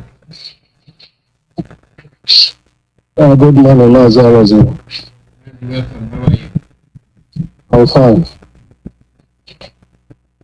Thank you very much, Mazi. My name is Chukwu Emmanuel. I'm speaking from my location. I greet you once again, Mazi, for your effort on this journey every day. I greet my leader, our leader, the beautiful human being, the only man that has laid his life for their people. Now, our leader set up this radio platform to open the brain of black people. Because black people has a lot of problems. And the problem started from Nigeria. Without solving the problem of Nigeria, black people will remain slaves in a foreign land. Our leader has suffered so much to treat the brain of black people. What black people are learning in school is to read and write. The next one is corruption, to steal and to loot. And it started from Nigeria, number one. Our leader have been teaching. Each time I listen to each of the tape of our leader, I start crying for black people. Now, the first election in Nigeria was conducted on 1959. And that election made it very clear that Nigeria is not one country. And the British have used Fulanis to be forcing country that is not one to be one. If you count from 1960, when the third independence was given to Nigeria till today, 2022, how many years? Nigeria has gone from hell to hellfire. Nothing is working. Today, Fulani have imported terrorists everywhere in Nigeria. And today, the foolish people in the south are still talking about election. You see somebody that will go and vote their so-called form, 100 million naira, to be a president of who? I don't know. In the area of the so-called PDP, they own 50 million. The Fulani are using this thing just to collect those money and they put it inside their pocket. Because they look at South people as stupid people on earth. They don't know their left and right. All the education What they only know is to say they are professors of stupidity and the idiots. They don't know anything. Fulani are chairman of INEC for how many years today? This money they are bringing out, including the criminal with the Bible, called Tunde Bakari. I think they're supposed to make a statement of what happened in Sokoto. He came as a man of God. All of the whole fake men of God in Nigeria with the Bible, I think they're supposed to make a statement towards that guy that was killed. Let us see their stand. So what am I saying? I want to put it very clear. Our young man over there, you are talking, we are AY. I think this is the time, if we are serious to break the chain of slave, it is now. Everybody has to stand and say there is no election in Nigeria. Because right from the 1959 to today, nothing has shown face. Before the war, every township has water, at least common water. I saw that one. After the war, you can see water in so many townships in Nigeria, but today there's no water again. There isn't no even water.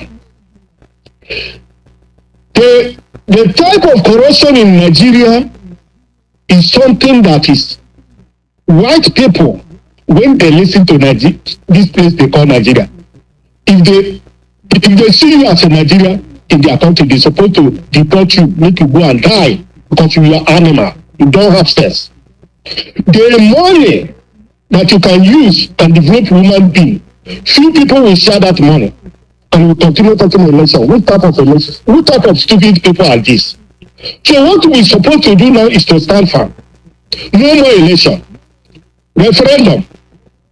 We start the campaign as soon as possible. It's not when they have concluded what nonsense they are doing, we continue marking time at the same time.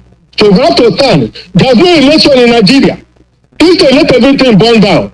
There's nothing like election. That is sure that we are human beings. What are we talking? Thank you very much, Mazi, for all your effort on this journey. It's not easy. You go tell them as his strength. Thank you very much. All Biafra. Biafra, thank you very much. We are approaching the program. We have tomorrow.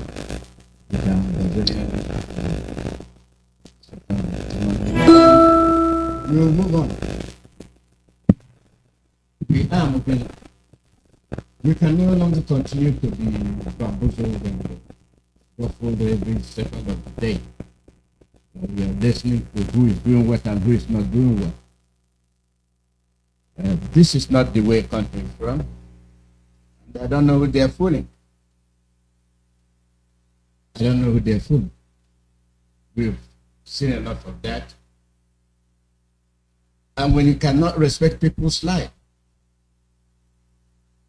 you dismember people, you kill them anyhow you like, and you point accusing finger on the same people you're killing. Yeah, you accuse them of killing yourself. It's not normal. Follow your name and where you're calling from. Follow your name and where you're calling from.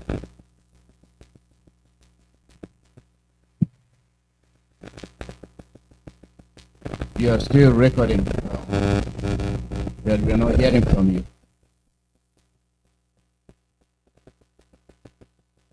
Yes, the line was finally dropped, and we call back, and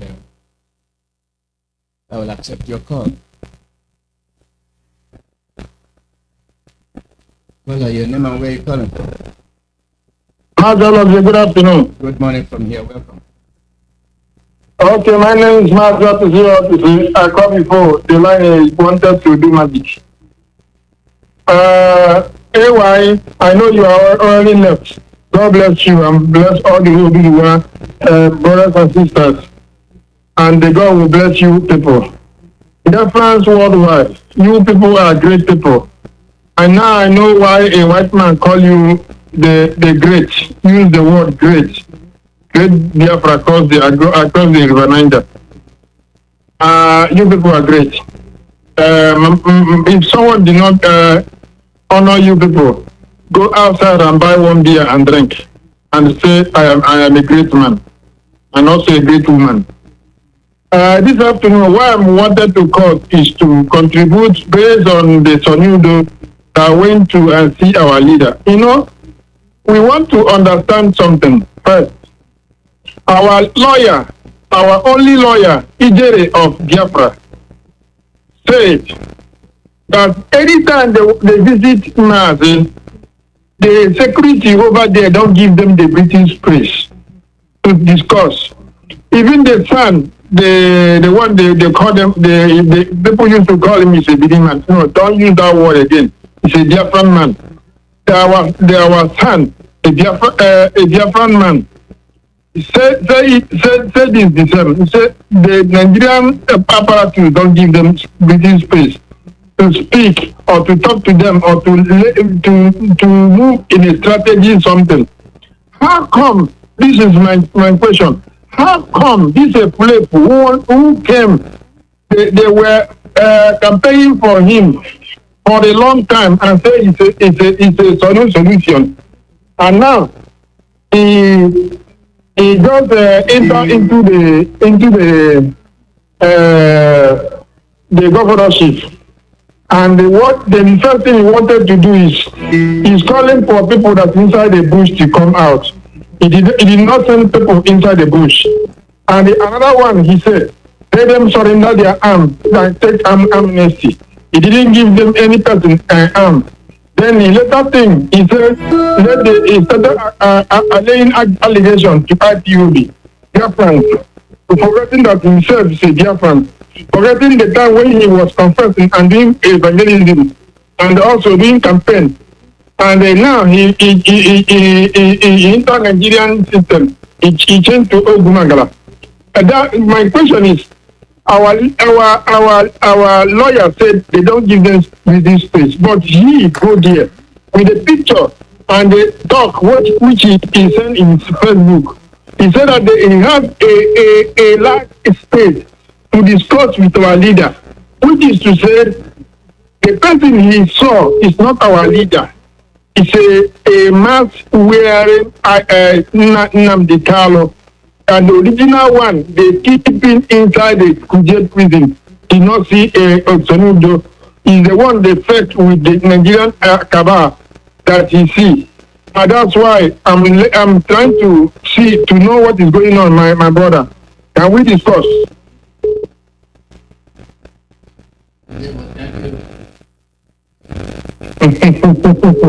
All right, Biafra. Bye-bye.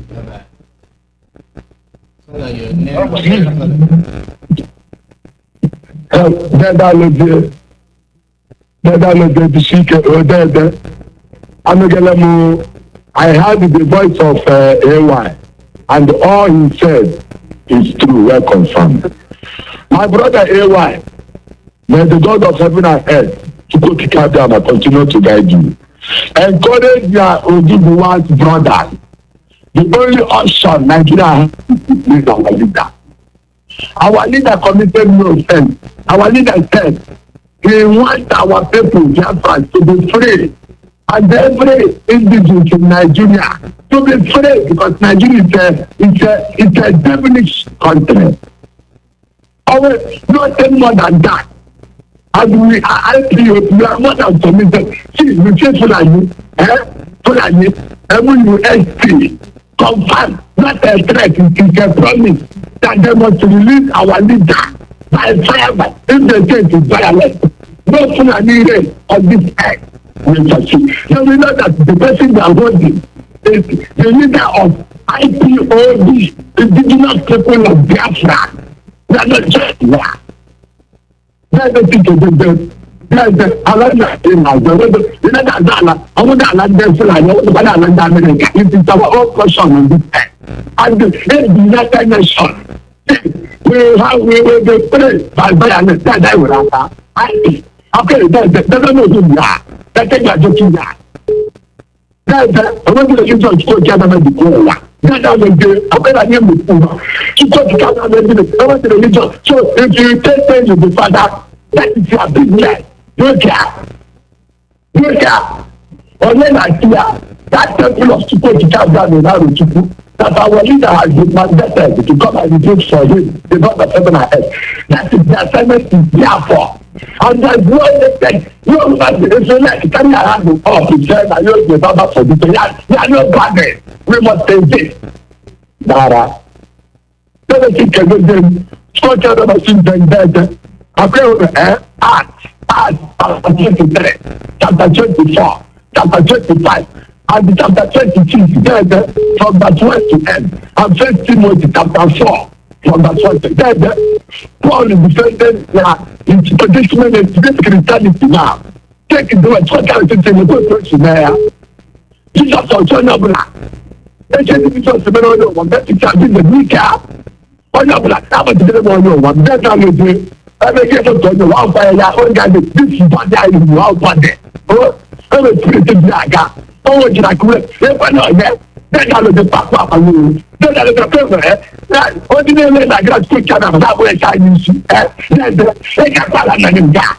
Then I look at you know you want to get French catching. They get nothing. They get to go. Who's for that thing they are not to human being. If they like to burn our hands, let them go. There's no problem. But we pray.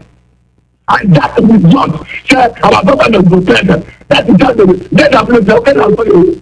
How can I follow you? That man knows that if they come there, they say, that's what you're talking now. You are a nice but I got a chance skyscraper. Now, what we go and because of your skyscraper, you get 20 people where I want to. I said, no, the guy was not in the job. No, I got to move in that table. How can I like that? Then I like that. Then I'm becoming to me and they are one. I need to I like to do it well. Nonsense. Okay, the building of Paula. Get to pay to what I did that. She's scared to know. Woman, no. Woman, you don't know that. When I got to the shop. What I said, that so that you don't know who we are. But I can tell you on this our man's life. So that we will not say that we be the children of the most tight coach Kabiam. Dara. All of us also. All of someone that get up to that 18. Don't be it. Let me show you where. I like to show you the way. Necker. No. Now. Yeah. Oh. The last caller. 2 minutes. Good morning from here. My name is Henry Obodo, calling from Ghana. We have heard all our guests, what they said, our Yoruba brothers, our Yoruba brothers. I'm saying thank you to them for whatever they said. My concern is about Toludo visiting our able leader. Please, you people, I want to say that you people should be careful about any politician visiting our leader. Please, that is my contribution. You people should be careful about it. And also, let him, although I believe you people so well, we will sit down and be watching them. The game, because I know that it's a game that they want to brought out. So now we want to sit and watching whatever they're going to play, the type of game they're going to brought out again. Whether to maybe to wipe all the youths out once and for all, or maybe the youth will wipe them out once and for all. And also, whatever happened to Sokoto last week, it's a very big blessing to us. Our people should rise up right now. Our people should rise up and know that nothing in this life can bring us together with these people called Fulani or Hausa people. They are our enemy. Our leaders should know that they are our enemy. They are our enemy. They are the most greatest enemy we have in this world. They hate us for no reason. They hate us because God blessed us. They hate us because God always be on our side. That's why they hated us. So So anyone who asking why they don't know, like there's a caller who called and asked that he didn't know why these people hate us in a place like this. But I'm telling the other caller that they hate us because God Almighty, the creator of heaven and earth, love us, and the creator of heaven and earth is always with us. That's why they hated us. So their anger is why the Almighty God always embrace us, always be in our side, always be in everything that we are doing in life. So their anger is that. So they are not hating us because we are a human being like them. They hate us because the Almighty God is supposed to be with them, or they left them and be with us. That's why they hate us. So they are fighting tooth and nail. They're fighting trying all the possibility to bring us down. But I know that Chukwuka Abiyama will never allow them to do so. And I know that Chukwuka Abiyama, who created heaven and earth, will be in our side forever. Mazi Iyke, bless you people, guide you people, protect you people, and also protect our able leader, the indefeatable lion, Mazi Nnamdi Kanu. May Almighty Father be with him wherever he is. May Almighty Father protect him and guide him and give him a more knowledge beyond his reasonable doubts. Let mighty man in battle be with you all forever and ever. In mighty Chukwuka Abiyama, I pray. He said. This is where we'll end the broadcast for today. We'll be on the air again tomorrow. The Ambazonians, we have Ambazonians tomorrow. So don't miss our program. This is where we'll end the broadcast for today. We'll be on the air again tomorrow. The Ambazonians, we have Ambazonians tomorrow. So don't miss our program. This is where we'll end the broadcast for today. We'll be on the air again tomorrow. The Ambazonians, we have Ambazonians tomorrow. So don't miss our program. This is where we'll end the broadcast for today.